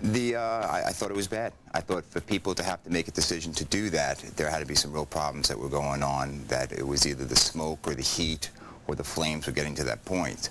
I have a friend, Morty Frank, who works on the 107th floor. I was trying to call on the cell phone because I knew this was below. The flames were below them to see what the situation was up there. All companies have a crisis management plan. Maybe I'd get some information. Maybe I'd hear something about evacuation. Cell phones wouldn't go through. Phone lines were down. I then looked for the command center. I knew they would have set one of those up. Jeff was a little further south, north than me. I was south right along. I came up by One Liberty Plaza, which I think we've just heard recently. Right, all right, so now I'm going to stop you there because we have a breaking situation going on right where you guys were. This activity is happening right now. David Lee Miller is standing by. David, you want to come right in and tell us what's happening there? Bill, we've got a lot of contradictory information. We were on the air here at about 5:30 live when suddenly we were literally unplugged by the New York City Police Department. They told us we had to move away because 2 buildings were in danger of collapse. One of those buildings identified as One Liberty Plaza. Some of the workers we talked with said that their cracks appeared in the walls, a number of the windows suddenly began to break, and that rescue workers then flooded Church Street, which is where we are now standing, heading north about 5 or 6 blocks away from the World Trade Center, and then a caravan of heavy equipment, some of the tractors, cranes, and almost all the safety personnel came this way. We are told that a limited search and rescue is underway at this hour, but that is by and large anecdotal, what we're getting from the workers. We've had no official statement. But joining me right now is one of the firefighters who was down there. He is from the Maybrook Police Department, and that is in upstate Orange County. His name is George Byrne. George, you were there. You saw the carnage and the devastation. In your own words, how would you describe what is taking place a few blocks from here? Utter devastation. The buildings are gone. There's no other way to describe it. They're just gone. What is the likelihood of being able to pull people out of this wreckage? I understand that so far only 9 people have been pulled from the rubble. I've been in the basement of 5 World Trade Center. There is a lot of air spaces down there. There's a lot of places people could be still trapped. Any hope that these people are going to get out? I mean, what can be done to get them out? I understand they have iron workers cutting the steel, but a lot of this work has to be done very carefully, or the workers themselves may be hurt. Well, right now they have iron workers in there. The iron workers are going to work through the night. They're going to bring the search and rescue back in the morning. There's always hope. You always cling to hope that somebody's down there and we can get them out. You've seen some pretty terrible things, I'm sure, in your work as a firefighter, but how would you describe this scene again to people who only see it on television from a distance? I've never seen anything like this. I'm a Vietnam veteran. There's nothing like this. It's just absolute chaos down there. Like I said, the buildings are gone, and it's just utterly unbelievable. George, Bill O'Reilly has a question, but you don't have an earpiece, so Bill, I'll pass it along. Okay, don't worry about it. I think George covered it for us, David, and we appreciate you checking in. Stay out there. If anything happens, let us know. I mean, it's very interesting to see. We have to describe this for the audience. That all the buildings around the World Trade Center, because the World Trade Center is so huge, were weakened when the Trade Center came down. And there are literally thousands of people still missing, including hundreds of firefighters, police, Port Authority police, that obviously could be alive because the basement of the World Trade Center remained intact. And so police and fire and rescue people are still down there tonight, yet all these other buildings are shaking and coming down, which is why we have David right there. All right, now, Mr. Belmont, let's get back to you. So now you're going toward, and then debris fell on you, right? Well, as you can, I came from the East End Broadway to the perimeter, moved myself to the command center, which was set up on the west side. At that point, which Jeff explained, which I couldn't understand, there was nobody leaving the building when I arrived. The 25-minute period prior to the building coming down, I thought you would see people running out of the World Trade Center, running out of the plaza, heading in all different directions. There weren't. Jeff explained some people went north, but there was no movement east or south or west. Hopefully most people who could be evacuated were taken care of at that point. I was trying to move to the command center, which was on the west side, to see what assistance I can provide. That was the staging area for the medical personnel you just referred to. Like you indicated, there was people... All right, so you're trying to get there, and what happens? We were there trying to assist the medical personnel getting in. They were rushing in EMS, the fire department, ambulance personnel lining up and actually heading into the building. And while we're standing there, we're underneath the overpass thinking we were safe, thinking anything that came off the building, anybody... Would hit the... you were protected. We were protected by the overpass. So what happened? At that point, we heard a large boom. You know, I looked up and just saw the building coming at us, and we just turned and ran. So it was like an avalanche? It was like an... It was... Yeah, that's a good description. It was just... And what hit you in the head? I don't know. I tried running to the building. I kept thinking if I get to the corner, we'd be all right, but just I got pelted in my back and my head by concrete. I mean, the force of the concrete was so great, it actually filled my pockets, my suit pockets. Did other people around you go down? We all went down. I was surrounded by all emergency personnel, so we got... Any of them killed? None that I saw. All right, so everybody were wounded but survived. Well, we literally could not see. We thought we were buried alive initially because it was pitch black, and I mean dark, it was pitch black. We were crawling on the ground, going through survival techniques, you know, we'll live, everyone survived, grab somebody. We made a life chain, myself, the fire personnel, police personnel, and moved. Well, we're happy. You know, it's amazing, gentlemen. You get up in the morning, right? You go to work, right? You figure it's just another Monday. Tuesday. It's another Tuesday, and then all of a sudden your lives are changed forever. For you guys will never forget that. We're happy you're okay, both of you, and thanks a lot for sharing your stories. Okay? Thank you. Thank you. All right, joining us, we're going to go to Washington, D.C. now, and our next segment is going to focus in on the prime suspect that have caused, or may have caused, all of this damage and terror and murder, Osama bin Laden. And with us is national security expert Lieutenant Colonel Robert McGinnis, who knows a lot about bin Laden and a lot about terrorism in general. Now, Colonel, what I want from you is everybody today who's called me, literally hundreds of people from around the world have called me, and they ask one simple question.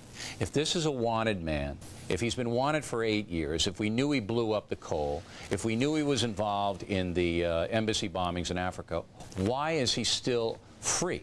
Can you answer that? We've decided not to go after him, apparently, Bill, even though we have a $5 million award on his head. The U.S., if we wanted to, quite frankly, with a special ops capability, we could seize him. Now, of course, you would infringe upon certain sovereign territory in the Taliban if that's where he is today, and we suspect that it's true. They would object, but I'm convinced that we could go in there given our special ops capability. When you say if we wanted to, why on earth would we not want to? Well, you know, a lot of things going on behind the scenes, Bill, that we may not see. Quite frankly, you know, one of the reasons Osama bin Laden targets the U.S. is because of his hatred of the Saudi regime, the Saudi royal family, and that mix with the U.S. there, we're the great Satan, of course. When you put all that together, there become a series of puzzle pieces that often don't fit the right way. They don't want, perhaps, us to go in and pull this guy out. It's not clear and obviously our CIA, NSA, DIA, and all these other agencies that are trying to assess this have decided in their recommendations to the President that we don't want to risk the sovereignty problems of going into a country like Afghanistan in spite of the Taliban, etc. All right, but when you say that we don't want to risk, what are we actually risking here if we go in a certain... Look, President Clinton lobbed a couple of missiles at Afghanistan when he thought Osama bin Laden was in a certain area, and he killed a bunch of people, all right? There was no reprisal to us, unless this is the reprisal. Maybe it is. But you say risk. What are we risking by chasing down the most wanted man in the world? Well, Bill, you started off by pointing out the USS Cole in 2000, the bombings in the embassies in 98, probably Khobar Towers in 93, and the World Trade Center back in 93, all indicate that this gentleman and his operation are able to go outside the region into this country, obviously, and elsewhere in the world. His tentacles are rather long. All right, but Colonel, this doesn't make any sense to anybody watching this. We've got this vicious madman, okay? Yes. We're afraid to go after him because he might do something. He's already done stuff. And he's going to do more, Bill, and I agree with you. I'm not saying, you know, if I had the authority, he wouldn't be there. All right, wait a minute. Whoa, Colonel. If you had the authority then, what exactly, specifically and precisely would you do? I would probably send in first man bombers to bomb the infrastructure of the Taliban, distract them. I would have probably several teams of Green Beret or Delta or some other type of operative. There'd be a combination of forces coming from the Persian Gulf and hopefully from Pakistan, assuming Secretary Powell can arrange that sort of thing. We would go on the ground through infiltration, probably via helicopter or a halo insertion. We would find his base camp, and we already know where it is. The problem is he keeps bouncing around. So we would probably go in at 4 or 5 different locations where he's known to have been, and we would find him. And then, if necessary, we would evacuate him, or if he became a casualty of war, so be it. All right, but you're making it sound a little bit easier than I think it is. There are two things in play here. You're right. Number one, the Clinton administration, and to some extent the Bush administration, doesn't want a wide conflict in the Middle East, and this man, bin Laden, has support among some oil-producing nations. I've always said here on The Factor, we're way too dependent on Arab oil. It's strangling our policy. And number two, the intelligence experts we had on The Factor last night said they lost bin Laden about 8 months ago. They don't know where he is. So I don't know how we go after a guy if we don't know where he is. Well, Bill, if all the major networks can find him at bin Laden's decree, and they have apparently been able to over the last few months. That's because, that was what was said last night. They want to be found. Yeah, bin Laden told them where he is, but he's not going to do that now because he knows we're after him. Yeah, but part of the problem, obviously, is that we've allowed ourselves to be blinded over the years. Our human intelligence system is absolutely broken, and we've relied upon high tech, but bin Laden's smart. He has PTP, which is a technology for decoding his Palm Pilot and his local PC so he can communicate to these people all over the world. And then as well, he doesn't rely as much on his digitized cell phones any longer. So if we're not there, and we're not, unfortunately, we're not going to be able to predict his movement from one camp to the next. And so that breakdown makes the equation that I articulated earlier much more difficult because we end up with many teams. The United States of America does not have anybody on the ground in Afghanistan who can tell us where this guy is. We don't have any operatives. We don't have anybody helping us out. Now, I'm not going to say categorically zero, but it's not very many. All right. What about the money trail? It takes a lot of money to do what this guy's doing. It takes an enormous amount of money to do this, to infiltrate people here into the United States, to train people, to coordinate. How about the money trail? Is there any way we can trace that? Well, there is speculation, and that's the best we have. Bin Laden's father, of course, is extremely wealthy, one of the wealthiest men in Saudi Arabia, and that's saying a lot. Bin Laden, by the way, is extremely popular with the people. The royal family isn't. But Bin Laden's father, probably through some of his other sons, can be passing these millions of dollars, which it takes to run a very sophisticated operation like was run yesterday in this country. So I see those lines, they may not be perfectly clear, but certainly we have some evidence to suggest that that sort of thing does occur. All right, but it would make sense that our intelligence agencies would be watching bin Laden's father, knowing where the wire transfers of the money go, knowing where the source of the money is, whether it's in Switzerland or somewhere else, certainly not in Saudi Arabia. You see, what I'm getting here is a very confused look. And we'll go back to your original premise, because we have a minute and a half. We're going to take a quick break, and then we'll come back. I want you to stay, if you would. That we didn't have the will to bring this man to justice. It doesn't seem... The world is a small place, as you know, Colonel, especially when you're spreading around a lot of money, and we are. We pay a lot of money for information. So I don't know if we had the will to get this guy before this. Yeah, well, Bill, we prop up governments that really are not very moderate. They're against our best interests, the Saudis being one, and we do it for the oil. You know, the Kuwaitis aren't very dependable. You know, Iran and Iraq aren't very friendly toward us either. So we really have very few friends in that oil-rich part of the world. So, you know, it really is, in a black and white scenario, we either make friends with somebody who has the resource we need and perhaps access to the new Caspian Sea oil, or we're going to be dry and high here in the United States. Well, that's for sure. I mean, we just can't, this and more. Well, we're going to get into it tomorrow in a factor. I don't want to get into that in this one, because we need more information about what's going on down in New York now. We need more information to come forth. But tomorrow we're going to deal with the bigger questions of how policy is going to change in the USA because of this. Colonel, we're going to break, give our affiliated stations now time to pause. Just stay there. We'll come right back to you. And this is a notation to our Fox stations that you can go to your local news now. All right, we're back here on the Fox News Channel, the O'Reilly Factor. We're talking to Lieutenant Colonel Robert McGinnis, who's a national security expert. The FBI made a lot of very, very fast and good progress today. And it looks like this is an Arab, or some people say Islamic militant organization. In the back of my mind, I'm saying, yeah, we think it's bin Laden, but Libya has a capability of mounting this kind of an operation. I think Syria might.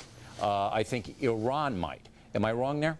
You know, Iran's been, its fingerprints have been over a host of international activities. Libya, perhaps, and Syria, definitely. They all have camps. But bin Laden has the biggest reach, and he's demonstrated that time and again. You know, keep in mind, 1993, World Trade Center, he brought in people that were local, working in the local mosque. He brought in an army, U.S. Army sergeant a few years removed, who was doing some training of his own people, Ali Muhammad, who was charged last year. You know, you had a host of people internal in the United States already planted, given sufficient funds and a ideological mindset. Keep in mind, this man's modus operandi is unlike a lot of other terrorists except for Hamas and Islamic Jihad, and that is suicide bombing. They commit suicide in the act. And sure, because that's what they did yesterday. They're going to go to heaven when they do it. It's well, that, of course, they're going to get a higher the jihad, reward. The holy war, right? That's right. Now, the problem with Osama bin Laden right now, as we pointed out earlier, is that we don't exactly know where he is,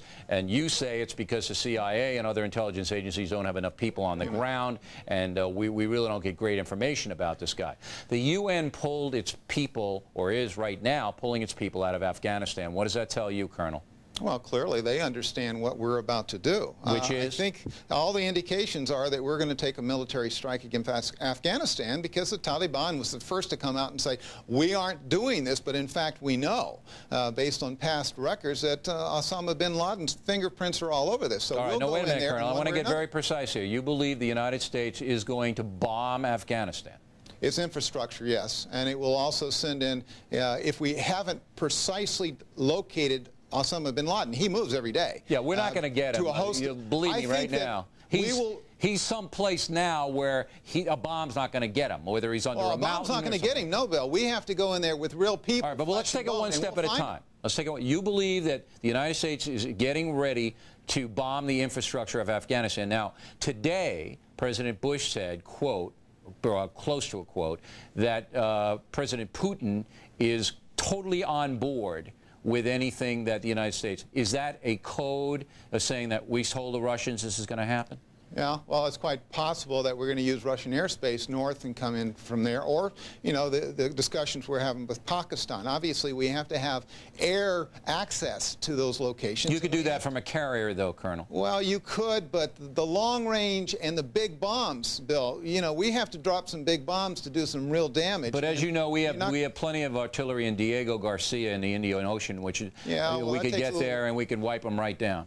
Yeah, but that takes a little while to get up, and we need to respond a lot faster than we can move that stuff out of Diego Garcia into the Persian Gulf. So we need to move quickly. We can launch aircraft from the United States, just like we did into Kosovo. They can be there in 30 hours and back, having dropped many thousands of pounds of bombs in the right place within a couple of meters. If indeed, if it's true what you say happens, and indications are it may, and we do bomb the infrastructure of a primitive country, Afghanistan, thereby igniting more indignation among militant Islamic people. Do we really accomplish anything because we don't get bin Laden? We got a minute. Well, the president said last night, we're not going to allow those that harbor terrorists to get away with it. It's past time to make a very strong statement to a nation like the Taliban, who are not liked by their neighbors. Yes, they are encouraged by the fundamentalists in surrounding nations, but most of the quote, more moderate nations in that area are very fearful about what's going to happen. Yes, we will bomb. Okay, well, I think the odds are that will happen, and I wouldn't want to be in Afghanistan or Kabul right now. Hey, Colonel, always a pleasure to see you. Thanks for your expertise. We appreciate it. We got plenty more on the Factor in the second half hour. This concludes the first half hour of the program. We're going to go again to our local station so they can come back if they would like, and we have a very compelling second half hour, so we'll be back in a moment with that.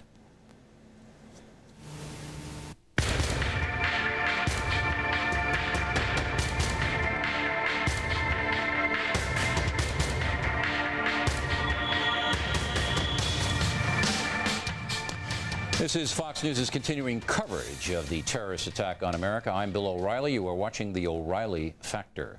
Joining us now from Columbus, Ohio, is Mary Schiavo, the former Inspector General of the United States Department of Transportation. Ms. Schiavo, you have been on the Factor before. You know we're a no-spin zone. And outside of the Osama bin Laden question that I've gotten all day long, the second most asked question to me is, how can 4 airlines be simultaneously hijacked? And we asked this question last night, and it now looks like these people had box cutters and knives that weren't made out of steel. Again, raising all kinds of questions on how they could get access to the pilots, for example. Aren't those doors locked? So take us through what you believe might have happened and where the security might have broken down. Okay. First of all, the weapons that they appear at this point to have used probably could have been gotten through security. When I was Inspector General, we got all kinds of weapons through security, far more alarming than these. So it's possible they could have gotten them through security. But with 3 to 6 persons on each plane times 4, you're talking about a large number of individuals who all had to successfully get through security. If you wanted to have an operative on the inside, all you have to do is get 1 minimum wage employee at each airport. That gives them an access badge to secure areas of the airport. So access to the airport, either by brazenly bringing the materials through these screeners and assuming they won't catch it. Many indications have shown the government over the past 10 years that that's a big weakness, or having someone on the inside. Once inside and once inside security, there is nothing to stop them. We use for domestic flights a very rudimentary screening process, a profiling process. We can't use a lot of items because it's violative of constitutional rights, but it's highly unlikely they would have done anything to set that off. They bought round-trip tickets, I imagine. Once on the plane, first of all, everybody makes a big to-do about the locked cockpit door. First of all, those are not bank vault doors. They're very flimsy doors. You can get through them. And the purpose of the locked door was to keep the pilots in the cockpit flying even if there's a disturbance in the cabin. But our federal regulations put dual obligations on our pilots.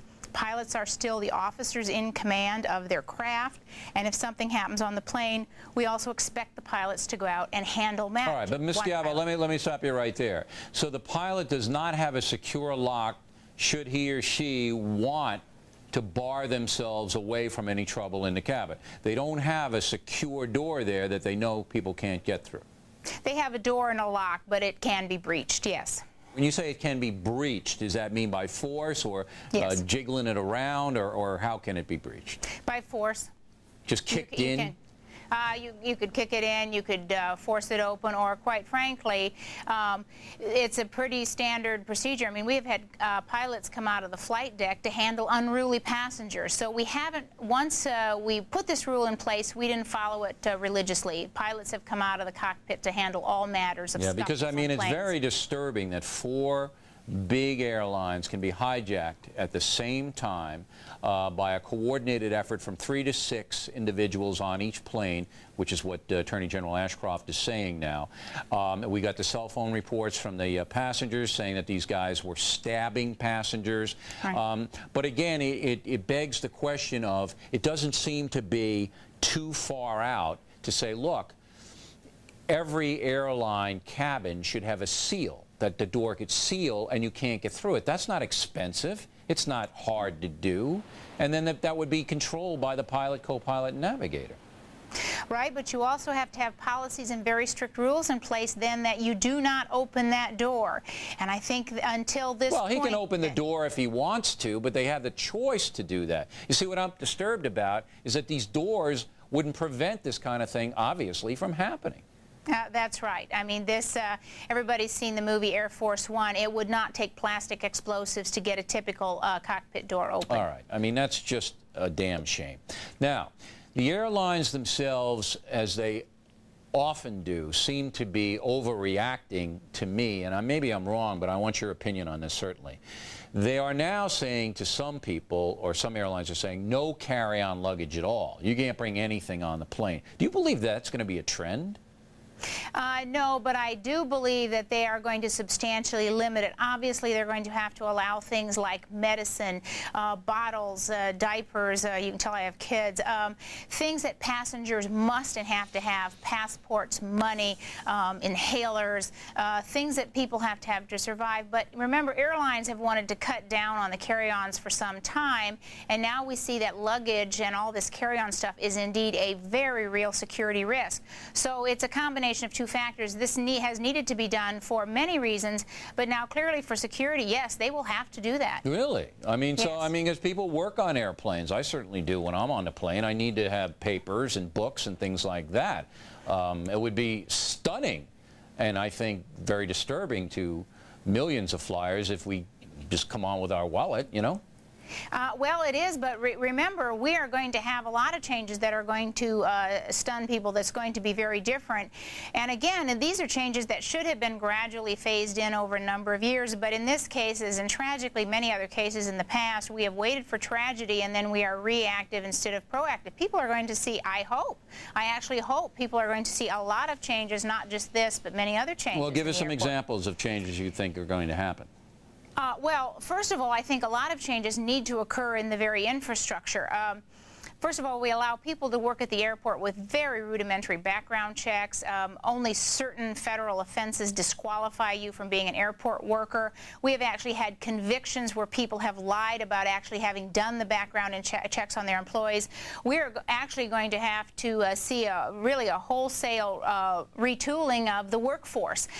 We hire to keep prices down ostensibly. Minimum wage, very poorly trained, in many cases, sort of guest worker persons. That's going to have to change. It's going to be really a different group of personnel we need to have for security. All right. So I believe, and I think you're right, that in the next 6 months not going to be real friendly to fly the skies, to use the saying of one airline. But I don't know if that's overreacting or not. Maybe I'm wrong on that thing. I think that the security before you get on the plane has to be improved, and I believe that that all of that has to. And I also am for sky marshals. I mean, there's nothing wrong with putting sky marshals on the plane, is there? No, absolutely not. There are two things that need to happen. It's very urgent. I'm glad you mentioned that in airport security. First of all, besides sky marshals, and we do have sky marshals, we just have a very low number. And in fact, the exact number that we have is classified, but we don't have a lot. We need to beef up that program. But most important, now what do we want to do? Do we want to put a lot of law enforcement officers under the legal control of the FAA? No, it's a civilian aviation agency which has a responsibility of propping up airline finances. What we need to do in this country, and we are an aberration in the world, is aviation security is a law enforcement function. It needs to be performed by a law enforcement agency. We approach it extremely schizophrenically here. The FBI does a threat assessment, and then they say, here you go, FAA, now make our airports secure. The FAA has never had the heart for it, and they have failed miserably. Give the job to law enforcement. Sure. I mean, there's a bill in Congress going to be introduced that sky marshals are going to be put on the planes. Let the federal government handle it. I mean, that doesn't mean, look, we waste enough money in there. Let's have something good. I mean, one seat on a plane, have a federal marshal on there, fine with me. All right, last question for you, Ms. Galvin. We appreciate you coming on tonight, because this has been so horrific to so many people. And, you know, I hear that airline reservations from coast to coast are being canceled, that people are now afraid to get on the planes, and the FAA itself are not letting the planes fly for a lot of reasons. And I'm saying to myself, hey, we got to get back to normal here in America. We can't let these guys beat us like this. And you got an airline, you got to go someplace, you go. I mean, that's my attitude. Am I crazy? Well, I'd like to see changes. I don't want us to get back to normal. I want us to get back to flying in the year 2001 and beyond. Getting back to normal means going back to a 1970s system where we assume that, you know, the threats we have identified and our security systems only look for known threats. We have to build an airport system and a security system that can handle us from the years going from here. And we haven't made any real changes since the 70s. We still have metal detectors to pick up the guns from hijackers that took people to Cuba. That is not the risk in this world today. And going back to business as usual is exactly what the terrorists want us to do. They want us to go back to complacency. The government has had these warnings for 10 years. We must change now.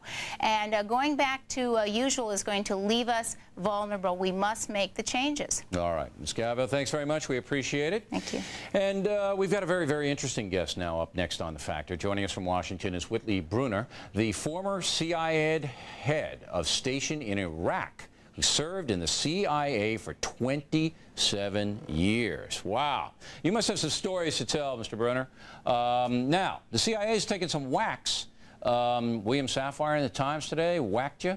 Colonel McGinnis up top of the Factor here. Not enough people on the ground in Afghanistan. We can't find this guy.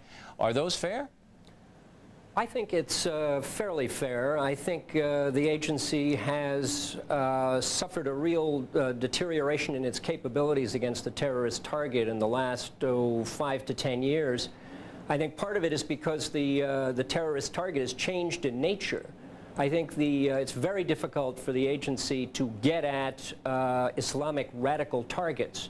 They're a very closed group of people, mostly family members. It's very hard to insert somebody from the outside.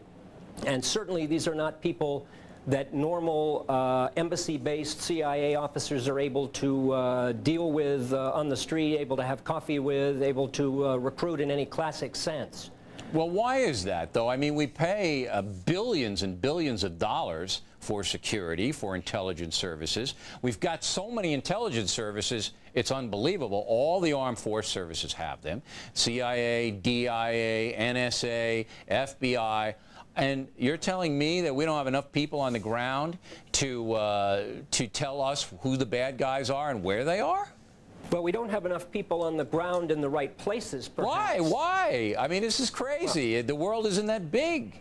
Well, I think partly it's because there's a culture that I think has developed in Washington concerning human operations over the last several years that, I mean, frankly, when you're dealing with a terrorist target, you are dealing with what we might charitably call slime balls. And what? Say that again?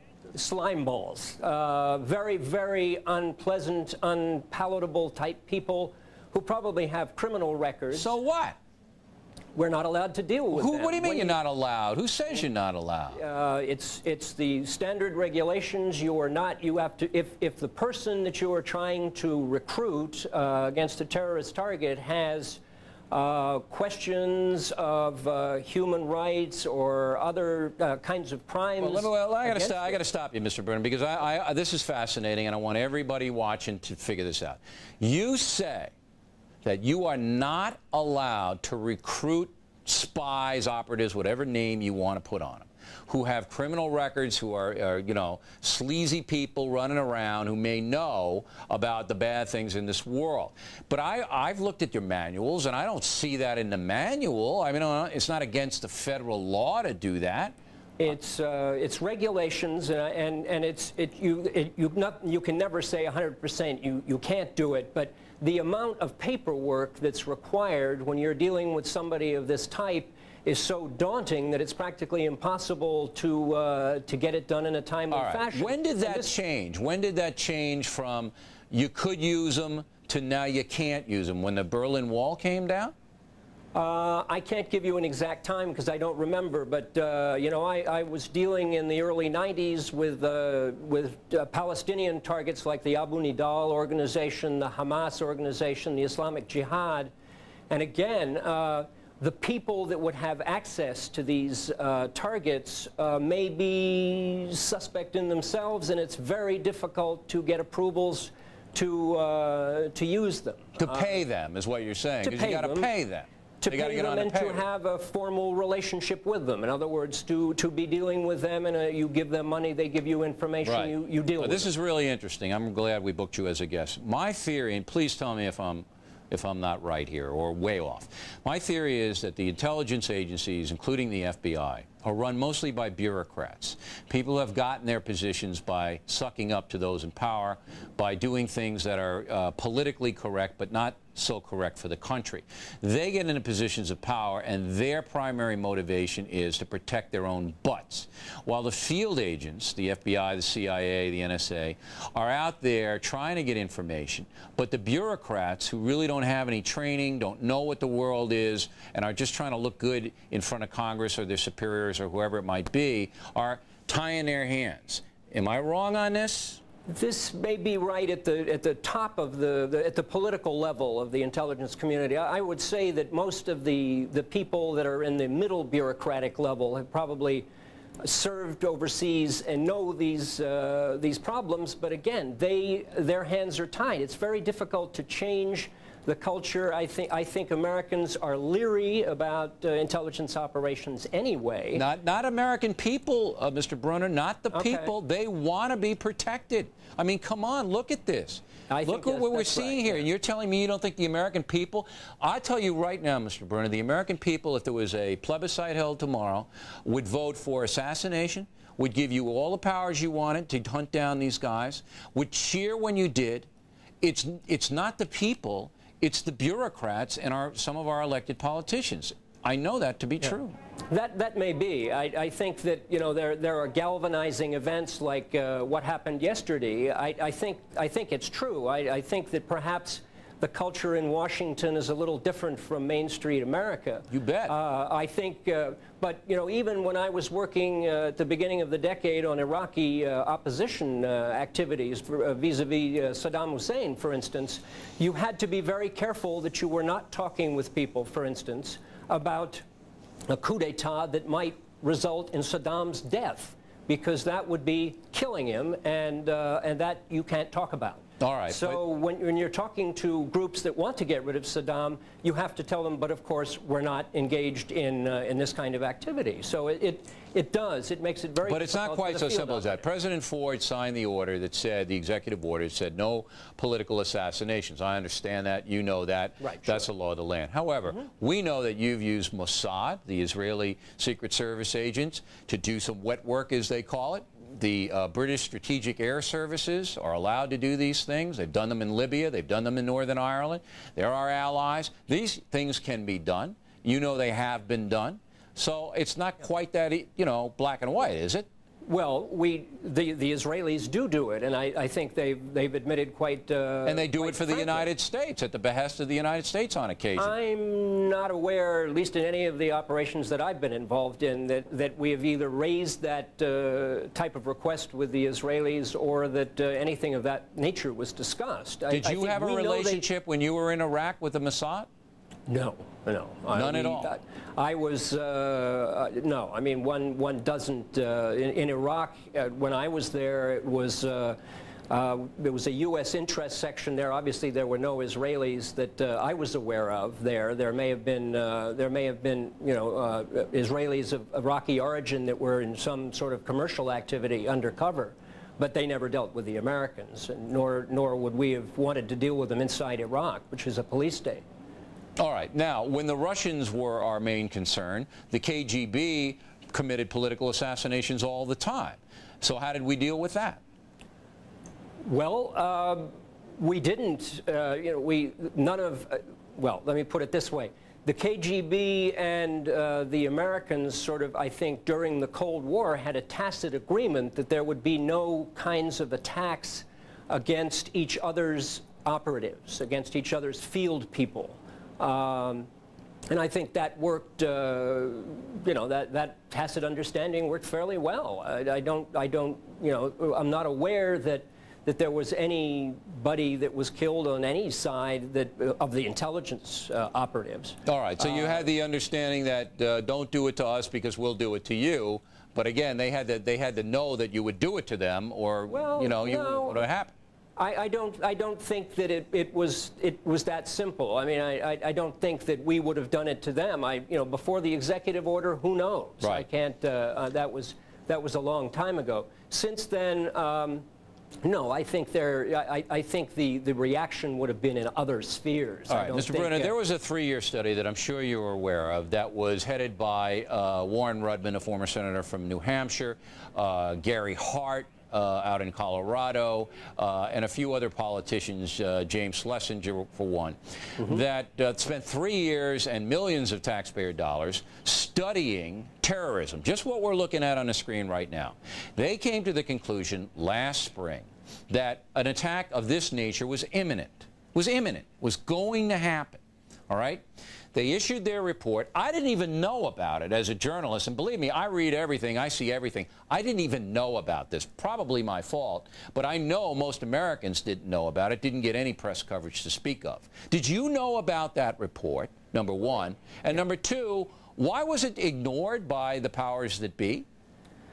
Well, I think that, for one thing, it was in the press, and you're right, it didn't get the kind of the coverage that you would expect.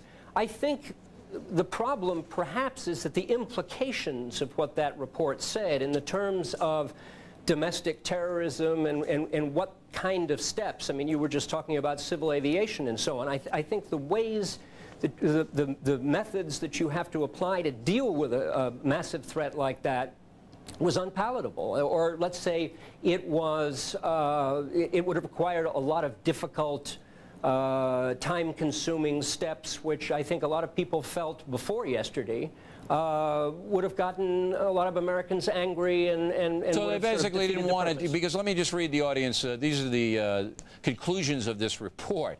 It's amazing. It really is.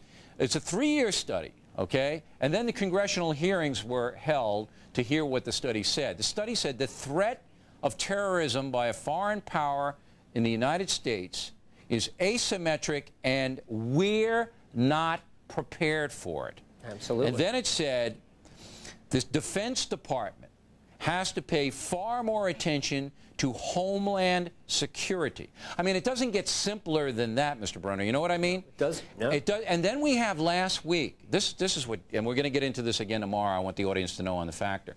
Vicente Fox coming up here saying, hey, we want open borders. We want to have everybody come in here from Mexico who wants to come in. And you don't think it's just going to be Mexicans coming in. Anybody who wants to come in is going to go to Mexico and drive right in. And you're going to legalize 4 million undocumented aliens. And in Canada, you know, anybody can come down there.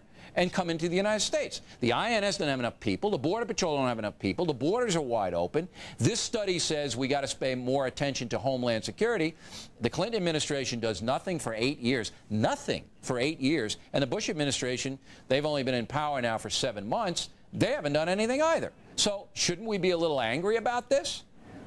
Well, yes, I think we should, but I think a lot of people were not expecting the kind of sophistication and coordination and grand scale that that happened yesterday. But Mr. Brunner, they sunk one of the most sophisticated war vessels America has. They blew a hole in it. In the coal. All right? They blew up 2 of our embassies. And why would we not be prepared for this? And this is light. This is light. I mean, it sounds horrible. But what if they had used some kind of nuclear device or some kind of anthrax? You know what I mean? This is just a warning. And you're telling me they weren't prepared for this when it could get 1,000 times worse. Well, I think it's just the steps that you have to take, the mobilization that that you have to take, you know, to face a threat like that. It would be very difficult without yesterday. I think that most of the bureaucrats in Washington, for instance, you know, were afraid to sort of demand that sacrifice of the American people in general, which now is fine. I think everybody's on board for that, and it's I don't too know late. how much of a sacrifice it would be to toughen the borders up and put the military down on the southern border. I don't know if Americans would be sacrificing there. I think it would be good use of our military down there. But the thing is, you're a savvy player. I mean, you know what the world is. We live in a brutal, frightening world here. And our politicians, the people we elect, their primary responsibility is to protect us. And you get a report like this issued after 3 years of a study, and they do absolutely nothing on it? Well, I know it's very surprising. I think particularly since the World Trade Center was a target in 1993, and there's considerable debate still within foreign observers in Washington as to who exactly was responsible for that, as well as probably Osama bin Laden. I mean, they got the guys who did it, but they didn't get the guys behind it. Well, Yusuf has not talked. He's in prison, but he hasn't really provided a great deal of detail on what did happen, right? What was behind it all. But you know probably better than anyone in the United States now, Mr. Brunner, how brutal these people are. They're going to do anything to hurt us, and we've got to change here in America. We've got to get politicians who are looking out for us. I agree. I think there have to be steps taken, and I think that the other side of that, domestically, is that we need to beef up the capabilities of the agency and other. All right, Mr. Brunner, it's a pleasure to talk with you. Thanks very much for coming on. Not at all. Thank you. And we're going to pause now so some of our Fox stations can go to their local news. We'll be back in a moment. Okay, we're continuing now with the Fox News Channel's continuous coverage of the terrorist activity yesterday. You know, just on a personal note, I didn't want to get into finger-pointing tonight because, as I said at the beginning of the factor, emotions are just too strong. They're just too strong. People still grieving. We've got a lot of people still missing. We've got families. And it's not really right to vent. But when we see what we've uncovered here with warnings and studies and a guy, Osama bin Laden, who's been at large for 8 years. We haven't been able to track him down, haven't been able to do anything to him, that you get frustrated. And I think that's what the primary feeling across the country is. It's one of frustration because everybody feels terribly for these victims and the families. We're all Americans. We all want the best for our country. Yet, we seem to be, as Mr. Brunner just put it, reactive rather than proactive. And we have to start to demand discipline and accountability on the part of our politicians. This thing probably would have happened anyway to some extent, but to see the total breakdown in our airport security, in our intelligence efforts, and all of that all come together, and still have this guy, this Osama bin Laden. You know what he said today to a Palestinian newspaper? He's happy that this happened. He's happy that it happened. Of course, he denied doing it because he doesn't want his pals in Afghanistan to get leveled, but he's happy that it happened. You know, this guy should not be running around. All right, what we're going to do is we're going to go to a few letters, and the mail's been pouring in. I want to read some of reaction across the country. And later this evening at 11 Eastern Time, we're going to take your phone calls. Instead of me mouthing off, we're going to allow you to say what you want for half an hour during our special edition of the O'Reilly Factor at 11. We've got a phone number up there. We can give the folks a phone number, because last time we had so many calls people couldn't get through. We'll try to flash that number up sooner or later, so you can write it down, get in early. We want to hear from you. There it is, 1-888-TEL-FOX.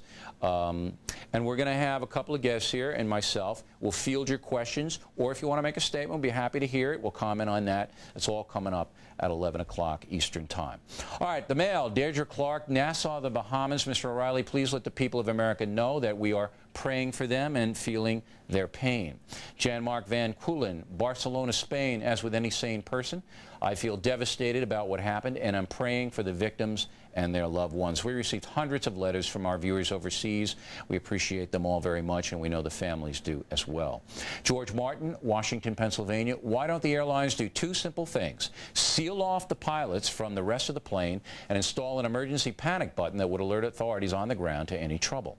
Morgan Poole, DeWitt, Iowa, September 11, 1972, Munich, Germany. Palestinian terrorists kill 11 Israeli wrestlers at the Olympics.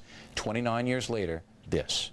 Dr. Mamoun Aram, Bethesda, Maryland. I am a Muslim Palestinian, and I condemn those cowardly acts of terrorism in the strongest terms. Patrick Ohm, Madison, Wisconsin. Bill, please use the term Islamic terrorist rather than Arab terrorist. My wife, a Catholic from Jordan, gets upset. Jan DeCaro, Bedford, Ohio. Bill, you want pithy? Well, here it is. How can we be at war with terrorists when we have rules and they don't? Tracy Upham, Dripping Springs, Texas. Assassinating terrorists is not lowering ourselves to their level. Dr. Marcel Horowitz, Baltimore, Maryland. Years ago, President Kennedy said, we are all Berliners. As of yesterday, we are all New Yorkers. Seth Blau, Forest Hills, New York. Mr. O'Reilly, I've been a huge fan of The Factor for 4 years, but your decision to show pictures of people jumping from the World Trade Center was truly tasteless. Well, taste doesn't matter when you're covering atrocities, Mr. Blau. My job is to make this story as real as possible for the viewers. Those pictures illustrated better than any words the horror of this attack. I stand by our reporting. And Michael Resch, Tucson, Arizona. Bill, thank you for presenting the nation with a calm, reasoned report on the tragedy. Once again, we will be back at 11 Eastern Time with a brand new Factor, during which we will take your phone calls. And if you would like to email us, we'll take a look at that as well. The email, there's the phone number right there. There's the email address, O'Reilly@foxnews.com, no apostrophe, O'Reilly@foxnews.com. As always, we would like to hear from you. All right? And that is it for us today. Thank you for watching. I'm Bill O'Reilly. We'll see you at 11, and next, our Fox News continuous coverage will be here.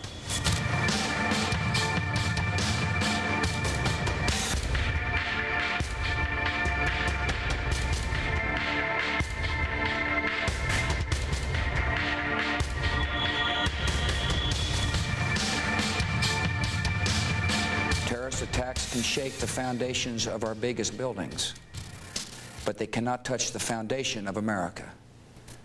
These acts shatter steel, but they cannot dent the steel of American resolve. Stand beside her and guide her through the night with the light from above. This is a vicious attack upon New York. It's an attack upon America. It's an attack upon the whole concept of freedom and our way of life. And we cannot let these attacks succeed. From the mountains to the prairies to the ocean, white with foam. Our hearts go out to all the victims and to their families. It is a tragedy, but as the President has made clear, it is a tragedy that we are strong enough to overcome. Our spirits will not be broken. We are, in a sense, seeing the definition of a new battlefield in the world, a 21st century battlefield. God bless America, my home, sweet home. New York is going to be here, and we're going to rebuild, and we're going to be stronger than we were before. God bless America, my home, sweet home.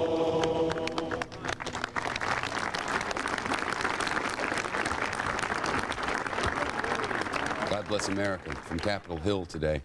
I'm Shepard Smith with Linda Vester in New York, and this is Fox News and Fox News Channel continuing coverage of attack on America. This has just come into Fox News. We are getting what are the first reports of a possible casualty count. A supervisor at the New York and New Jersey Port Authority tells Fox News that the casualty count is expected in the World Trade Center towers to top 20,000. And beneath the World Trade Center towers was a mall on which tens of thousands of commuters connected from their subway lines to their buildings. Another 10,000 casualties expected there in lower Manhattan before it's all over. More than 30,000 bodies expected to be recovered. Linda, absolutely unthinkable. The rescuers who you will see working throughout this night are listening for shouts, any sign of any survivors in what is left of the World Trade Center. They're listening for shouts, any noises. They have dogs that are trained to be able to detect a live human as opposed to one who is deceased. They're looking. They know that time is passing quickly. Today we have rescuers all over lower Manhattan working, people lining up for hours to give blood. It's only now that authorities are telling us they have enough blood to get them through the next 24 hours. There are foot-high robots walking around, moving around like mini tanks, brought in to explore pockets of air where there might perhaps be some survivors. Firefighters wielding cameras and listening devices attached to long poles, shoving them into crevices, hoping they might find survivors. Throughout this hour on Fox News Channel and on the Fox Broadcast Network, we'll be having a split screen to show you live pictures from lower Manhattan.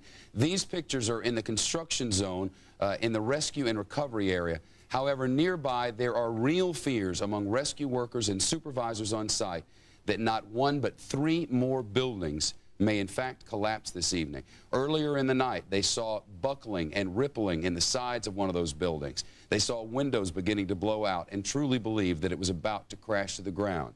That building is 54 stories tall. Now the latest from Fox News, FBI investigators believes Osama bin Laden and relatives and supporters in Boston. They went there to check on them today. The feds are focusing on multiple separate terrorist groups from at least 4 countries. The White House and Air Force One, it is now being reported by the White House, were actual targets of that suicide attack. Heroic efforts by passengers may have spared lives in the Pennsylvania crash. The details of that are just coming in, and we'll have much more on it in just a moment. Most of the nation's airplanes do remain grounded. However, today, some of those which were diverted yesterday and not allowed to go to their final destinations were allowed to make their way now. President Bush as well visiting the Pentagon this evening to see the destruction there. The death toll expected not to be the 800 originally thought, but in the low hundreds instead. Clinton guarded by security at Australian resort. Gore stranded in Austria. The U.S. stock markets to open Friday at the earliest. Let's give you a sense of what it's like to be a rescue worker at Ground Zero in lower Manhattan, where pretty much everyone else has been evacuated. If you can imagine all around you this coarse powder that's like sawdust, that's thick and covering every single vehicle. You see debris from offices blown out of the World Trade Center. You see people's memos. You see pictures from their desks. And we are told by some of the rescuers that you also see body parts and bodies all around you. In this chalk-like soot that you find on every single vehicle, there are some notes that have been scrawled hastily. One of them says, "I survived." Another one says, "Don Brown, okay." And a third says, "God help us." Correspondent David Lee Miller is at Ground Zero, lower Manhattan tonight. He's been there since the first plane hit the World Trade Center. He spent part of today being evacuated amid fears of a gas leak and further collapse. He's there now. David? Hi, Linda. That's right. It's been a very emotional and a very difficult day here in lower Manhattan. As you mentioned, at about 5:30, we were on the air live when suddenly the police came by and they literally disconnected our camera and told us to leave the area because a number of buildings adjacent to the World Trade Center could collapse. Now, rescue workers, fire, police, other emergency crews, heavy equipment then flooded down Church Street in the opposite direction away from the World Trade Center. The rescue operations then coming to a virtual halt.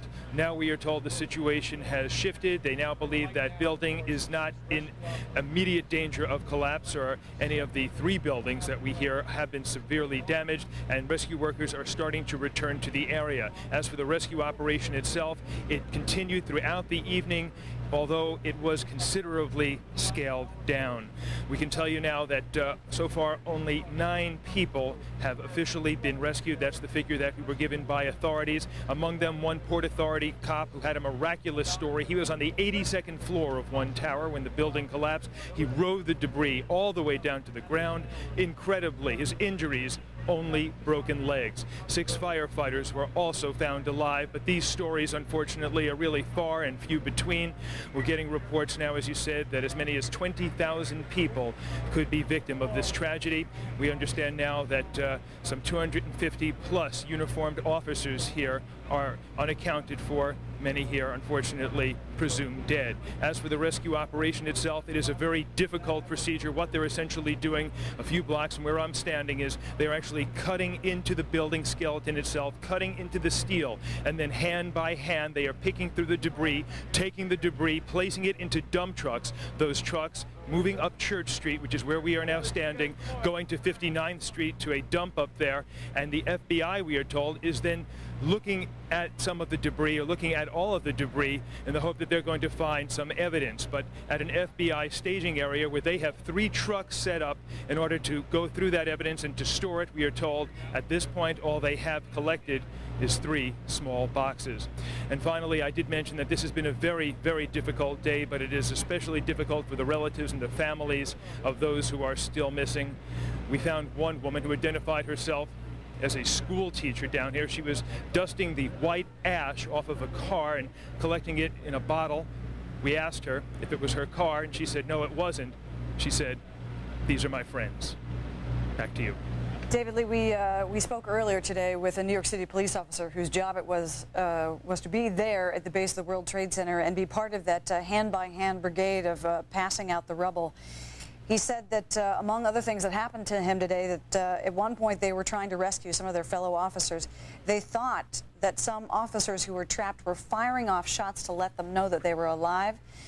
And then when they found the bodies, they realized that it was simply the heat and that their revolvers and the revolver cases were simply melted to the bodies. It was very difficult for this one officer to tell me this story. What are the other police and firefighters telling you in terms of how they are dealing with this? You know, we've asked this of so many of the rescuers, and they are at a loss of words to express themselves. You say you really have to see this for yourself.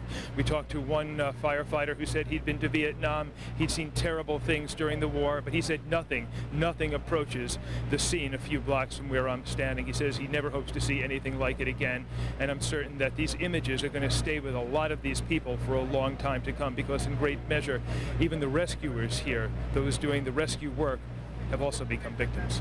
David Lee, we now know that this initially went out as a 5-alarm fire in Lower Manhattan in moments before 9 o'clock yesterday morning. A 5-alarm fire means within 4 to 5 minutes, 200 of New York's bravest would be able to make it to any location in this city. 50, 60, 70 police officers as well. We now know the entire New York City bomb squad made its way there. We know more than 200 firefighters made their way there to begin the initial evacuations. And minutes later, the buildings collapsed on them.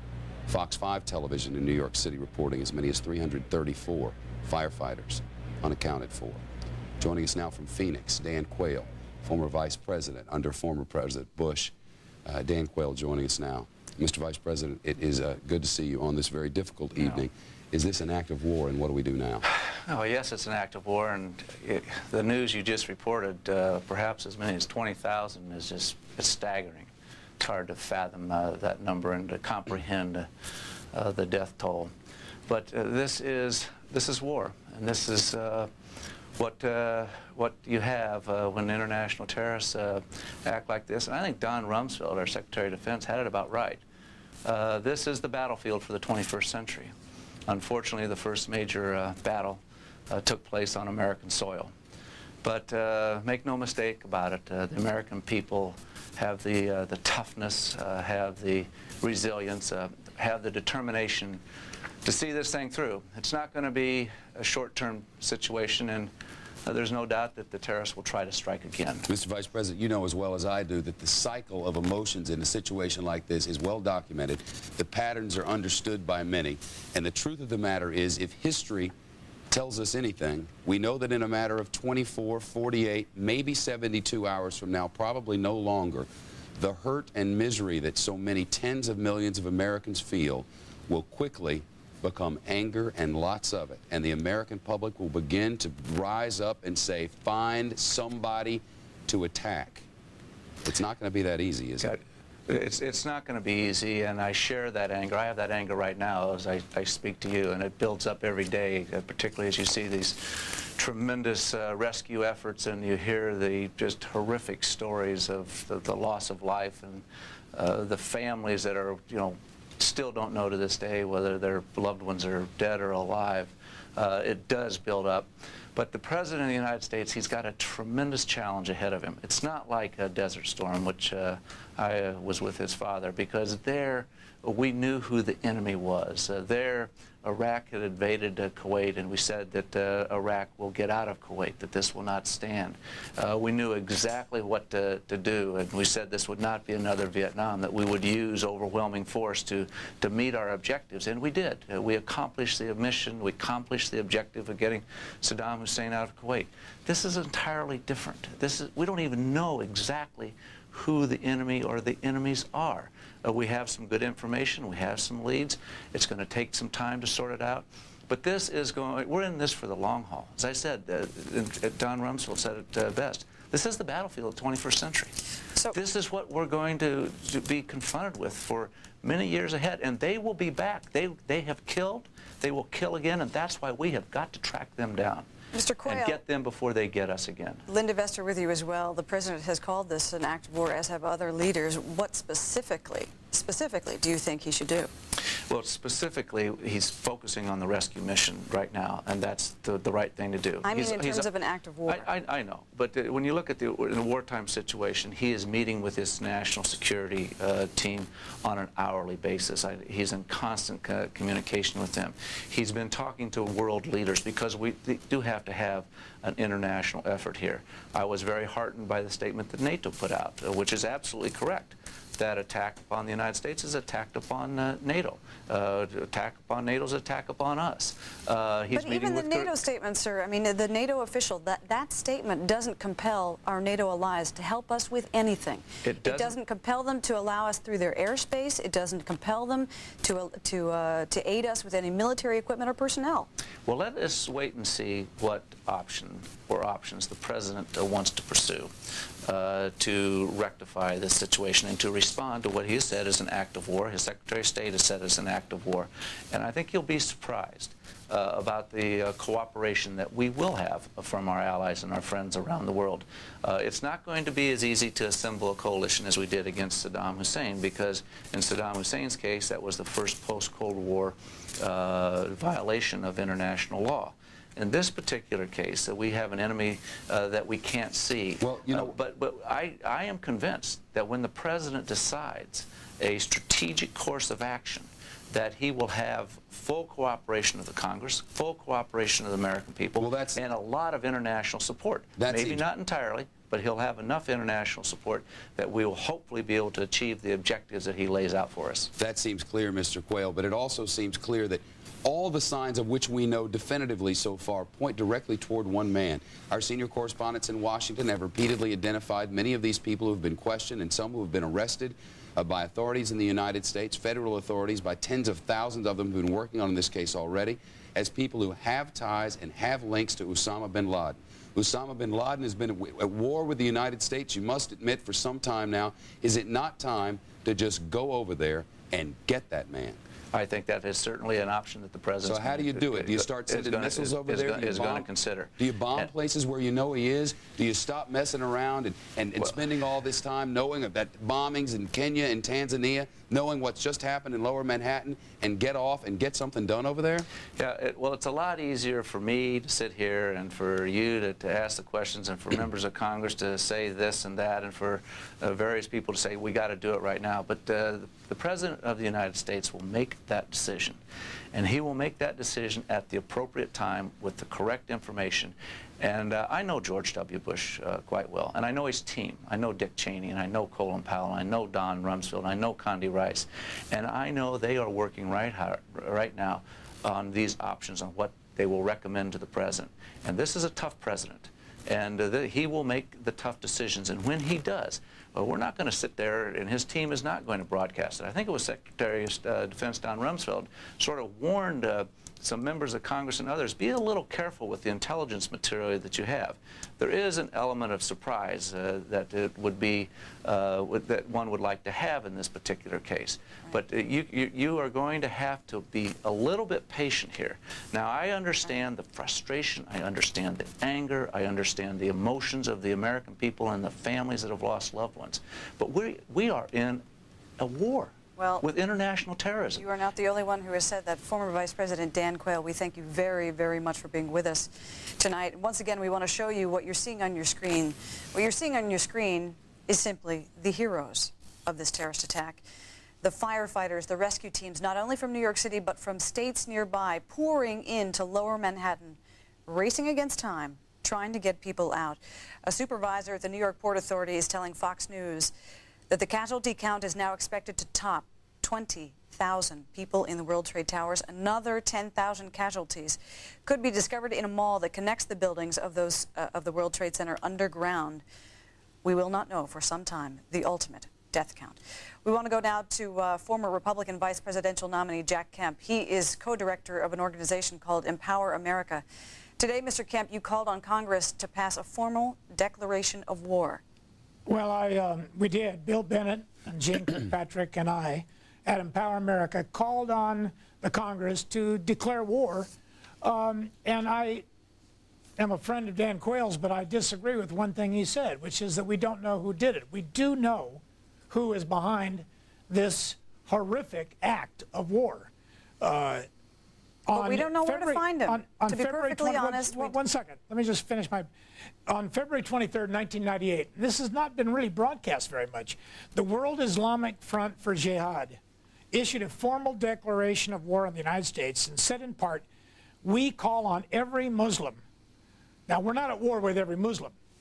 People practice Islam peacefully all over the world, and they are as horrified by this. But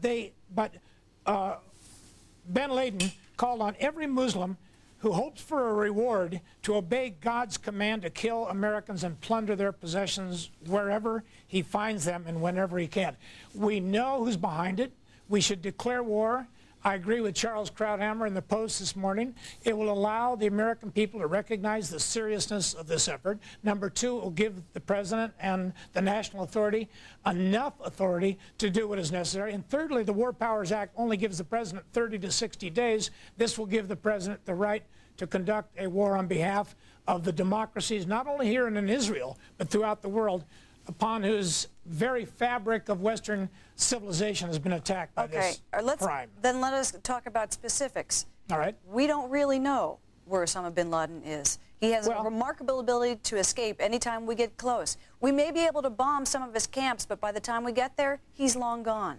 Well, it's not for Jack Kemp or you, Leslie. Fox TV has done a terrific job of elevating this issue to the consciousness of all the American people, if not the world.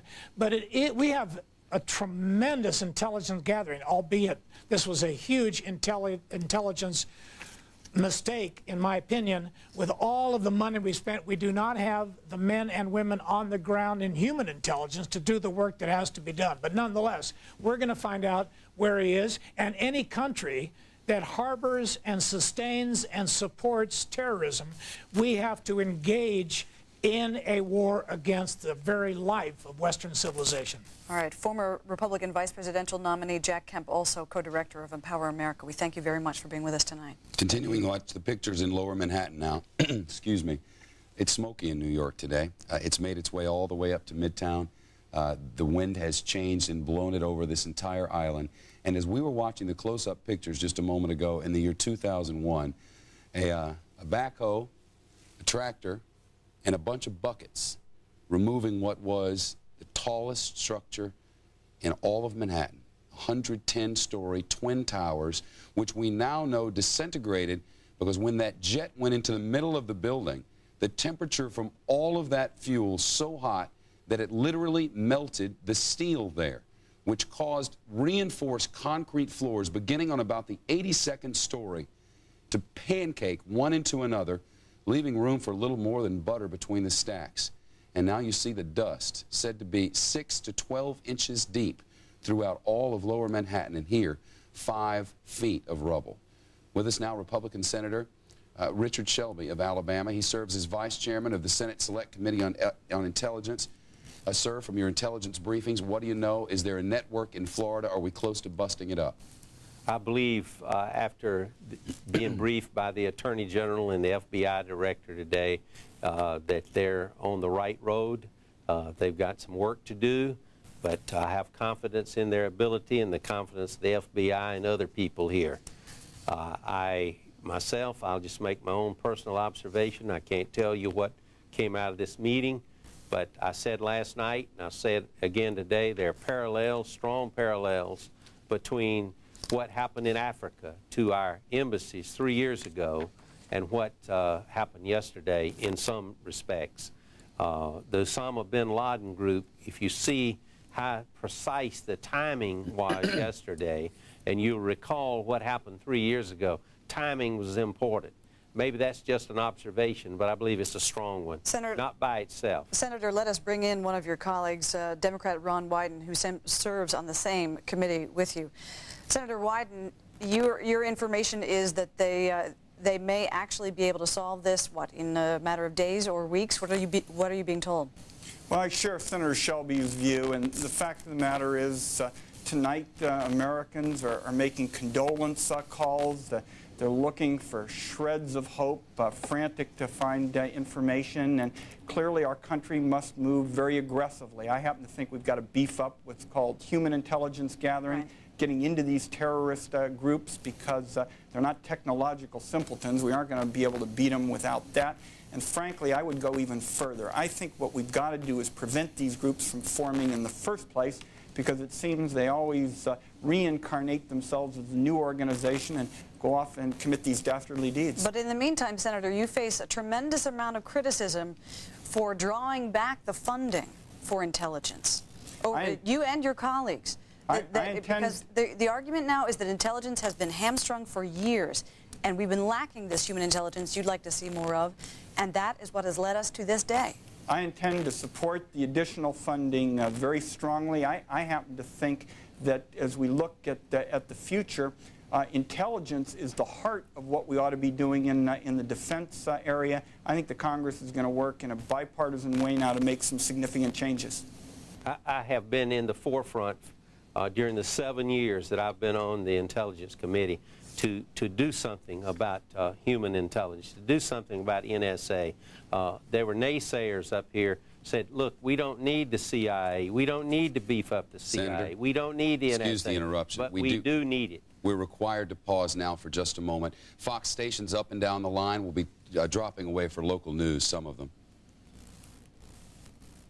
Continuing now on Fox News Channel and on some Fox broadcast stations, plus on Fox Sports Net and Fox Family Channel. Senators, you make your points quite eloquently. However, the fact remains that many on Capitol Hill are whispering behind the scenes. This has been going on since the Cold War ended. We got soft. We changed some of the rules. When you get on airplanes now, you can go inside the metal detectors and then buy a Swiss Army knife in the mall inside there. That and the fact that our intelligence seems to have slipped to a point where we really don't know what's going on in many parts of the nation. Today we're hearing from Israeli intelligence about what's going on over there, not from our own. This has been a total disaster. No one is questioning that, but I think this is not a time now to talk about Democratic fault or Republican fault. This is a time for members of Congress to come together. You've heard Richard Shelby and I make it clear that we're going to work together across the board. And with respect to airport security, it's clear that dramatic changes have to be made there. This is not just going to be a question, for example, about strengthening the way we check in bags. I mean, I think we're going to have a significantly more of trained security specialists in the airports. The folks that are checking those bags when they come through security aren't people with significant expertise. Those are the kind of changes that are going to have to be made. Senator Shelby, in fact, there have been numerous citations against Boston Logan Airport and others that there's a remarkable failure of security screeners at airports all across the country. You talk about beefing up the CIA, but what about the basic staffers who are working at the metal detectors at every single airport in the United States? You make an excellent point. A lot of this will come under the Federal Aviation Administration, and they have to fall in line. America is going to be changed. Our attitudes of travel is going to change drastically. We must change. We've got to do security first. Security, security, security. Make no mistake about it. We've learned a lot today about these cell phone intercepts that have been received. And Senators, I know that you can't give away details of your security briefing and hope that you won't. But is it right and proper to say that this cell phone information is just the tip of the iceberg? Long and short of it, are we darn sure this is Osama bin Laden? Can we be completely sure of it? And then if we can find him, is it time to just go blow him off the planet?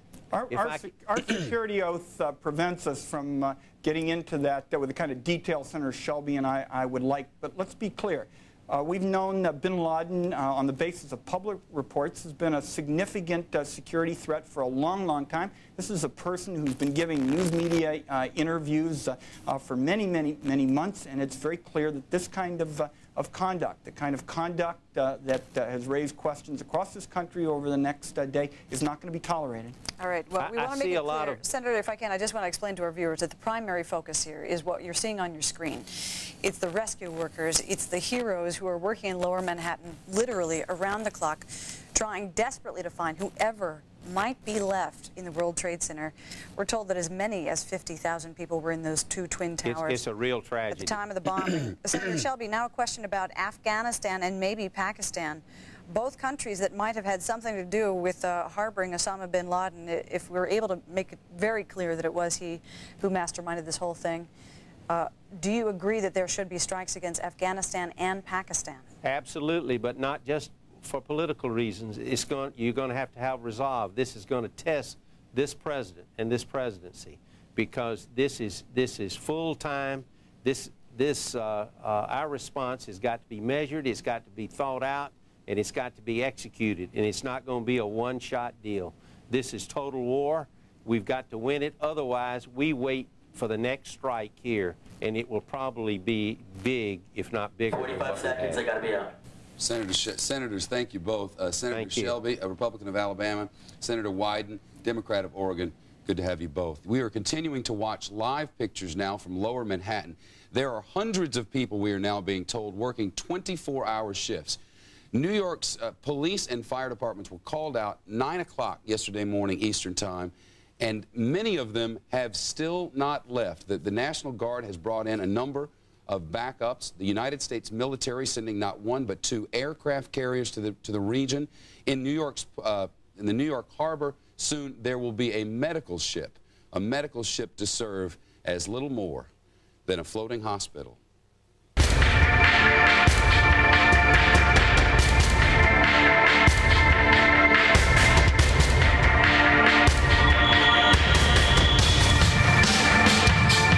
Welcome back to the Fox News Channel's continuing coverage of the day after terror hits America's shores.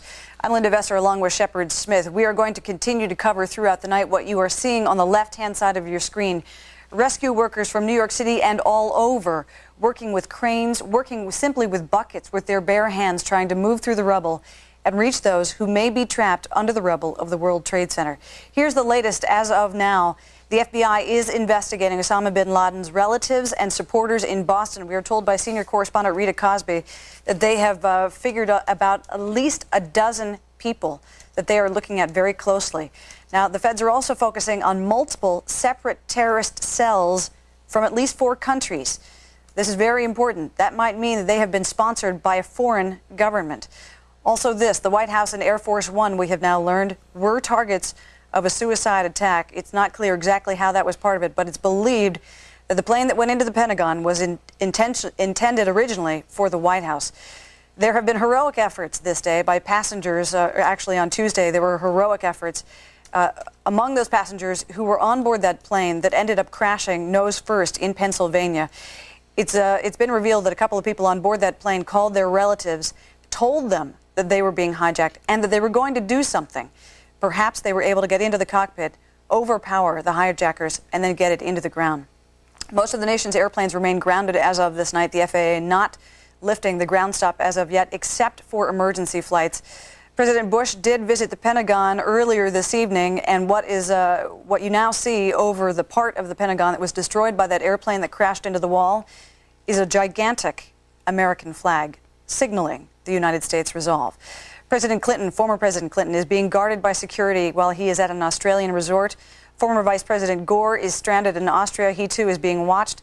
Also, the financial markets, they will open on Friday at the very earliest, but it may not be till Monday. And the G7, the wealthiest nations of the world, have agreed that they will come together with all of their monetary reserves to prevent a global recession in reaction to this attack.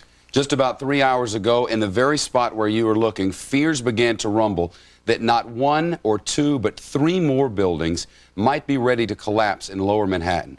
One of them began to rumble, we are told, buckling along the sides, windows blowing out. Police and fire workers immediately evacuated the area. We're talking about a 54-story building just across the street and down from the two towers of what was the World Trade Center. Now, three of those buildings, it's feared, will in fact collapse, a matter of time, not whether, but when. Fox News correspondent David Lee Miller has been keeping an eye on the situation at the site of the collapse. He was moved back just a couple of hours ago, having to use a mask now as the smoke is thick in Manhattan tonight. David Lee. Hi there, Shep. That's right. We were just told a few minutes ago by the National Guard to make sure that we use masks like this one. In fact, many of the workers here are using respirators. That's because we just found out that there is a fear that the buildings may have contained asbestos, and there could be asbestos particles in the air, and that, of course, would raise a serious health concern for everyone here exposed to the site of the former World Trade Towers, especially those who are at Ground Zero. Now, as you mentioned, earlier there was another devastating problem here, a delay in getting to those that were buried underneath the rubble. At about 5:30, we were on the air live. Suddenly the police approached us, disconnected our camera, unplugged our microphone, and told us we had to leave the area because a number of buildings, we were told, were in danger of collapse, as you mentioned. Apparently the windows began to pop out and cracks could be seen in the walls of those buildings, and then almost as fast as they arrived, we saw rescue workers, firemen, EMS, doctors, nurses flooding down Church Street with heavy equipment, moving away from the site of the World Trade Towers. Although we are told a handful of workers remained on the scene, continuing with rescue efforts, definitely those rescue efforts were slowed down. Now we are told they are picking up speed, and as you can take a look behind me here, you can see a dump truck coming down the street. Let's get a shot of this, Rob. This is one of the trucks containing the debris of the World Trade Center, and what's happening a few blocks from here right now is they are cutting into the skeleton of that building. They are trying desperately, as quickly as possible, to get to those who are buried underneath, and then with their bare hands they are actually lifting up that rubble hand to hand, putting the debris inside those trucks. It's going to a dump in Upper Manhattan on 59th Street. The FBI keeping an eye on that debris because it could contain evidence such as the black boxes that were aboard those two airplanes. But so far, as best we can tell, the FBI, although they have 3 trucks standing by to be used for transporting evidence, has only collected 3 boxes worth.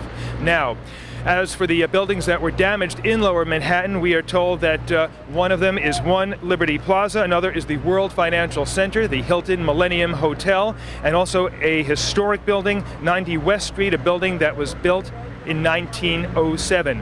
All those buildings, we are told, suffered serious damage, and authorities are keeping an eye on them because, as you mentioned, there is a fear of further building collapse. As for the workers themselves, as I said, they are donning these masks, they're staying on the job, but they describe it as a very, very gruesome sight. These recovery volunteers, police and fire say in all their careers they have never, ever seen anything like this. Back to you.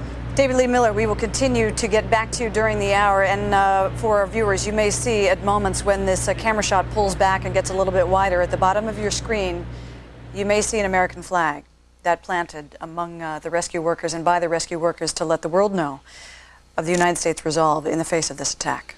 There was yet another collapse late this, and there it is, goodness. There was another collapse late this afternoon. The South Tower of the World Trade Center, which was the second to go, still had about 5 or 6 stories of building which remained, the last of this 110-story structure. And there began to be fears about it this afternoon. They moved people back a bit, realized it was about to collapse, and sure enough, just about 4 hours ago or so, the last of the World Trade Center collapsed. Now what we have is about 5 stories of rubble. These people are on top of it, and occasionally as the camera moves around, you'll be able to notice that, you have to look closely, but inside this rubble, trapped underneath there, fire trucks, police cars, ambulances. It's our understanding that when the building came down, there were as many as 22 fire trucks onto which this building collapsed. Let's go to Derry Alexander, Fox News correspondent at the Pierre Hotel in Lower Manhattan. That's a spot where some of the victims' relatives are being taken. Derry. You got it. You know, we talk about everybody pulling together. Cantor Fitzgerald, a very important securities firm in Building 1 of the World Trade Center. They had floors from about 101 to 105.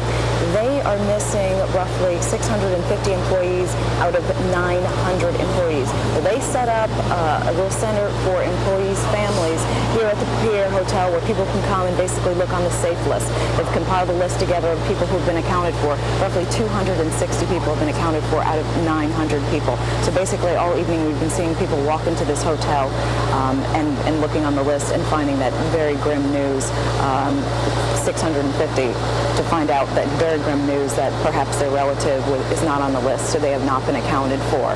I want to introduce somebody who's standing here with me. She's kind of acting as an intermediary for 4 wives whose husbands are missing. They live in New Jersey. They cannot get into the city.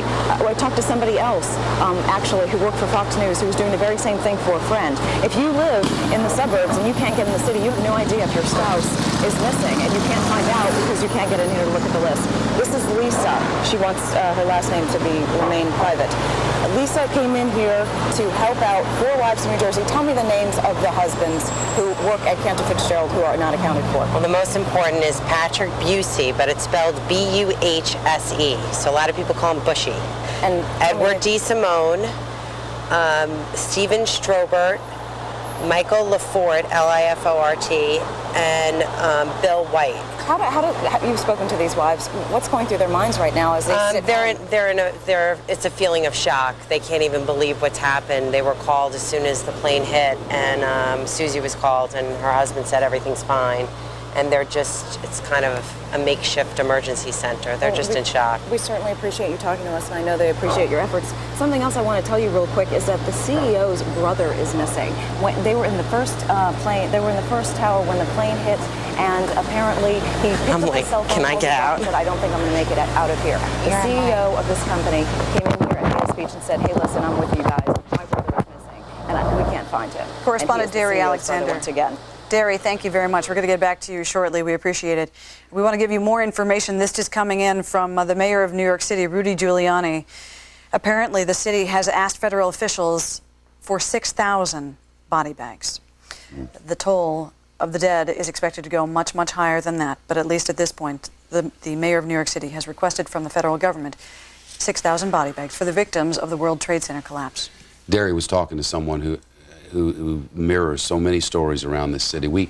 Our email volume has just become unbelievable, and reading through it, the letters from the 12-year-old, 13-year-old kids with a photograph attached, talking about the 85th floor, the woman in the subway carrying the picture of her husband and weeping with the New York Post in front of her. There are scenes like this all over this city, but it is very strong, has seemed to be very united, and in many corners of Manhattan, life just goes on. Within blocks of that building, there are sidewalk cafes that are open and people are dining right now. And yet you get a sense that things are so different and so strange. This bustling city that is always so noisy and so jam-packed is almost like a ghost town. On many quiet streets, you see National Guardsmen in their Humvees, in their APCs. They're out on the streets. It is a totally different sense of what this country is like, and some people here are wondering whether this is about to become Fortress America. Again, we want to just keep you abreast of what is happening at the World Trade Center. There you see the workers there. They're working literally around the clock. According to some information, they've been put on shifts of 24 hours on, 24 off, so that they can get some rest. But they're literally working with cranes and often just with shovels and with buckets. You can see a lot of those white buckets at the center of your screen. From what we understand, some of the debris is being carted away in dump trucks, and then it's being sent across the river to New Jersey so that federal authorities can sift through it, hoping that they can find any evidence of those two planes that crashed into the towers on Tuesday. They'd really like to find the black boxes, but imagine what they're dealing with here. These planes became bombs in the middle of the building, eventually the building collapsing like an accordion, and then, like a needle in a haystack, these black boxes. They're hoping to find them, but hope is the best word I can come up with. Let us now bring into the conversation from Capitol Hill Republican Congressman J.C. Watts of Oklahoma. Congressman Watts, for your information, serves on the Armed Services Committee, and he's also a member of the House Military Readiness Subcommittee and the Special Oversight Panel on Terrorism. Very lengthy, but he should have some good information. Also with us from D.C. is Democratic Congressman Gary Ackerman of New York. He is a senior member of the House International Relations Committee. Gentlemen, thank you very much for being with us. Thank you. Congressman Watts, I'm going to start with you. Since you serve on the subcommittee that is related to terrorism, what information are you getting about specific links to Osama bin Laden, beyond what we're hearing now about names on the manifest? Do you have anything more than that? Well, I've actually, I don't serve on a subcommittee on terrorism. I've actually been one of the people that's kind of led the charge to say that we need to create a select committee concerning domestic terrorism to figure out ways to respond and things of that nature. But been on the Armed Services Committee, we have gotten briefings. I've been a part of probably 5 or 6 briefings over the last 36 hours. There are suspicions out there that we all have. All of those suspicions we're trying to confirm those suspicions. We've got all of our eyes and ears in the right places. And I do think, I can't put a time frame on it, but I do think that we're getting very close, from the information that I've received, getting very close to, I think, confirming who we might be able to target for this dastardly deed. Congressman Ackerman, your intelligence that you're getting, does that include not only Afghanistan, but Pakistan as well? Well, Pakistan is one of the countries that recognizes the Taliban. It's one of 3 countries in the whole world that recognizes that as a legitimate government, and we're very concerned about that. And I think one of the things that we should be doing, being that we believe to a large extent, and waiting for all the dots to be connected, that Osama bin Laden's DNA is all over this kind of a project, because that seems to be his style. And he simultaneously took out several U.S. embassies not too very long ago and has threatened to do this kind of carnage.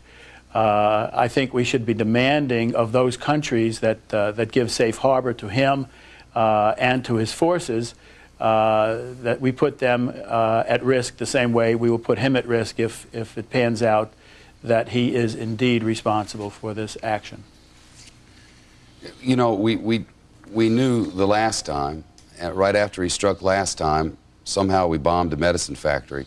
I mean, what can we do about this guy? This is the most powerful nation in the world, and he just keeps getting us over and over again. Well, we're gonna have to beef up our intelligence. We know his general address. He may not be home right now, but we know the places that he hangs out, and I think that we have to make it as difficult as possible for him, and he has to know, and he has to have known this before, that we are going to do everything we can to hunt him down. Well, we're continuing to look at live pictures from Lower Manhattan as the workers continue to search for anyone who might be in there alive still. They only pulled out 9 people alive today. The hopes are they'll be able to do better. But we're now reporting that a source with the New York Port Authority is telling Fox News that the casualty count expected to be more than 20,000 in the 2 towers of the World Trade Center, and in the mall beneath those structures, some 10,000. Former Police Commissioner Howard Safer is with us here in Studio B. Commissioner, more than 30,000 dead in Lower Manhattan is just, it's unthinkable. It's staggering, and it's just hard to fathom. Commissioner, I would imagine that you have an awful lot of friends who are involved in this effort, and perhaps, I don't know, some who may be missing. There are many of my friends who are missing. Unfortunately, there are a number already confirmed dead, and this is a real tragedy. How are your friends who are still in the force responding? How are they handling the loss of their colleagues? Well, what firefighters and police officers do is they deal with the situation and they'll deal with the loss afterwards. They're going to need a lot of grief counseling. They're going to need a lot of help. But right now, the firefighters and police officers I know are spending all of their energy and efforts on rescuing people. One police officer I spoke to today said that there has been a tremendous outpouring of support for them down on the scene, right where they are, as our viewers are seeing on the screen. As they work through sift through the rubble, they carry debris out with buckets in their hands. That apparently, as they've just taken breaks to go get food, one police officer said, you know, he just stopped to get some food and get some water, and somebody, total stranger, walks over and just says, "Hey, can I pay for your meal?" Well, the citizens and the companies and the restaurants in this city have been unbelievable. I just heard coming in that a number of restaurants have just provided unlimited amounts of foods to the rescue workers. But that's what the city is about. When tragedy hits the city, everybody pulls together to make sure that everybody is supported. Commissioner Safer, Linda, I want to go to our correspondent, Brett Baer, who's gotten some breaking developments for us. I'm embarrassed to say I don't know where Brett Baer is tonight. Brett, you travel more than most men I know. In Washington for us tonight. Good to know. Brett, what have you found out? Well, Shep, 2 weeks ago, American Airlines released a memo to their employees saying a warning to be on the lookout for imposter pilots after an incident with a crew in Rome, Italy. At that time, a few months ago, we're told, a crew had their rooms broken into in Rome, Italy. The only thing that was taken were uniforms and ID badges. Now, American Airlines is not releasing an official statement on this. We have this from the crews in this incident. Federal law enforcement officials, however, tonight have confirmed that they are looking at this incident very closely, and they are focusing on this, saying it may have something to do with the hijackings of these two American Airlines planes. That's federal law enforcement officials say they are looking into this incident. Again, American Airlines releasing a memo a few weeks ago to their employees saying to be on the lookout for imposter pilots after this incident in Rome, Italy. We are getting more details as the day progresses, but we just had that confirmation from federal law enforcement officials that indeed they are looking very closely at this incident of stolen ID badges and also stolen uniforms. We have heard testimony and statements about how perhaps easy it is to get by security with an ID badge from an airline. Perhaps this had something to do with this hijacking, perhaps not, but federal law enforcement officials saying they are looking very closely at it tonight. Brett Baer live for us in Washington. We do know the feds were mighty busy today, executed some search warrants in and around the city of Boston, brought a few people into custody, though to say arrested would be too strong a word. Down in Florida, some search warrants executed as well. Some people now who may have been involved with this, who police and federal investigators believe strongly may have been involved with this, may have actually been trained to fly jets at Embry-Riddle University in the state of Florida. Those believed to have carried out the single worst act of terrorism ever on American soil, trained on American soil. We bring into the conversation now former mayor of New York City, David Dinkins. Mayor Dinkins, this has sort of brought us all into a sort of a neighborly fashion. Every time we meet someone we know, we ask them first, is everyone you know safe? No, as a matter of fact, I had, aside from the first deputy fire commissioner, Fian, whom I knew, I lost a very good friend in Michael Judge. Father Judge was a dear friend. We traveled to Israel together. I've served food on his food line at St. Francis of Assisi. He drops by my home and leaves messages that are really prayers with great frequency. I will miss him.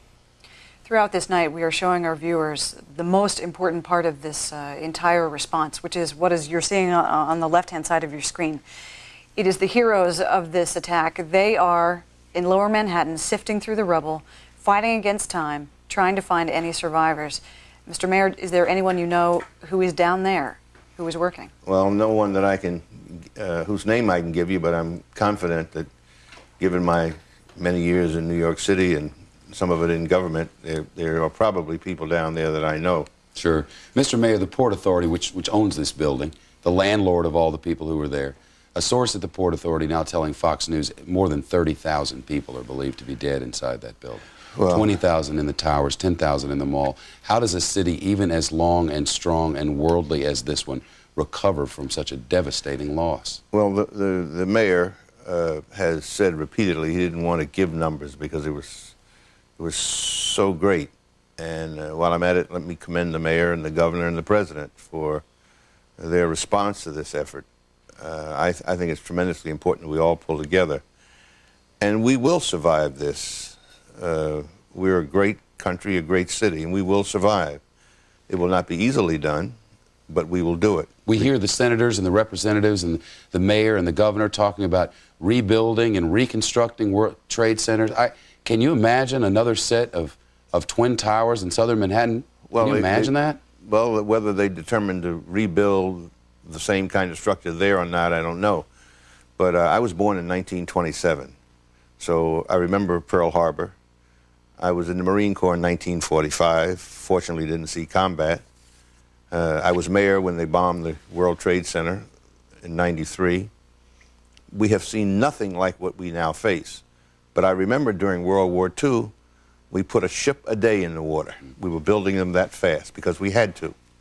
We did a lot of things. For instance, they said that blacks couldn't fly. We didn't have the intelligence and we just couldn't handle it. But the Tuskegee Airmen did such a great job that the whites flying the bombers said, send those black guys with us. They didn't lose a single ship. We are a great country. We are a land of immigrants, and we will all come together and we will beat this thing. As we watch the bulldozers that are picking through the rubble, we want to take it back to former Police Commissioner Howard Safir and ask, do we understand correctly that part of the city's emergency response center, ironically, is in the wreckage? Actually, the Office of Emergency Management's command center was at 7 World Trade Center, and that building collapsed, and with it went the Emergency Command Center. How fully staffed was it at the time? It was evacuated. They had realized that the building was going to come down, and as best I can tell, most people were out of it. From what you know, obviously you spent plenty of time in your work on the force around the World Trade Center buildings, underneath. You've heard the estimate now that we're hearing from the New York Port Authority. There may be as many as 30,000 people dead. Does that sound on target to you? We know the city has certainly requested 6,000 body bags from the federal government. Well, I hope it's wrong, but on any given day at about that time, there's between 45,000 and 50,000 people in the World Trade Center, so it's certainly possible. I hope we're wrong. And this mall underneath about which we were speaking is just that, but add in transportation mecca. I believe it's the E line which runs underneath the World Trade Center there. E train, the A train, it's the way we all get around, and at that time of the morning, there can be 50,000 in the building and 50,000 in the mall. We're going to continue to talk about all of this and the rescue efforts that are underway. Right now, some local Fox stations will break away for a quick minute of local news. Mr. Mayor, when we look at all that we see down there, is there the possibility now that when these other buildings collapse, it's going to be even worse? I see them doing this rescue effort here, and I know that this 54-story building about which we've been concerned all night is a block away. Is it safe for them to be out there now, Mr. Commissioner? Well, they have structural engineers with them. They have the buildings department with them. These people are experts on whether or not a building is going to collapse or not, and they would move out with an abundance of caution all of the rescue workers if they believed the buildings were going to collapse. Do we still have, Congressman Gary Ackerman, I want to ask you a question. It's been brought up that in the recent few days there's been a tremendous amount of bickering over what is left of the surplus that is designated for Social Security. Does it now appear that that bickering is going to have to end and that any surplus that's available may be used for the United States efforts for rescue and for fighting terrorism? Congressman Ackerman? Whether or not, let's set the issue of whether or not there's a surplus available aside, because we'll get into petty bickering and we do not want to do that. It is clear and evident that the cost of this is going to be astronomical, just in financial terms alone, let alone human lives. We will be having an emergency appropriation requested by the administration that will be supported, I believe, by almost everybody in the Congress, that will include not only other emergencies, but will incorporate the initial estimates of the cost of this. I'm just curious, if it comes to this, would you support the President of the United States reversing the executive order that's been in place since the Ford administration that bans the U.S. from assassinating a foreign leader? Well, I think that it is not illegal if we can hook up the fact of a foreign leader being responsible for this kind of an action. I do not believe that the law precludes us from going after him and the people that he is associated with in committing this crime. This is not only a foreign leader that we're talking about, and I believe it's a head of government. This is a terrorist. He heads no government. He heads no recognized movement by almost any standard in the world. And in addition to committing an act of terrorism, he has committed a crime. He has committed mass murder as well as crimes against humanity. Of course, that's the worst of the toll. No question about it. Everything else pales in comparison. But this is a man who... Go ahead, Congressman. Yeah, I think we also have to be cognizant, because everybody is concentrating, and appropriately so, and what can this count be just by the enormity of this unbelievably horrific occurrence. 6,000 body bags is probably on the very low side.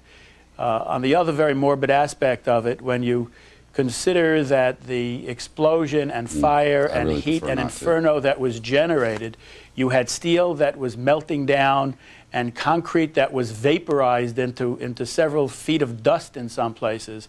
When you think about the people who were in between those concrete walls, with the walls vaporizing, sadly, I'm afraid that many of those bodies will never be accounted for. Yeah, certainly the very real possibility is that thousands upon thousands of them never will. And Mr. Mayor, that's a scar that's so difficult to heal.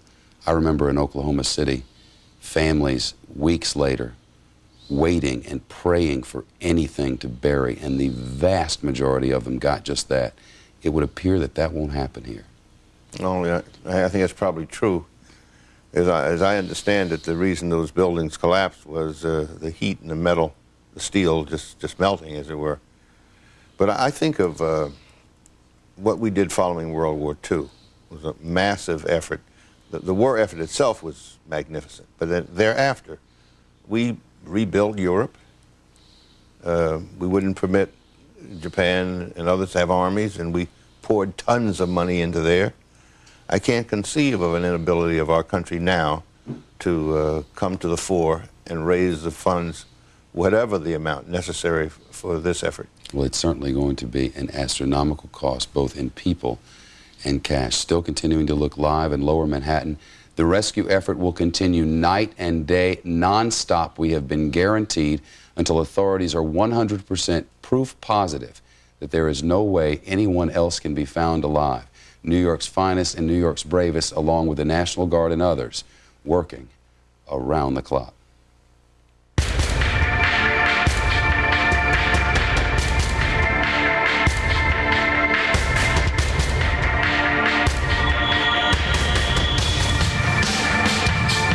The mood is very grim, but determined. People are working as hard as they possibly can to pull this debris out. There are human chains of people taking piece of rubble by piece of rubble out. It is 10 p.m. Eastern Time here in New York City. About 36 hours ago, the World Trade Center began collapsing. This is the Fox News Channel special coverage. We continue now with our coverage of the terrorist attacks on the United States. Here is the latest as of this hour. The FBI, according to senior correspondent Rita Cosby, has gotten to at least a dozen people. It's investigating Osama bin Laden, specifically relatives and supporters in Boston, Massachusetts. But not only there, they have federal agents not only in Boston, but also in Rhode Island, in Florida, in Canada, in Portland, Maine. We understand they may also be in Hamburg, Germany, checking out an apartment there. We will be hearing about many more search warrants being executed throughout the night. Also, the feds are focusing now on multiple separate terrorist groups from at least 4 countries, although they are saying that primarily they do believe this was masterminded by Osama bin Laden.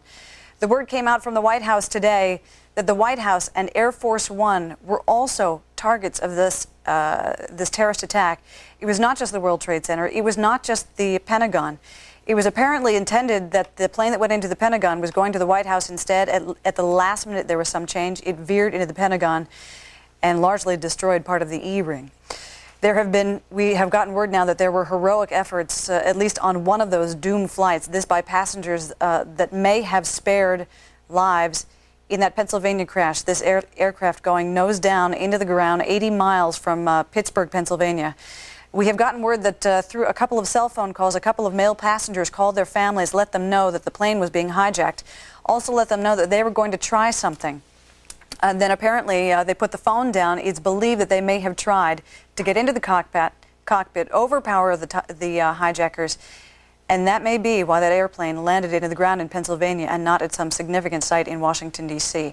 According to the FAA, most of the nation's airplanes remain grounded at this hour. There is still a full ground stop, except for a couple of mercy flights and emergency flights. President Bush has been to the Pentagon this evening. He went to visit, and just before he arrived, they draped an enormous American flag over the part of the Pentagon that has been destroyed. Former President Clinton is under guard right now. He's at an Australian resort. Former Vice President Gore is in Austria. He, too, is being watched. As for the economic effects, well, it is unclear, frankly, at this hour because the stock markets have remained closed in the United States. There is word that the stock markets may reopen Friday, but that will only be at the earliest. It may happen Monday. But in the meantime, the G7, the world's wealthiest nations, have come together agreeing that they will use all of their monetary reserves to prevent a global recession in the wake of this attack. Certainly the strength of the dollar, the dollar has weakened greatly over the last couple of years. Money from around the globe seems to be, according to our managing business editor, Neil Cavuto, heading straight into gold and into oil, which traditionally happens when there is a belief, at least, that there's nowhere else to put it. There has been some good news this day, and that good news comes from the Pentagon, where initial reports were the death toll could be as high as 800. We know that that portion of the Pentagon which was struck was largely unoccupied due to renovation, and now it appears the numbers have been reduced significantly. Our correspondent Brian Wilson outside the Pentagon now with a live update. Brian. Shepard, yesterday we had the Arlington County officials tell us that they thought that it could go as high as 800, and they explained that was a worst-case scenario. They also said it might be as low as 100. Well, today the Defense Department came out and said in their best guess that it should be somewhere around 100 to 150, but they could not say what they thought was an accurate number, and no one really knows. We know there were about 67 people on that flight, and all of those people perished. We understand that they now consider the death toll here to be at 80. But there are more bodies to be recovered, and that death toll number will rise here at the Pentagon. There was a poignant moment this afternoon at the Pentagon that happened as the president came to visit. A large flag was draped over the side of the Pentagon. You see that flag over my shoulder now.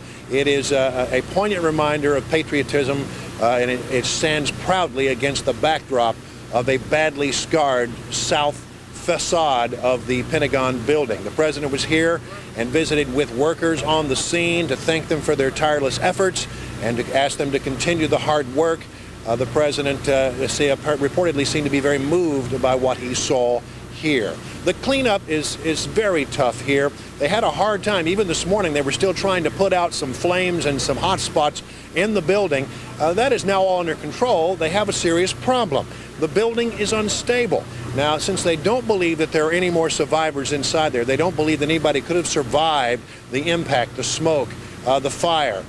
They're very reluctant to put their rescue workers at risk since they don't believe that anybody survived. So they're trying to figure out how to stabilize this building and then go in for what is not really a rescue effort at this point, sadly, but a recovery effort. Shepard?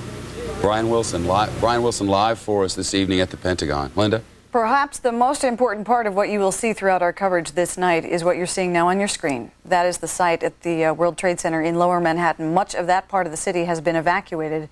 However, you see what you can see some of the T-shirts there. They say NYPD. A lot of police officers there working, even as they evacuate the bodies or they remove the bodies of their colleagues who have been trapped under the rubble. There's a massive rescue effort. Correspondent David Lee Miller is right there in Lower Manhattan. He's been there ever since the first attack on the World Trade Center towers. David? What a horrific sight, Linda, and today a very serious setback for some of the rescuers. A short time ago at about 5:30 Eastern Time, apparently authorities fear that a number of buildings were close to collapse. As many as 3 buildings, they said, might come tumbling down, one of them as tall as 54 stories. Part of the problem, they said, some of the windows suddenly began to pop out, cracks began to appear in the structure. They were heavily damaged when the Twin Towers were struck and then collapsed. And in response, authorities told all emergency workers to leave the area. Firemen, emergency crews, heavy equipment then headed down this road, Church Street, away from the emergency zone itself. And they stayed away for a number of hours. We were told that a scaled-down rescue effort did remain in place.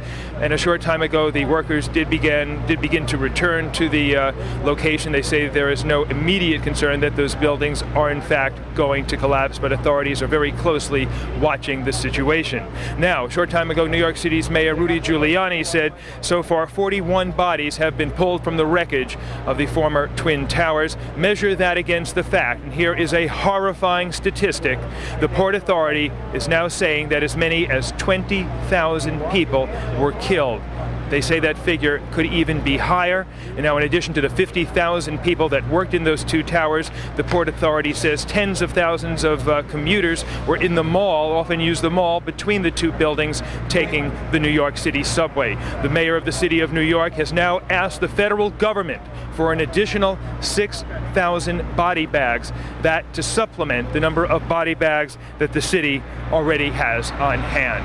Now, as we watch the recovery effort at this hour, as it continues, authorities are using dogs, they're using special audio equipment to try and detect survivors who might be tapping, shouting, trying to send out some type of a signal. And then they're removing the wreckage. They're putting it in special dump trucks. Let's see if we can take a quick shot of this one. You can see here what looks like a burned out automobile that is now on its way uptown, possibly to a location on 59th Street or to New Jersey. We are told they are collecting the debris, and then the FBI is going to sort through it in the hope that they will be able to locate evidence such as the black boxes belonging to the 2 airplanes that struck the Twin Towers. Now, as for the surrounding area, it has resembled a war zone as well. National Guardsmen could be seen on Humvees and armored personnel carriers. A very strong military presence outside the federal building and the courthouse here in Lower Manhattan. Meanwhile, west of the Twin Towers, it is a virtual ghost town. There is still no electricity. The people who live here, for the most part, have been unable to go home. And now, yet another complication. Just a short time ago, we were told that the blast may have released into the air particles of asbestos. And now we were warned that, as much as possible, we are to wear masks like these to filter out the risk of breathing in the asbestos particles. Of course, this is an even more grave concern for the rescue workers who are at this hour at Ground Zero. Lyndon Shep. David Lee Miller, live for us in Lower Manhattan. David Lee, thanks. And as you watch on your screen this non-stop effort, 24 hours a day, to try to reach anyone who might be trapped, we're starting to get more and more stories, some of them heroic, others heartbreaking. This one of an Irish immigrant being reported by the Associated Press. He was working in the North Tower of the World Trade Center when the plane hit. He was able to escape. He called his family back in Ireland, let them know he was okay. But then he had a bad feeling. Told his brother back in Ireland something was wrong, and he thought his sister may have been on one of those hijacked planes. It turned out to be true. His sister and his little niece were on the plane that slammed into the other tower of the World Trade Center. Joining us now on the phone is the former director of the FBI, William Sessions, giving us a little more information. Mr. Sessions, have you learned anything more about what the FBI knows some 36 hours after the beginning of this investigation? Oh, no, Ms. Vester. I don't have any communication with the FBI at all, but I've been listening carefully to much of the developments, and I'm gratified at your coverage. You'll pardon me if I don't entirely believe you, because I would imagine you still have good friends there in the Bureau, and I would imagine you don't want to give up any information that they're giving. No. I've had no contact. I wouldn't tell you I had if I hadn't. Okay. From what you knew, from what you know in your time working for the FBI, what do you know in terms of how far the Osama bin Laden network extends? The reason why I ask is that the federal authorities have identified more than a dozen hijackers of Middle Eastern descent. Now, some of them are not only have documents that show that they're Afghani or from the UAE, but also now it appears some people who are linked to Saudi Arabia and Egypt. Well, I don't know the answer to that question either. However, we do know, and it's public knowledge, that he has great wealth, probably $1/3 of $1 billion, and of course he has a worldwide network, and that's well known. So I think you can just pretty well put it down that there is worldwide capability. Let me ask you a question about how people are going to view what the FBI is doing right now. And the FBI was in movement. I mean, there are thousands of field agencies from all 52 offices all around the country mobilized with a single phone call, getting everyone moving. Within hours, they were all over the country in certain parts that the FBI had figured were key, among them, say, Florida, where they believe that at least some of the hijackers may have gotten their aviation training. How is it that the FBI could have such a rapid response after the attack?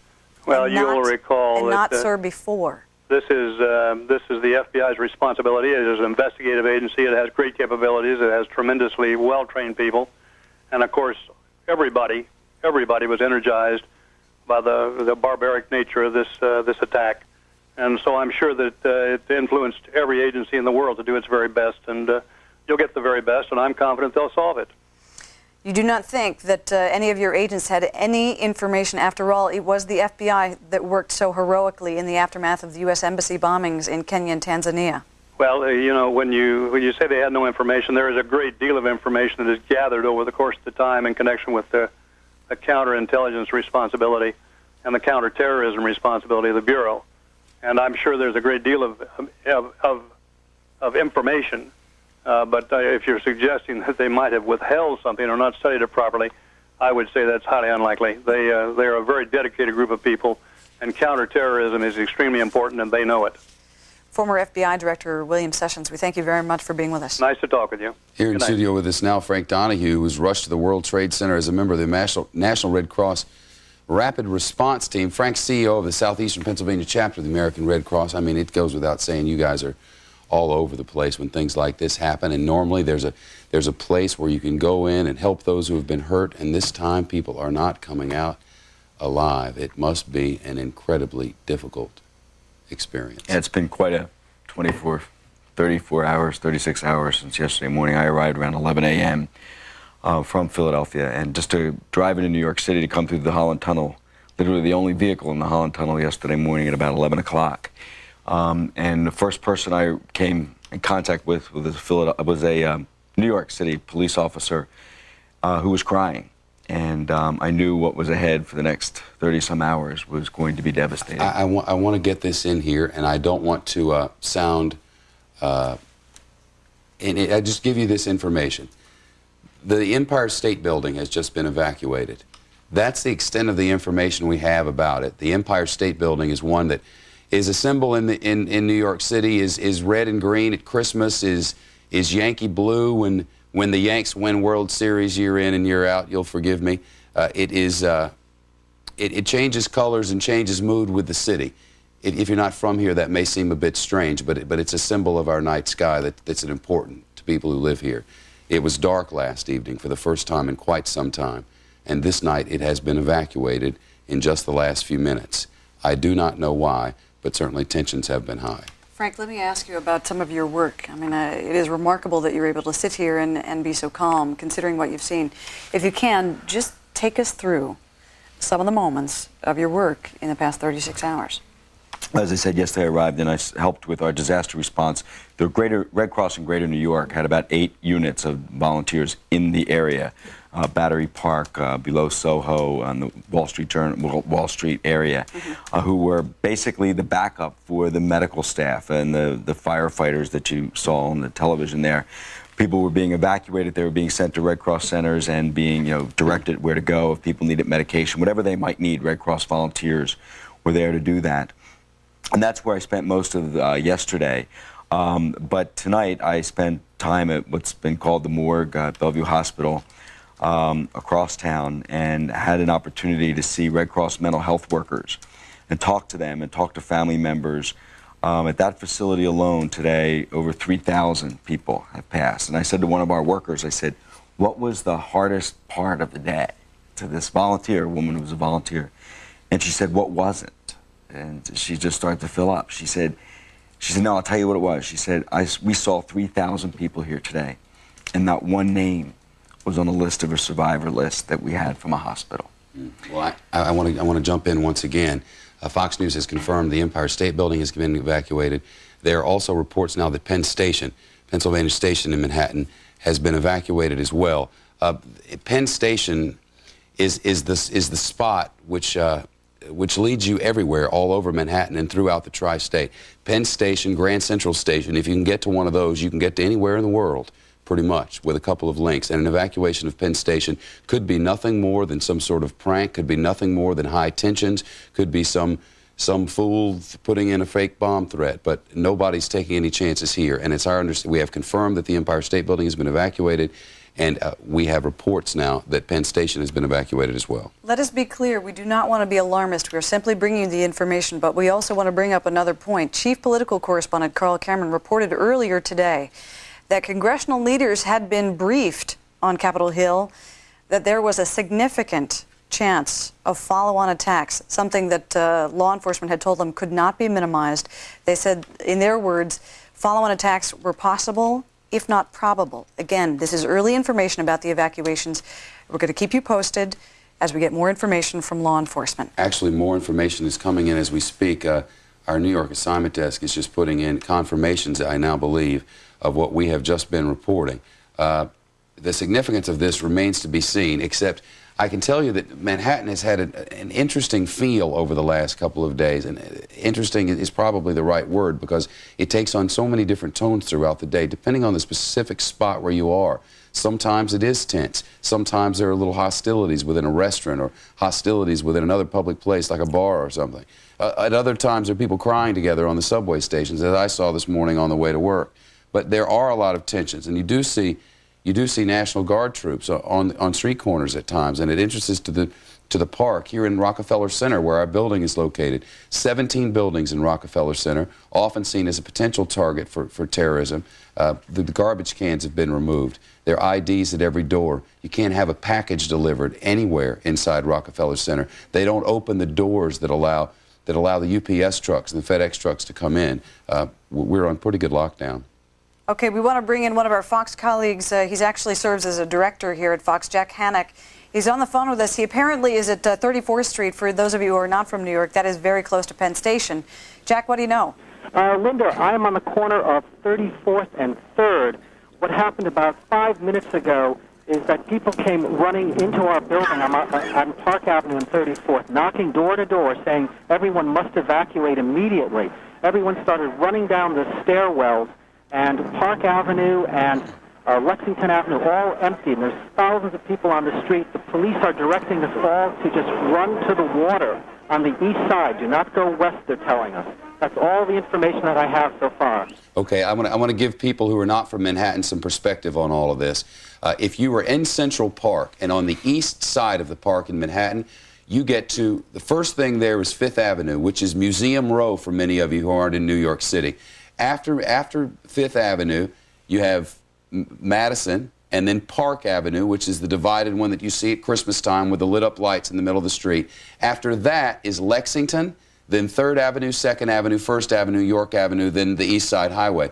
Block after block after block there, and from Jack Hannock's perspective here, they are evacuating buildings up and down Lexington and 3rd Avenue and telling people to walk to the right there, which would be the East River. Jack, have they given you an idea of why?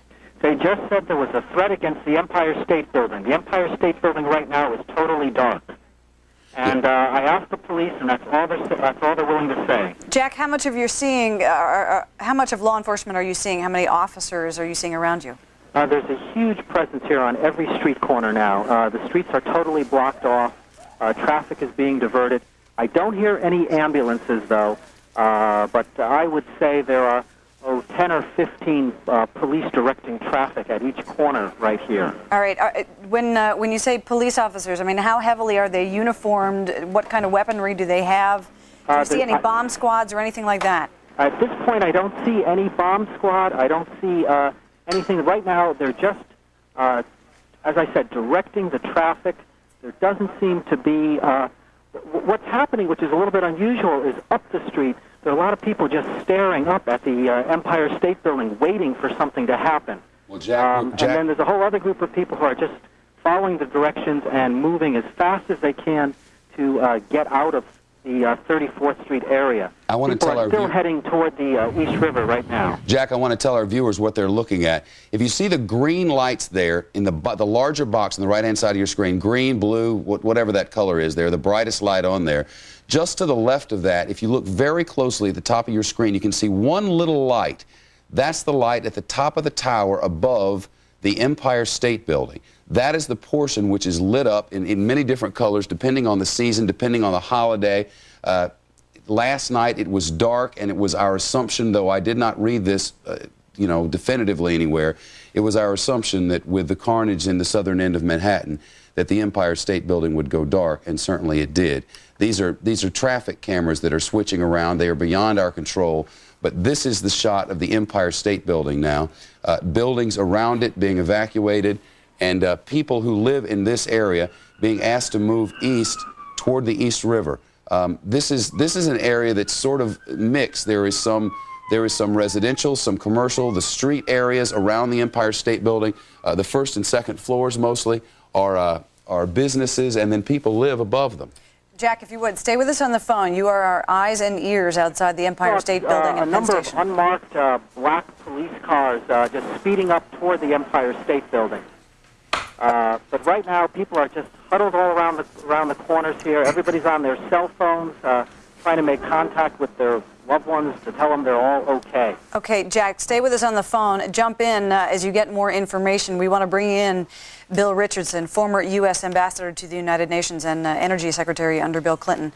Mr. Richardson, there had been warnings apparently to leaders on Capitol Hill that there might be follow-on attacks. How concerned are you that actually may be happening now? Well, I've heard the same reports, and I do believe that these are threats that we not take lightly, either at airports or the Empire State Building. We know that the tactics of this terrorist group are quite sophisticated. They penetrated our airports. We definitely need, more than ever, for the Congress to give the President authority to find the funds necessary to improve our human intelligence, to upgrade our counterterrorism capabilities. We most likely need a terrorism czar of cabinet rank that coordinates the FAA, the FBI, the CIA, our entire counterterrorism effort. This is a serious threat, and the tragedy that has hit all of us. I just lost a friend, a close friend in New York Port Authority, Neil Levin. I just found that out today. This touches all of us, and we have to be prepared. I want to go back to what we were just talking about in this news of the evacuations on Manhattan's east side. We also mentioned Pennsylvania Station in an area similar to that, but almost due west, in the same place, but on the west side of Manhattan. Penn Station, it is now my understanding, was searched by a bomb-sniffing dog. This sniffing dog had some sort of reaction after searching the facility, so Penn Station was evacuated. However, this is a completely different story with the Empire State Building. There has been some sort of threat on the Empire tonight. Our local stations will break away. Continuing coverage now, Mr. Richardson, this sort of thing, I guess hoaxes happen at times like this, and God knows, let's hope it is. That's right, Shep. What is happening also is every crank, every would-be assassin terrorist is also stimulated to cause trouble. That has to be taken into account. Nonetheless, I think this is the time when we've got to cooperate with law enforcement, with the police.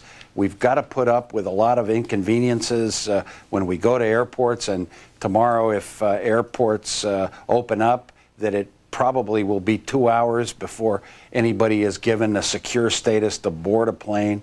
We've got to take those steps. We've got to find ways to prepare ourselves, but also to send a message to the terrorists that they're not going to alter our way of life, that the economy is going to continue, that our transportation system is going to continue, that we as a nation are behind the president. And Mr. Richardson, though, let me ask you a very blunt question. You've worked at the UN. You know that we don't always get the kind of cooperation we need. At this point, we need the cooperation of the United Nations to help us find out who is responsible and what nations harbored whoever was responsible. How much cooperation do you think we're really going to get at the UN? Well, today was a good day on that. The United Nations Security Council, which is the superpowers of the world, gave support to the United States today in a resolution basically backing any strong measures that we take. This also happened at NATO, our European allies. What is important, and I think the administration is doing this well, is to marshal international support for what you said is the most valuable tool we can get from our allies. Yeah, information. But, Mr. Richardson, I mean, words are cheap. It's easy to issue a declaration at NATO or at the UN. What it comes down to is actual cooperation from them, and we've not seen great cooperation, sometimes from the countries who are the worst human rights abusers. Sometimes we have been thwarted at the UN, and what gives you any reason to believe that they're really going to help us now? Well, the full muscle of the United States is behind this effort. We have said that we're going to take decisive military action to quell this threat and to basically take the steps that are needed so this doesn't happen again. But we've got to understand that terrorism doesn't just happen in the United States. It's happening in Colombia, in the Middle East, and Africa. And we've got to get international support because we will be more effective fighting terrorism if 185 nations band together rather than one. Granted, we've changed our policy, and that makes sense to say to the Afghanistans, to the countries that may be harboring Osama bin Laden, that if you do harbor, you will also be subject to strong retaliation. That has not been our policy in the past. That is a welcome departure that I believe deserves support. My understanding, we're continuing to look live at the top of the Empire State Building, which on a normal night would be lit up. It's now our understanding NYPD tells residents that a threat has been made to the Empire State Building. We also have information to suggest from our assignment desk downstairs that a bomb-sniffing dog reacted after this threat was made at the Empire State Building, and that this is the reason that this is being considered so serious. Jack Hannock, a director for Fox News who lives in the neighborhood, has just been evacuated. Jack, what is the scene where you are now? Well, actually, it seems like it's calmed down quite a bit. I mean, the police are moving people slowly toward the East River, away from the Empire State Building. But it's definitely calmed down here quite a bit. We've seen a little bit of police cars moving back and forth, some heading toward the Empire State Building up 34th Street and coming back down. But right now it seems pretty orderly. Everyone is moving sort of toward the East River as requested, but there doesn't seem to be any panic. People are bringing their babies in their carriages. I see some people with luggage, and everyone's on their cell phones, again, looking and letting everyone know that they're okay. So right now there doesn't seem to be any real threat or problem. You see people just up and down 34th Street lined as if they were waiting for a parade of some type, just staring up at the Empire State Building. Jack, Linda has a question, but I do want to clarify, as this was breaking, it was a bit confusing.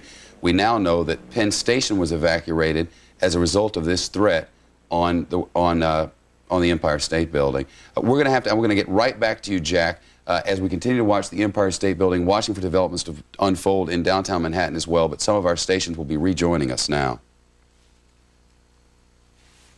This is the Fox News Channel's continuing live coverage of the terrorist attack on America.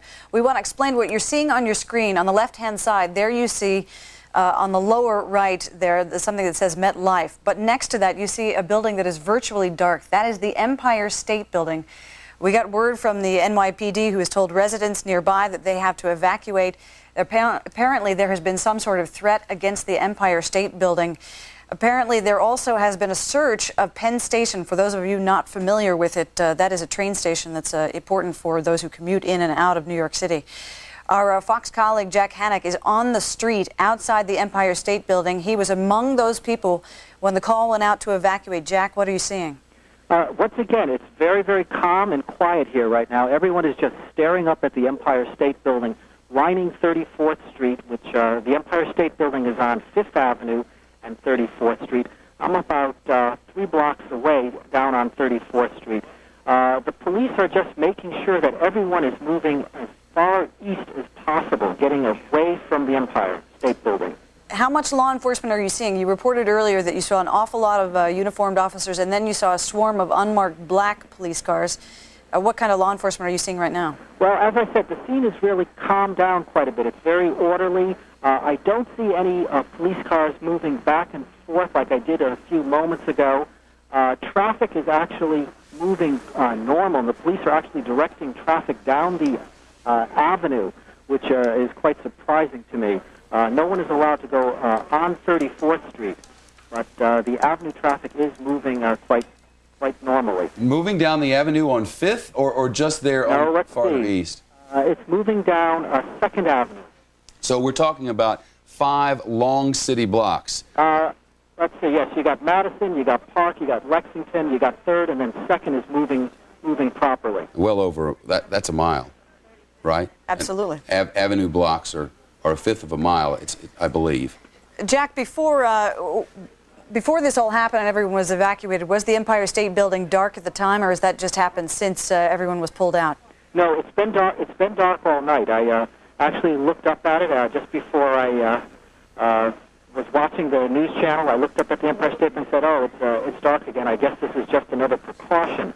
Then I heard a knock on my door, and it was the super in the building pounding loudly, telling everyone to take the staircase down and to walk toward the East River as fast as possible. How long ago was this, Jack? I would say that was about 20 minutes ago. Well, we do not know how credible this threat is. Sorry, Chef, I can't hear you too well. You're breaking up. All right, we'll get back to Jack Hannock. Jack, if we lose you, please reestablish some contact. We don't know how credible this threat is, but I'll bet you dollars to donuts, nobody in the city of New York who wears blue will be taking any chances with the citizens of this city. It has been a rough 36 or so hours, and now an evacuation in and around the Empire State Building at 34th and 5th Avenue. Jack Hannock, who lives 2 long city blocks away, evacuated as well, and thousands of people now lining the avenues near the East River, looking up and watching the top of the Empire State Building. It is certainly hope that this is only a hoax or some kind of mistake. But we want to remind you of something that Chief Political Correspondent Carl Cameron was reporting earlier in the day. That is that leaders on Capitol Hill had been briefed by law enforcement, the Justice Department, that there was a significant, possible, if not probable, attack, or a chance of follow-on attacks. They wanted to make sure that no one in Congress minimized that possibility, that no one totally took for granted everyone's security in these days after the attack on the World Trade Center and then on the Pentagon. Once again, we're going to keep a close eye on this. There is no movement as of now. Jack Hannock, our colleague there outside the Empire State Building, serving as our eyes and ears. But at the same time, there are developments outside the World Trade Center where they are just, it's been learned that the city of New York has actually asked the federal government for 6,000 body bags. There have been some reports from the New York Port Authority that the death toll may go up to 20 or 30,000 by the time this is all over. The Port Authority suggesting that 20,000 would be the estimate now for the people who died in the 2 towers of the World Trade Center. Another 10,000, they believe, may have died, 10,000 or more in the mall, which is beneath the 2 structures and serves as a subway station and a massive transportation depot, for lack of a better phrase, for people all along the southern tip of the city. We're continuing to look live at what is the top of the Empire State Building, now the tallest building in America's largest city. It went black last night for the first time in my memory, certainly for the first time since John Cardinal O'Connor passed, I believe, as a matter of fact. The Empire State Building has been dark now for a second night, and a threat has been made which has left thousands of Manhattanites who for the last 36 hours have been stunned and shocked and gathered around television sets watching in horror as the southern tip of their island has just been blown off the map, and thousands upon thousands of their good friends and neighbors have been wiped out. Now this threat that's left thousands standing along the East River wondering if in fact this threat against the Empire State Building could be real. Now, we have been serving throughout the day as sort of the eyes and ears of America. We know that many of you have been glued to your televisions just watching what is happening and perhaps mourning vicariously via the TV and hearing the stories of people who've been witnessing the carnage down at the lower end of Manhattan. One of those who has been a witness to the carnage is Democratic Congressman Jerry Nadler of New York. He's been through the area touring what is left of the World Trade Center. Congressman, thank you for being with us. Without being too maudlin, we want to ask you what you've seen today. Well, what I saw was carnage. I mean, just devastation, just smoldering debris where the World Trade Center had been, damaged buildings and across the street in the World Financial Center, but basically just an awful, awful hole where the Twin Towers should be. And what's buried underneath that, we don't know at this point. We can see on the left-hand side of their screen an awful lot of rescue workers who are working round the clock, tirelessly, many of them without sleep, often without food, to try to get to anybody who is still in the rubble. Have you been able to talk to them? Well, only a couple of them, but they're working 12-hour shifts. And I was at the operations planning meeting at the mayor and the governor and a few and others today, and they figure that these people are going to be tiring by Friday, and hopefully by Friday we'll have a lot of federal people from FEMA to replace them and continuing the excavation, and what's going to have to become almost hand-to-hand removal of debris rather than with these this heavy equipment as you get to areas where there may be people, perhaps God willing, still alive or bodies buried. Continuing to get information about the evacuations taking place at this moment in New York City. You're looking live on the right-hand side of your screen at the top of the Empire State Building, that on Manhattan's east side, barely east of Center, at 34th Street. Go west on 34th Street, and you will run into Penn Station.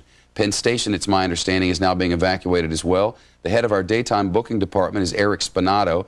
He has been trying to get out of Manhattan and get to wherever it is he lives, and it's my understanding, Eric, that Penn Station's being evacuated too. Is that correct? Yes, that's correct, Shep. What are you seeing? What are you hearing? What are they telling you?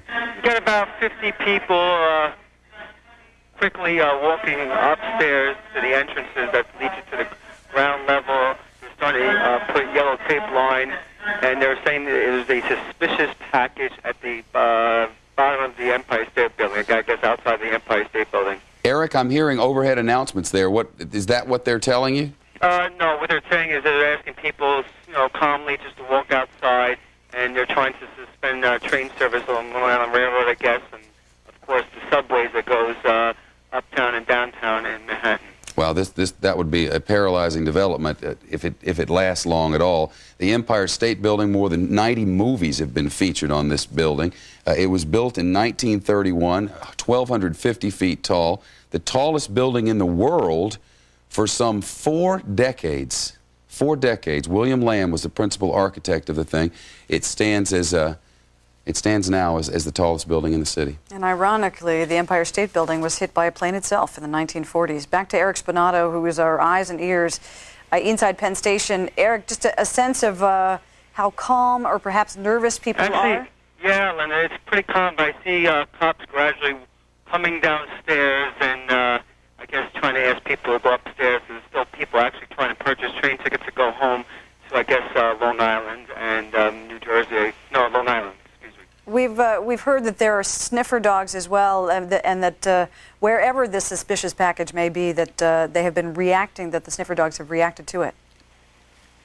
Yeah, I'm downstairs, so I don't see any dog activity. Just no like one's I said, told you. calmly, the cops are just asking people to try to evacuate the area, but it's very calmly. And again, Eric, they're saying that this evacuation of Penn Station is happening because of a threat at Empire State. True, and it's funny because it is a couple of blocks away, but obviously the impact of any explosion could affect obviously the area. Well, we're now getting this. The New York police are now saying it is safe to go home from 37th and 5th Avenue, that all of this is apparently winding down. And it is a relief, but it must also be unsettling for a certain congressman here in our studio who serves this part of New York. Congressman Jerry Nadler, Democrat of New York, who's already toured the devastation area. You see this fear spreading where one report of a suspicious package in the Empire State Building can clear out not only one block around that area, but several blocks, Congressman. Well, that's inevitable in the aftermath of a tragedy such as what we just saw. I mean, there are a lot of questions about what just happened. The first order of business, obviously, is to rescue people as quickly as possible and to care for the people who have real questions now. A lot of people are missing. I see the Port Authority's estimating 20,000 dead. Today we were thinking more like 2 or 3, maybe. Who knows? A lot of people are wondering where their loved ones are, and we have to help them and get the information and so forth. That's number one. Number two is to fix what obviously was a massive security breach, to allow 3 to 4 people on each of 4 different planes to get on with weapons. We have to fix that so that can't happen again. And finally, we have to deal the kind of retaliation to the terrorist groups that are involved in this, so that no one will ever do something like this again.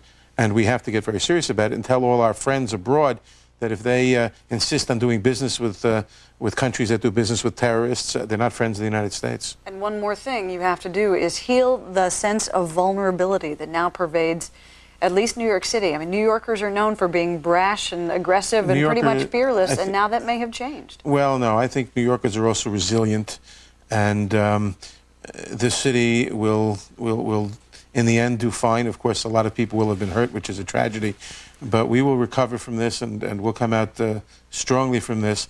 But the only way you'll stop the fear, not just in New York but elsewhere in the United States, is to wage a war against the terrorist groups. And that war is a serious... We've been attacked. We are at war, not with a sovereign country, but with terrorist groups. And we have to take it as seriously as we took Pearl Harbor. This is worse than Pearl Harbor.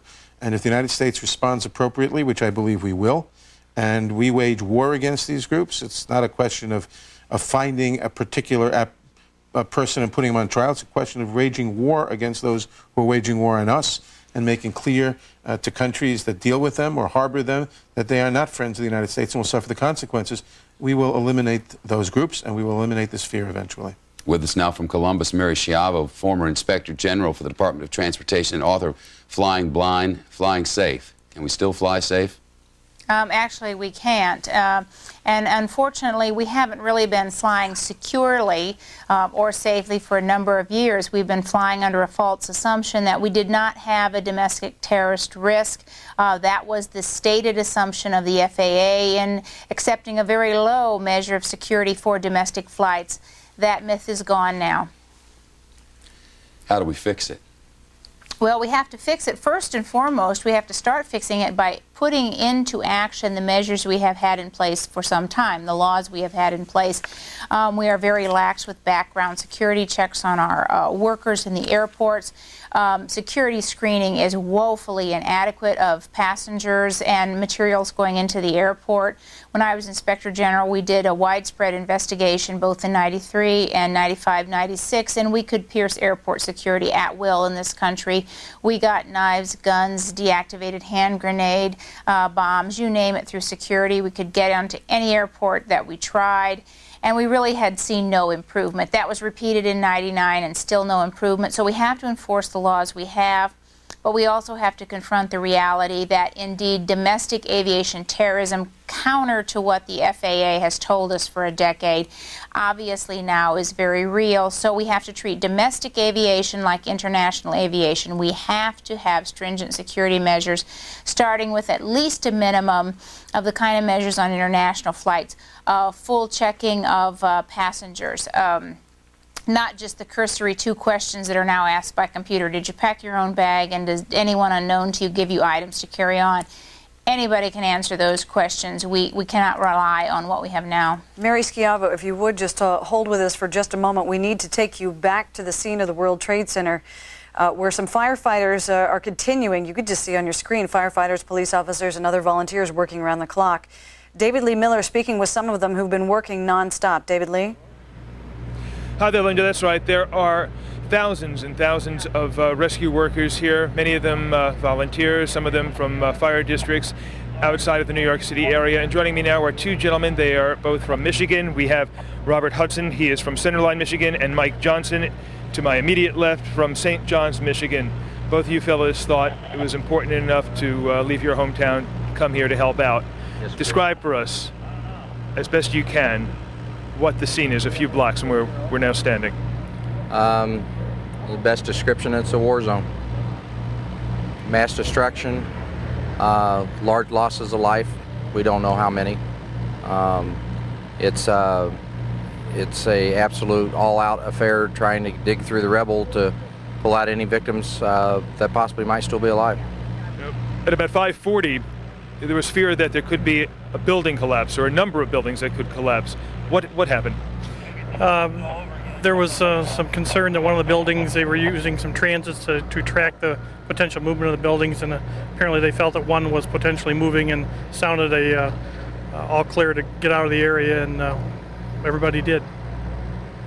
What did you do? Describe for me the scene. Well, all of a sudden we saw a group of people running and moving away from the buildings, and self-preservation runs in there, and so we joined the herd and got out of the immediate area until they were certain that it was safe to go back in. One of the other growing concerns I've heard is that there might be the risk of exposure to asbestos particles, and that's why we are all, or we should be anyway, wearing these masks all the time. What were you told in this regard? Just recently, just before we got up to your location here, we were advised that there is a higher than normal level of asbestos in the air, which would be normal because of the age of the buildings that had the damage to them, and that's airborne particulate, so it would be moving around in the air currents. And we were told to wear masks. Any second thoughts about being here, knowing that? Well, we've done it for so many years before we knew of all the hazardous materials were out there, so it's one of those risks of the job. You try to do the best you can to protect yourself, but you never can do it 100%. And Mike, one last question for you. Can you describe exactly what the rescue operation entails right now? What is it that you are actually doing to try and find survivors as well as search and recovery? Well, the key thing right now is our team of 16 personnel were in, and they were moving hand by hand by a chain effect, very slowly, piece by piece, rubble, using some power cutting tools just to get into the areas that make sure that there isn't anybody's, and it's a very slow process, and our crews were in there for about 4 hours, and we decided to pull them out and put them in a rehab state, and it's going to be a long, grueling effect. It's everything from civilians to firefighters from all over the country here, as well as New York City Fire Department here, and with the major loss of the emergency services life also, I think it's amazing how everybody's pulling together. Gentlemen, thank you very much. We appreciate your time. Why don't you go get some badly needed rest? I know you're going to be back here in just a few hours. And Shep and Linda, I can tell you that authorities have released a figure that we've mentioned on the air a number of times tonight, that as many as 20,000 or more have actually died in the blast of the Twin Towers. Many of the rescue workers here are in absolute disbelief at that figure. They just shake their heads and cannot believe the task that is before them.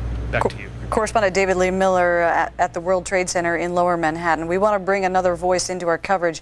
In Washington, D.C., Republican Congressman Saxby Chambliss of Georgia, he, by the way, is a former firefighter. Mr. Chambliss, I'm sure you've had your own harrowing experiences. How do you feel about seeing some of your colleagues out there trying to help those who may be trapped? Well, I fought some tough fires in Thomasville, Georgia as a firefighter, but obviously nothing like this. Those gentlemen right there from Pennsylvania, as well as every other firefighter in New York, are real American heroes. You serve on the House Armed Services Committee. The President today has warned the nation that we may be in for a long fight. It may mean more money for the military. It may mean a buildup. It may mean money that was supposed to go to other domestic programs may have to go to the military. Do you think there's going to be that kind of support in Congress? Well, I think we're going to have that kind of support, because what we're looking at is the next battlefront, that battlefront being terrorism. We've still got to worry about the conventional types of wars that we've had in years past, but in addition to that, we've got to be prepared for these types of terroristic acts. We've got to realize what the threat is, have to be prepared. We have to be prepared to respond just like they've done in New York City. All of that is extremely expensive, and the American citizenry is going to demand that, and we as a federal government have simply got to move in that direction. You know, people who come here to visit, Congressman, especially some of my friends from Europe and London specifically, they'll come over and go, you have trash cans in train stations and trash cans on the street. This from people who've been dealing with their own set of problems for many years, and often on first visit are astounded by how lax our security is. How has this happened? Well, yesterday changed the American way of life as we know it. We're going to have more security, whether it's when you board an airplane, board a train, board a bus, whatever it may be. We're going to have to change the way we do business in America. We've got to provide more security, and I don't know that we can afford to eliminate all the trash cans, but we've got to look at serious deficiencies that we've got in our security in this country and do a better job of it. They do a much better job of checking folks on international flights than we do, on domestic flights, and that's just one of the first steps that undoubtedly we're going to have to take now. With us also from Columbus, Ohio, former Republican Congressman John Kasich of Ohio. John, as a colleague, it's good to see you tonight. A question about, well, the kind of money that's going to have to be marshaled in Congress. We talked to others about this evening. Well, you've presided over major budget battles yourself. Do you think that we're now going to see some bipartisan agreement on the release of money? Well, I think we're clearly going to have to spend some money, Linda, but at the same time, there's going to have to be some real cultural changes. I served on the Armed Services Committee for 18 years. And I can tell you that there was some resistance in terms of the efforts to try to change the military from the old threat, trying to guide it to meet the new threat. And there's going to have to be cultural changes at the top of our military with the brass. There's going to have to be changes with the politicians, who many times are a lot more interested in pork than they are trying to figure out how to provide for the new threat and to equip the military appropriately. I think the other thing that's going to have to be done, Linda, is I think the administration is going to have to target all of these terrorist groups, whether it's Hezbollah or whether it's Hamas or whether it's other terrorist cells around the world. And frankly, I think we should issue an ultimatum to the people in Afghanistan, to the Taliban, that we expect bin Laden to be turned over to us, and we ought to give them some deadlines. I think we've got to be firm, we've got to be tough. We've got to spend whatever money we need to, but this will be an ongoing war. Remember, this is the first time in American history where women and men and children have essentially been targeted as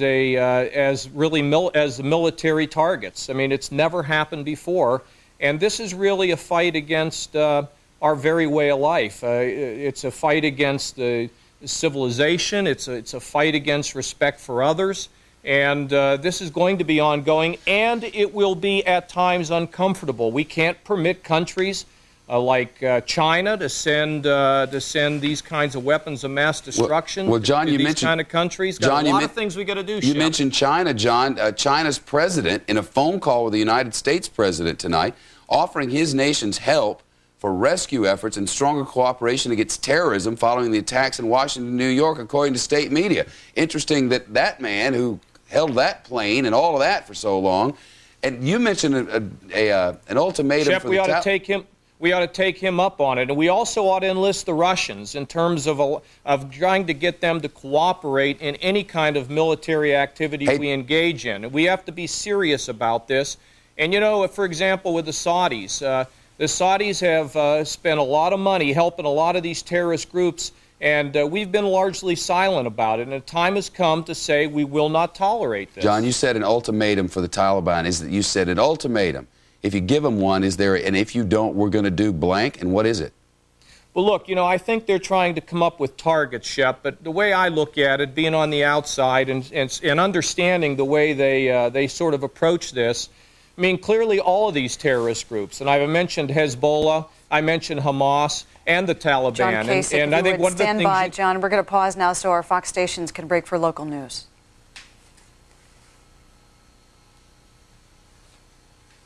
As we continue the Fox News Channel's live special coverage of the aftermath of the terrorism attack on America, we turn to one of our many guests this evening, Congressman Jerry Nadler, and as we continue to speak to our guests about possible responses, how the government should consider what to do when we find who is responsible for this attack. We are also keeping an eye on the personal aspect of this. Pretty much everyone we meet on the street here in our studios, we ask, is everyone you know okay? Is everyone you know okay? No, there are a couple of people who we're very concerned about. Can you tell us more? No, I don't want to tell more. Some close friends. Everyone has that story. You know, I remember TWA, and it seemed like half the people you know in the tri-state area knew somebody attached in some way to that thing. That was a few hundred.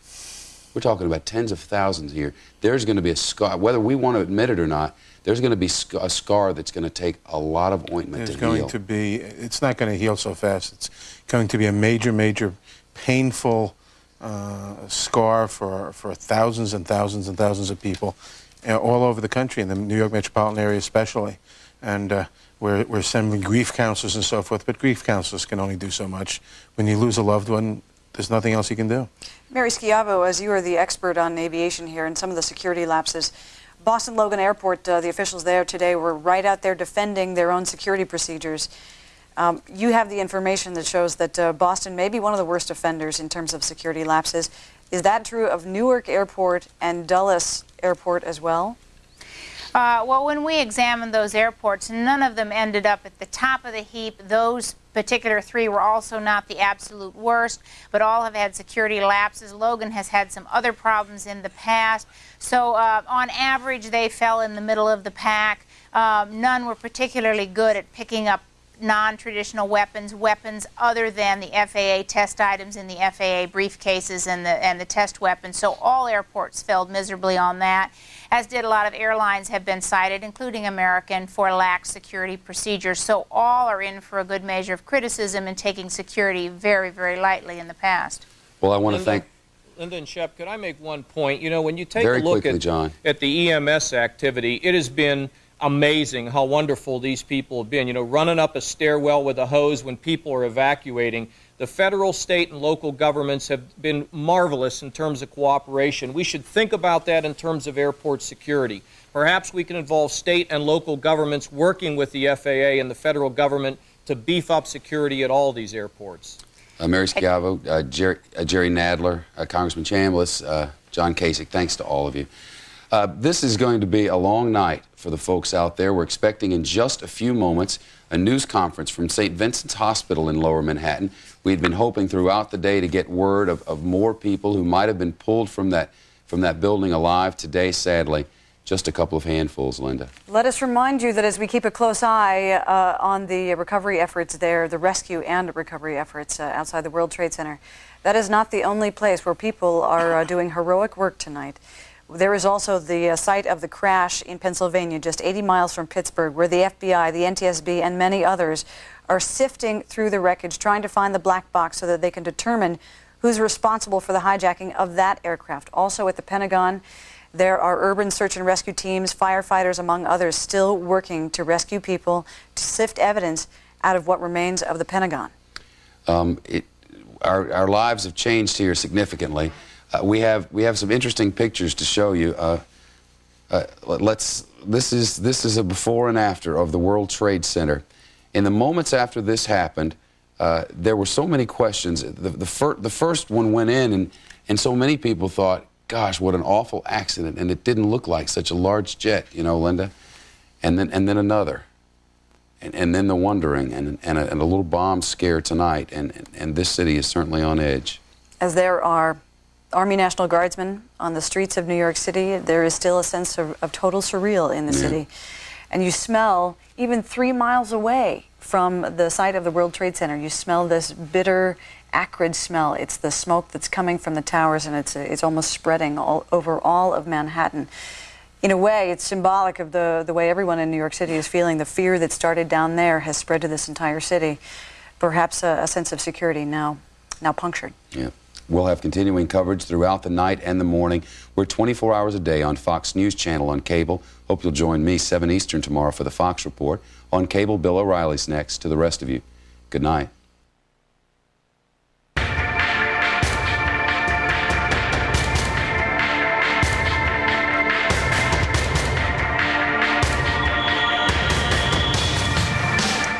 Hi, I'm Bill O'Reilly. Thank you for watching this special edition of the O'Reilly Factor. You are looking at live pictures of the rescue efforts in Lower Manhattan, which are now round the clock. So far, 9 people have been pulled out of the rubble alive, and thousands are still missing, including hundreds of firefighters and police. Here's a quick recap of what has happened on the day after the terrible terrorist attack. A supervisor at New York Port Authority tells Fox News on the condition of anonymity that the casualty count is expected to top 20,000 in the World Trade Center towers. Another 10,000 casualties could be discovered in a mall that connects the buildings of the World Trade Center underground. Authorities have now identified most of the terrorists, all of them Arabs, at least one a known Osama bin Laden supporter. So far, at least 5 people have been detained in connection with the terrorism yesterday. The plane that crashed into the Pentagon was aimed at the White House, according to the Attorney General. Mr. Ashcroft also says the planes were hijacked by from 3 to 6 terrorists on each airliner. The men used knives and box cutters. The damage at the World Trade Center and the Pentagon is now estimated at $20 billion. And the United Nations is pulling its personnel out of Afghanistan because that's where Osama bin Laden, the primary suspect, is believed to be living. Some military experts are telling Fox News it's only a matter of time before military action is taken against Afghanistan. Today was another day of intense suffering for thousands of Americans. Here are some sights and sounds. Everybody's pulling together and everybody's helping each other out. You got the cops, you got the fire department. Go! Go! I don't care if you leave your stuff, you're gonna leave here now. Excuse me? Watch out, watch out. I got on the phone, Mark, and he said, "Hi, Mom, this is Mark Bingham." Giving me his last name. And he said, "I want to let you know that I love you."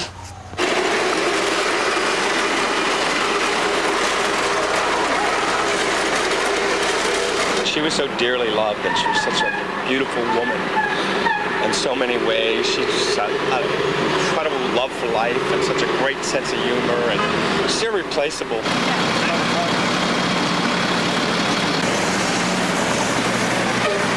I think he said, "I'm in the air. I'm calling you on the air phone of the airplane."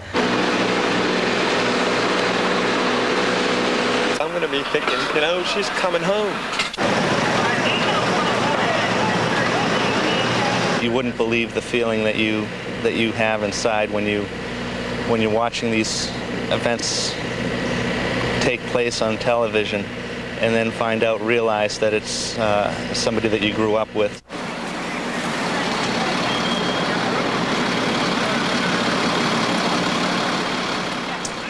Four people in my town on Long Island are missing, and I've been getting calls all day from people who have loved ones who have not checked in, and it is just, boy, if you ever knew what true evil is, we're seeing it now. Now, before we get to our first guest, we want to tell you that we are going to take phone calls in the second half hour of The Factor this evening. The phone number to get through to us is 1-888-TEL-FOX, 1-888-TEL-FOX. We will take some calls. We'll have some guests with us. We'll answer all of your questions, or try to get as many calls in as possible from the half hour to midnight East Coast time, all right? Joining us now from Boston is Michael Taylor, who served in the elite United States Special Forces and also acted as a security consultant for the Port Authority of New York and New Jersey in the aftermath of the 1993 World Trade Center bombing. Did you ever think you were going to see that same building be attacked the way it was? Did you ever think that could be possible? Yes, actually we did, Bill, and we wrote part of our vulnerability assessment reflecting this type of attack. When did that paper get written, and what was the reaction to it? The question isn't, you know, do we have clarity at the moment? We do. I think everybody's got clarity. But let me follow up on this, though. All right, I know you don't want to. That's the word I want is follow up. You don't want to harpoon. These guys. All right, you don't want to harpoon you guys in Washington who you work with. They know who they are. They know who they are. I'd like to know who they are, and maybe you'll tell me someday. I'll squeeze it at you. But anyway, their rationale for not wanting to do what you just said you wanted to do was what? It's not worth the trouble. You just said Colombia wouldn't have done anything about it. I'll give you the quote. We don't want another Vietnam. So what does that mean? I mean, you go in, you blow these things up, and it's trouble, Bill. It's trouble. Is it the New York Times editorializing? What kind of trouble is it? It's partly that. It's partly you have to explain yourself. It's partly you have to go into a long defense. It's partly you have to make a lot more trips, a lot more work.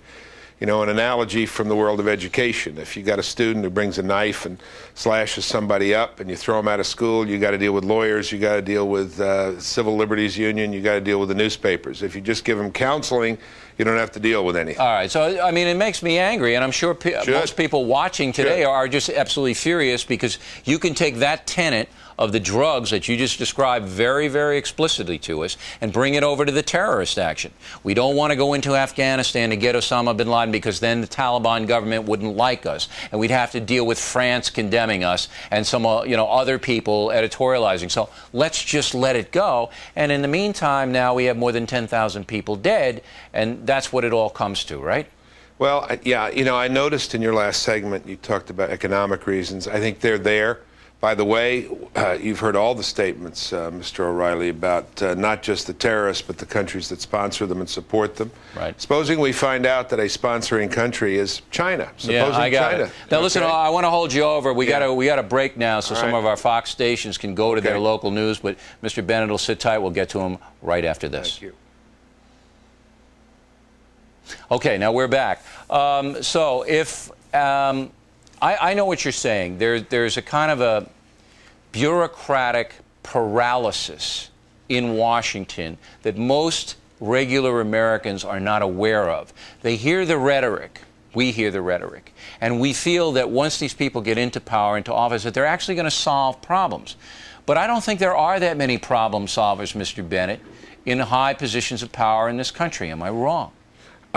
There are some, and I don't indulge in the notion that, as soon as people come to Washington, they become corrupt. There are honorable people in this town.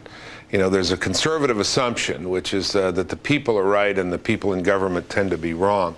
I don't buy that. I think a lot of people, when they get here, they are more worried about reviews in the New York Times and whether they get invited to the Kennedy Center than doing the right thing. But I don't buy the notion that the people are infallible either. I learned that during the Clinton administration, if you will, if at no other time. There's a big question before both the leadership and the people, Bill, in this incident, which is the posturing last night and the remarks last night of many people were fine. The moment of moral clarity is here. But this is going to be a tough road to hoe. This could take some time. This could cost some money. And if we go after these guys, and I mean all of these guys, and go after them seriously, they may fight back. They may hit us again. Now, I've heard some people in the street, most Americans, I think, are pretty clear on this, at least today. What happens when it starts causing a lot of inconvenience? What happens when it starts causing more money? What happens when we get another attack? I did hear a couple of people today say, depressingly, well, maybe we should just get out of this whole Israel thing, stop supporting Israel. If we didn't support Israel, maybe these guys wouldn't come after us. So they're tests for all of us. They're tests for the leadership, and they're tests for the American people. But I would insist the major problem isn't economic. The major problem is moral. It's a moral confusion. I was on a show earlier tonight with a journalist, a well-known journalist, and I said, well, at least we know what's right and wrong, and at least we know good from evil from this. And this guy said, well, to us, we're right. To them, they're right.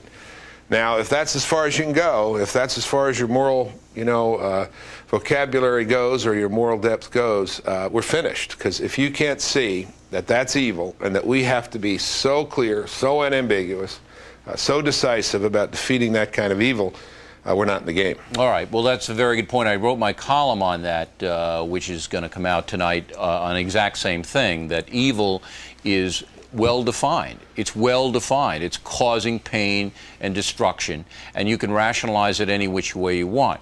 Now, we have become a nation of rationalizers and excuse makers, have we not? Yeah, and I think probably the worst thing is this notion of moral equivalence. Well, they have their beliefs. I mean, I've heard this today. Well, they have their beliefs, and we have ours. Well, no, it doesn't work like that. We believe in the rule of law. We believe in the sanctity of human life. We believe in due process. We believe in civilization. They do not. They are haters. They are killers. They are animals. And they are not to be accorded the same, their beliefs and views are not to be accorded the same merit as the beliefs of decent and free societies like the United States and Israel. And this is fundamental. And if we don't get this, if we can't stand for the proposition that the things in which we believe and the institutions and principles which animate our institutions aren't better than these institutions of hate that these people construct solely for the purpose of hurting and destroying the great Satan, which is the United States, we're not in the game. All right. Well, we saw the same mirror 50 years ago with Germany, the Axis powers in Europe, and Japan. We saw the exact same thing. It was aggression. It was slaughtering innocent people for the sake of the fatherland, and for Japan, the sake of the emperor. It was exactly the same. There was no difference between Hitler and Osama bin Laden. They're the same person. Now, we rose up then, and we defeated them. Right. Are we going to do it now? Again, today, Bill, maybe. Maybe. The language I heard today was these guys have to be brought to justice. We need to bring them to court, and so on. When we rose up in response to Pearl Harbor, the President of the United States, Franklin Delano Roosevelt, did not say we will bring them into the International And that's Court of why Justice. you want the war declaration. We so will that bring them to their knees. All right. All right. But see, we have become so tied up. But Mr. Ben, let me just stop you there. Let me stop you. We're going to hold you over, and that concludes the first half of the Factor.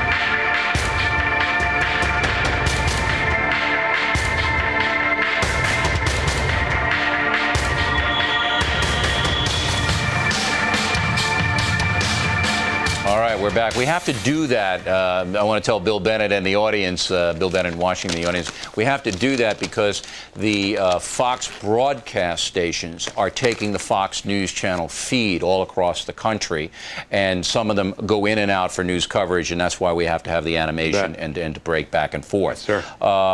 So we are talking to Bill Bennett about the nation and how the nation's going to change, and all kinds of moral imperatives that are now in our laps. They're not theory anymore. They're here. And they're here with a suddenness that is frightening and also painful because of all the people who are suffering, because of people who were killed in the terroristic bombing.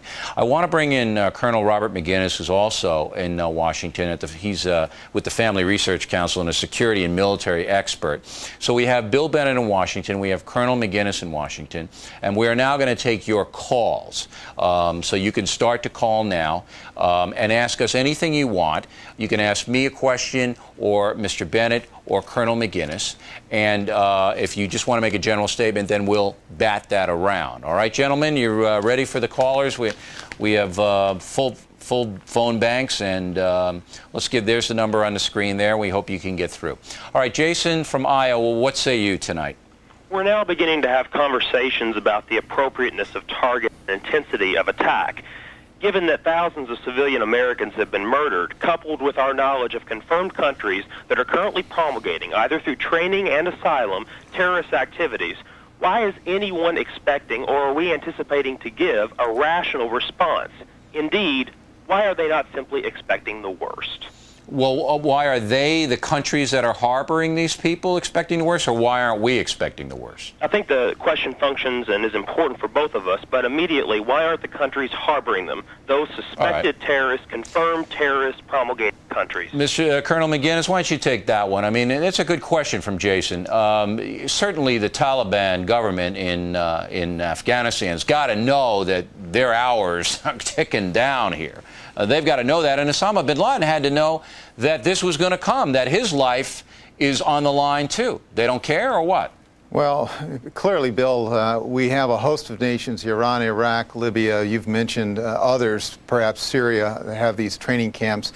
They've been doing this in our face. We've known it for years. So has virtually anyone else that's been alive for the last 20, 30 years. So they should be preparing this evening, quite frankly, as far as I'm concerned, for some sort of U.S. action. Now, whether that action should be to go after the Taliban until we know a little more conclusively. But as your profiler said, we're beginning to gather some pretty compelling evidence here. And bin Laden's DNA is all over this operation. All right. And we do have at least 20,000 lives in New York. Yeah, somebody's going to pay. Buried. And bin Laden had to know that it's going to be his head. I mean, his days are numbered. I know. Well, but there are others also as well that we ought to be attentive to. There are hundreds of groups, and in many cases, bin Laden recruits them for his nefarious activities all over the world. Peter in Missouri, what say you this evening? This has been an attack on our freedom. We shouldn't have to change our way of life with new laws and regulations on our freedoms. We need to be proactive, not reactive. We need to just eliminate the threat. Next time they won't use airplanes, they'll use some other form. They just need to be eliminated. All right, but Peter, are you against tightening up the airline regulations and security, and that's going to cause everybody a lot of inconvenience? Yes, I am, because that's exactly what they want. All right, Bill Bennett, what do you think about that? Well, I'm for regulations that aren't mindless. I mean, you know, this 2 questions you get asked every time you go up to the ticket counter. I'm not sure what good that does. I'm sure anybody can answer those. I don't know that, you know, by cutting off the curbside check-in, you get much.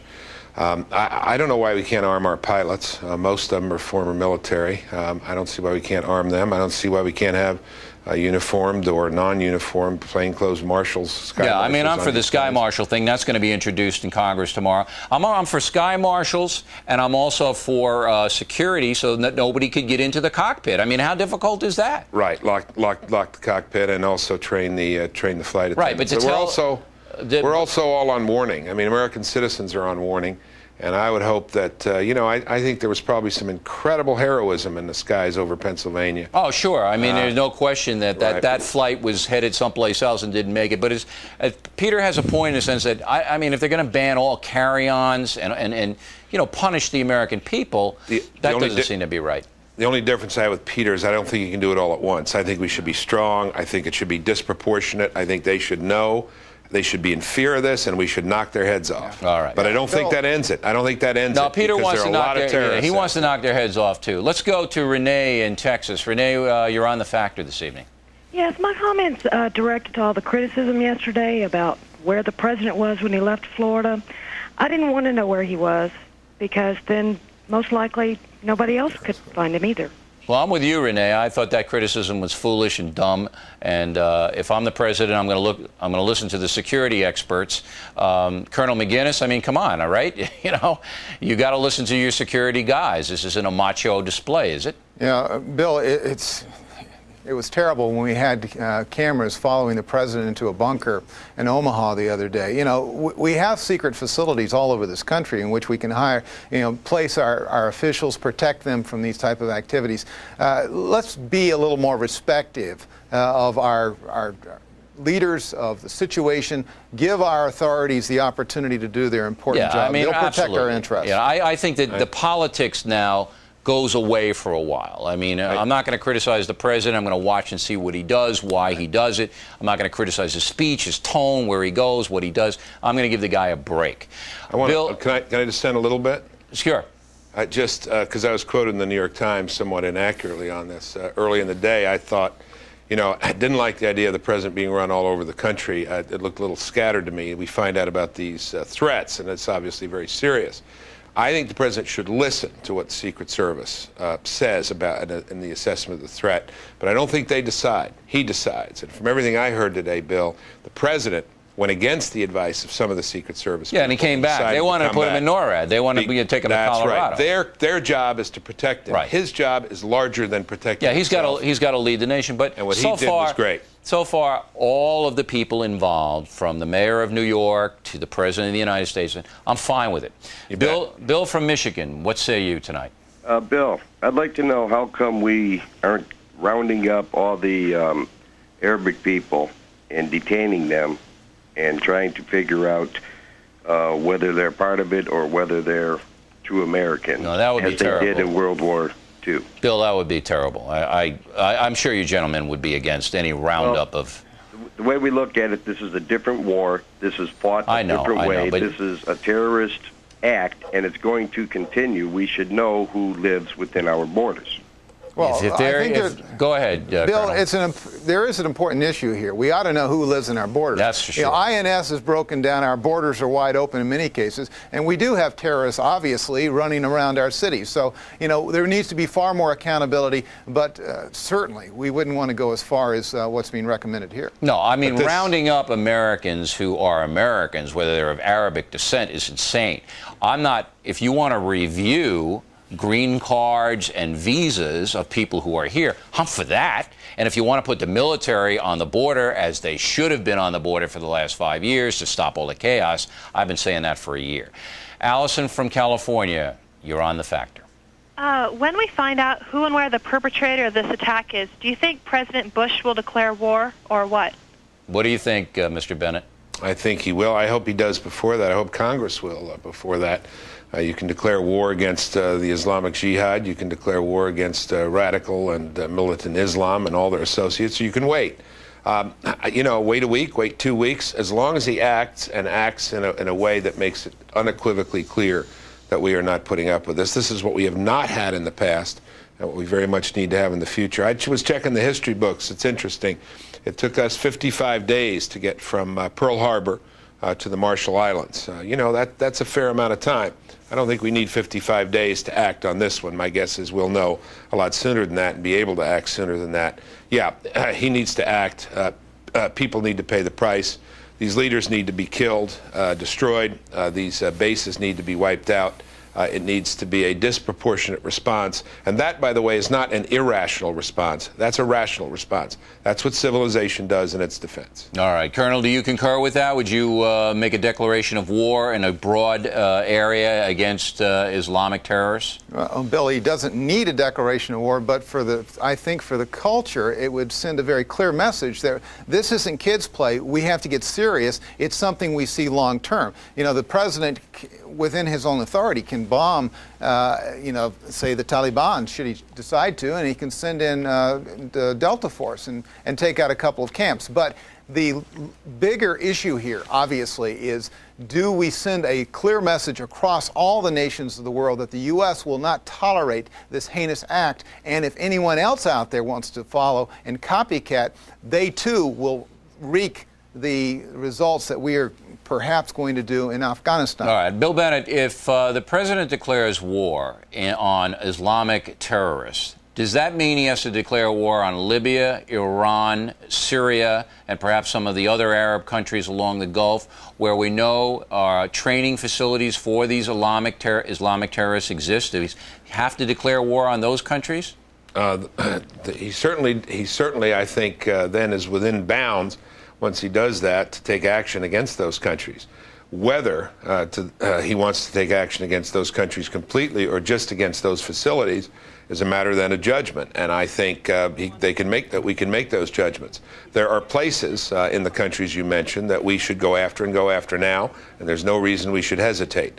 I don't think we have to go in and take out the whole country. I don't think that's necessary. I don't think that's what the situation requires. But I think all these guys should be on notice that they are enemies of the United States because of their support and harboring of this kind of terrorism. The larger the general consternation here among our enemies, I think the better it is. We have a credibility gap. We've talked about a credibility gap at home in the past. We have a credibility gap abroad. I don't know. Well, of course, all your viewers saw people smiling and celebrating at the destruction in the United States. They think we're kind of a soft giant who cannot act. They need to learn. Yeah, there's a perception that we're a lot of talk and no action, even though we did bring Milosevic to his knees, and that there is still that perception. Frank from Pennsylvania, what say you this evening? Good evening, Bill. First, I wanted to thank you for your coverage on this because it's been right on target. Good evening, Mr. Bennett and Colonel McGinnis. I would like to know, do we still have military hardware stored in Saudi Arabia, and if we need to use it, are we going to have any problems accessing it due to one of the richest men in Saudi Arabia being the father of... Yeah, Colonel McGinnis knows a lot about that. Colonel, why don't you take that question? Yeah, well, clearly bin Laden's father is a wealthy man, and probably through one of his brothers, he's funneling money to him. Diego Garcia, we have a lot of munitions stored. We do have active Air Force and Navy facilities there and Army facilities in Kuwait. So we have a capability and a special operations capability in the 7th Fleet. So, we can quickly strike if the president tells us to do that. I would be very surprised that as soon as this happened, those commanders weren't looking at all their contingencies and planning how to insert our special ops people. As we speak, they may very well be there. The Kingdom of Saudi Arabia will never give permission to strike from their country to another Islamic country. That will never happen. Well, then I'll tell you what. Can I get in on this? Sure. Because it's not just a matter of strikes. Then we say to Saudi Arabia, and we say to Egypt, we give a lot of money to, Saudi Arabia we give a lot of protection to, you give us access. Or you can even say, as I think would be reasonable to say, you help us find these people and turn them over, or our protection is gone. You know, you guys have been taking advantage of our protection. We saved your behinds from Saddam Hussein. And now you're telling us there's no way you'll let us have access. This is part of being serious about foreign policy. There's all this multilateral stuff, and it's fine. You know, if these other countries want to go with us, fine. I think it's great, you know, the model of the Gulf War. But we are the United States of America. If something's going to happen in the world, it's going to be because of the United States. Yeah, but you know, Mr. Bennett, the one Achilles heel that we have, and you can thank the Clinton administration for a lot of this, is that we're dependent on the Arabs for oil. 60% of oil comes from there. And they can destroy our economy by putting up an oil embargo. So we can rattle the saber, but in the reality, they have a very, very big sword right over our neck. Yeah, but Bill, Bill, Go consider ahead, the fact that the Saudi royal family is basically has to depend upon the U.S. Osama bin Laden is far more popular amongst the Saudi people than the royal family. There's great hatred there. They hate the Saudi royal family because the U.S. is operating out of there. What benefit would it be for them to say, no, you can't go after our worst enemy? No, they're going to let us do that if there's not another ingredient here. And there may be, but you know, I think in time we'll soon see. Yeah, I don't think we need to use that as a staging platform. I think we can do it, as you pointed out earlier on Early Factor, Colonel. We can go through Russia to get to Afghanistan. And we probably will, Bill. We have I mean, Putin's already on board. They sent a signal today that Putin's fine with it. We want to level Kabul. He'll say, hey, thanks. Well, they gave us a hard time anyway. Cindy from Alabama, what say you this evening? Well, first I want to honor everybody in Washington, D.C., in New York City, and in Pennsylvania for all the efforts that they are doing on the ground there. But I am appalled that I do not see wall-to-wall American flags throughout the cities, throughout the nation, to support everything that is being done and for our belief and our patriotism and all of the wonderful freedoms that we have here in the United States. And I think that that would show any of our enemies that we are not going to tolerate any of this, and that the people of the United States are behind our government, and we are a power to be reckoned with. All right. Well, that's a good idea. I said that earlier on the Factor, that it would be great to display the flag for the next week or two. Now, Bill Bennett, do you see a rise in patriotism? I mean real patriotism, not what we were talking about a few moments ago. Yeah, we're mad now, but in 3 weeks we'll be back to Monday Night Football and McDonald's, and this will just be a distant memory. Do you see a lasting patriotism rising from this? It could. I mean, that's a good question. We know, again, the clarity of the moment is unmistakable. But will it last? I was very taken with the mother of that young man, Mark Hoagland, I think, the young man on that plane that went down in Pennsylvania, when she said, if my son helped to subdue that terrorist pilot and bring that plane down, I'm so proud of him. And from the response I'm getting, the letters and phone calls, she said, I think it is a rebirth of patriotism. If my son's life can be the beacon, the flame that lights patriotism, the fire of patriotism, then it will not have been in vain. Maybe so, but you're right, Bill. This just can't be the reaction of the minute. This has to be something that's long and deep, and that we understand. It's not just a matter of us, rattling sabers, invading places. No, we have to become being tough. Interested in our country again. That's right. We have to become less selfish. It may mean something about oil prices, too. It may mean some sacrifice. It may mean other things. We do have to sacrifice, and we have to conserve, and we have to look at the big picture, and we can't have the caribou running around. I mean, we have to do what's good for everyone in America. We have to stop this fractionalization that has started in political ideology, in economics, in race. We have it, and we've got to stop all that, because if we don't, as the Colonel pointed out, this is not going to be the last time this happens. This is a warning shot across our bow. Frankie from Ohio, you're on The Factor this evening. Yes. First, Bill, we love your show. And another thing, we were very happy to hear that you were safe. And we were very sad about Barbara Olson. Right. She had a lot of heart and soul. Number one, I believe that America has just paid a huge, huge price. We've whined and cried about, it taking an extra 2 hours to get on an air flight. We go to other countries, we're confronted with guards with guns in just about every airport we go to. And you know, my name is Frankie, not June Cleaver. We have to catch up to the year that it is and understand we're going to have to deal with some people with guns on our planes and guns in our airports. Well, that's okay with me. We're safe. That's fine with me. I think the Sky Marshals have got to come back. They should be paid for by the federal government. There's no reason on earth why we can't set aside one seat on every airliner for a bodyguard for the people on the plane. And we also have to make those doors impenetrable to the cockpit. That's easy to do. There are things that we can do that we don't have to get hysterical and break down the whole system. It's bad enough as it is. Nancy from Washington, what say you this evening? Nancy, are you there? Yes, I am. All right. What's on your mind? Well, I'm a retired radio news person, and one aspect of this, like most of America, I've been glued to media coverage for the past couple of days. I understand the focus on airline security, but as Bob McGinnis referred to earlier, what about the possibility of terrorist factions that are already in place and the very real threat of the use of biological weapons? All right, Colonel, you want to address that? Are you confident that the United States intelligence agencies and the military have the capability to protect us from that? No, I'm not, Bill, and I've been thinking about that and speaking out about that for a number of years. I was surprised that this was truly the first major national terrorist act, and it came in the way it did. I expected it to be some sort of biological or chemical agent vis-a-vis like what happened in Tokyo a decade ago.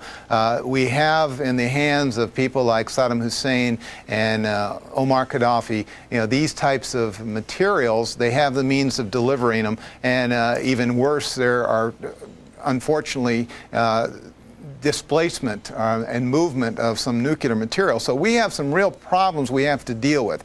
This is not pie in the sky. These are real issues that our federal government, we are forming a national capability to address this. It's underfunded, quite frankly. It has to be funded far more than it is. It has to be more pervasive.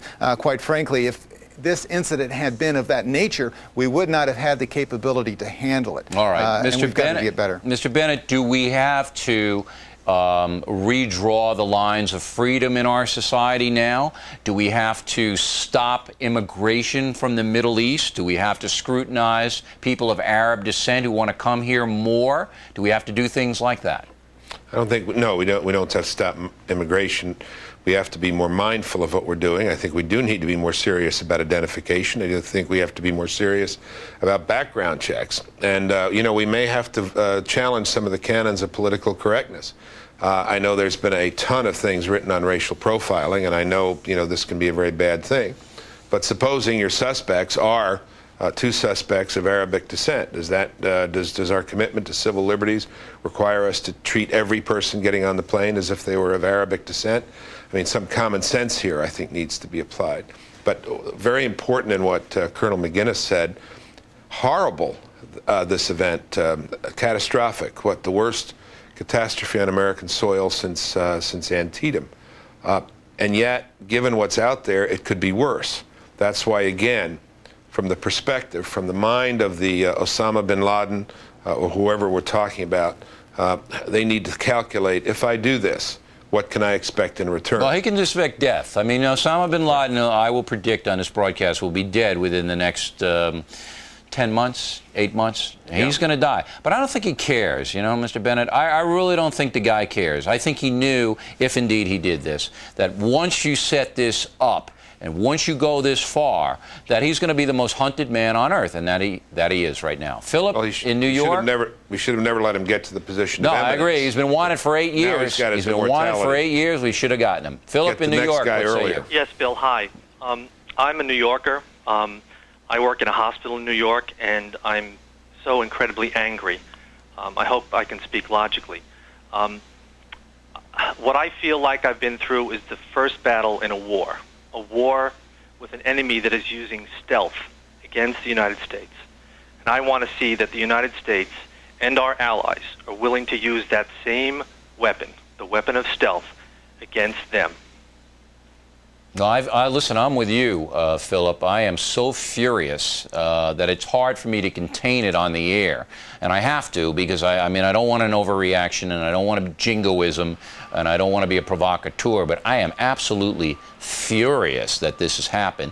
I'm not looking for scapegoats either, and I don't think Mr. Bennett or Colonel McGinnis are either. We're not looking for scapegoats. What we're looking for is accountability and improvement. Improvement is the big word. We need to improve. And we need to have a very well, as Philip just said, a very well thought out game plan that once we decide to act, we get these guys, and we get them good. And although that's not going to stop it, at least it's going to make everybody feel better, and that's a sense of justice that we need. Now, we're going to take that break to give our Fox-affiliated stations all across the country time to go back to their local news or to take a break, whatever they want to do, and then we'll come right back with Bill Bennett and Colonel Robert McGinnis, who are in Washington, D.C., and we'll take your phone calls for the next 7 minutes. All right? All right, we're back, and let's go right to David from New Jersey. You're on the O'Reilly Factor, David. Hi. My question is this. I know Mr. Bennett was talking earlier about how we knew where all the things were going on in Colombia because we had agents that responded and so forth. And the same way that this guy had sleepers living in this country for years, as far as we know, planning and getting this together, I'm sure that we have agents across the world and moles within this organization that knows exactly what this guy is. I'm sure of it. Well, that's what they're saying that we don't. I mean, Colonel McGinnis has said it, and other experts. We don't have these people on the ground, as incredible as it may seem. Well, no, we must have them. And then why can't we just go in, deploy a team? I mean, this may sound movie-ish, but I mean, this...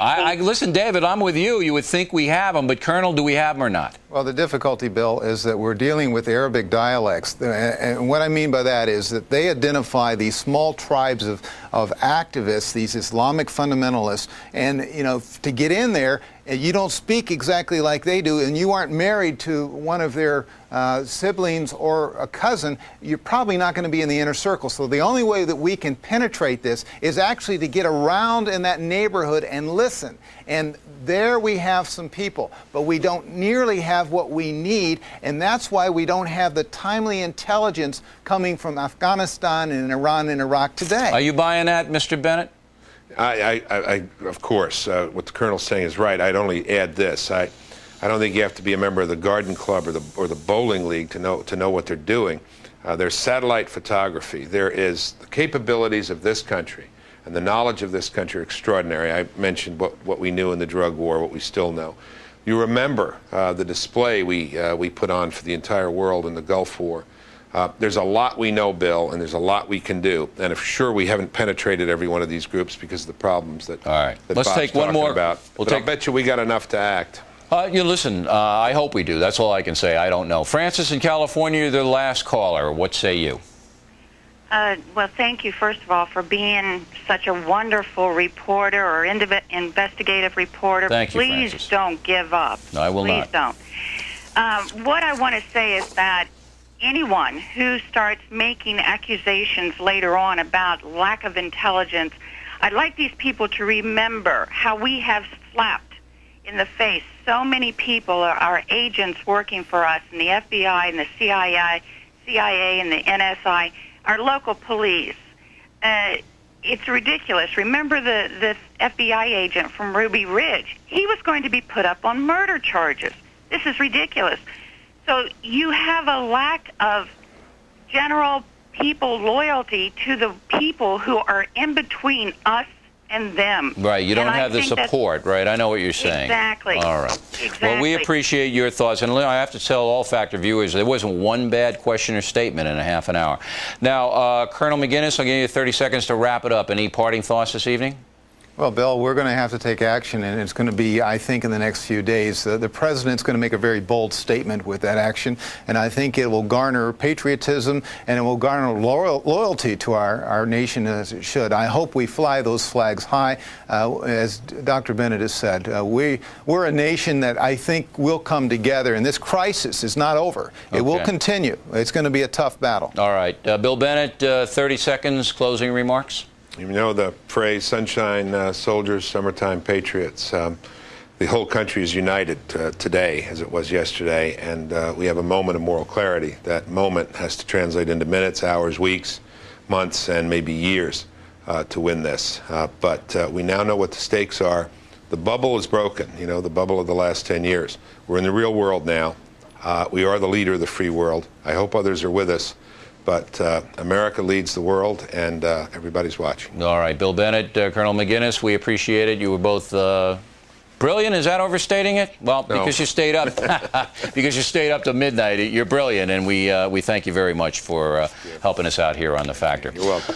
Now, tomorrow we are going to get into the repercussions of the terrorist activity, politically speaking. There are certain things that just 3 days ago were viable stances, viable programs, viable political positions, and they have vanished. We're going to talk about that tomorrow. That is it for us on this special edition of the O'Reilly Factor. Please stay tuned for Fox News' continuing coverage of the terrorist attack on America. Good evening.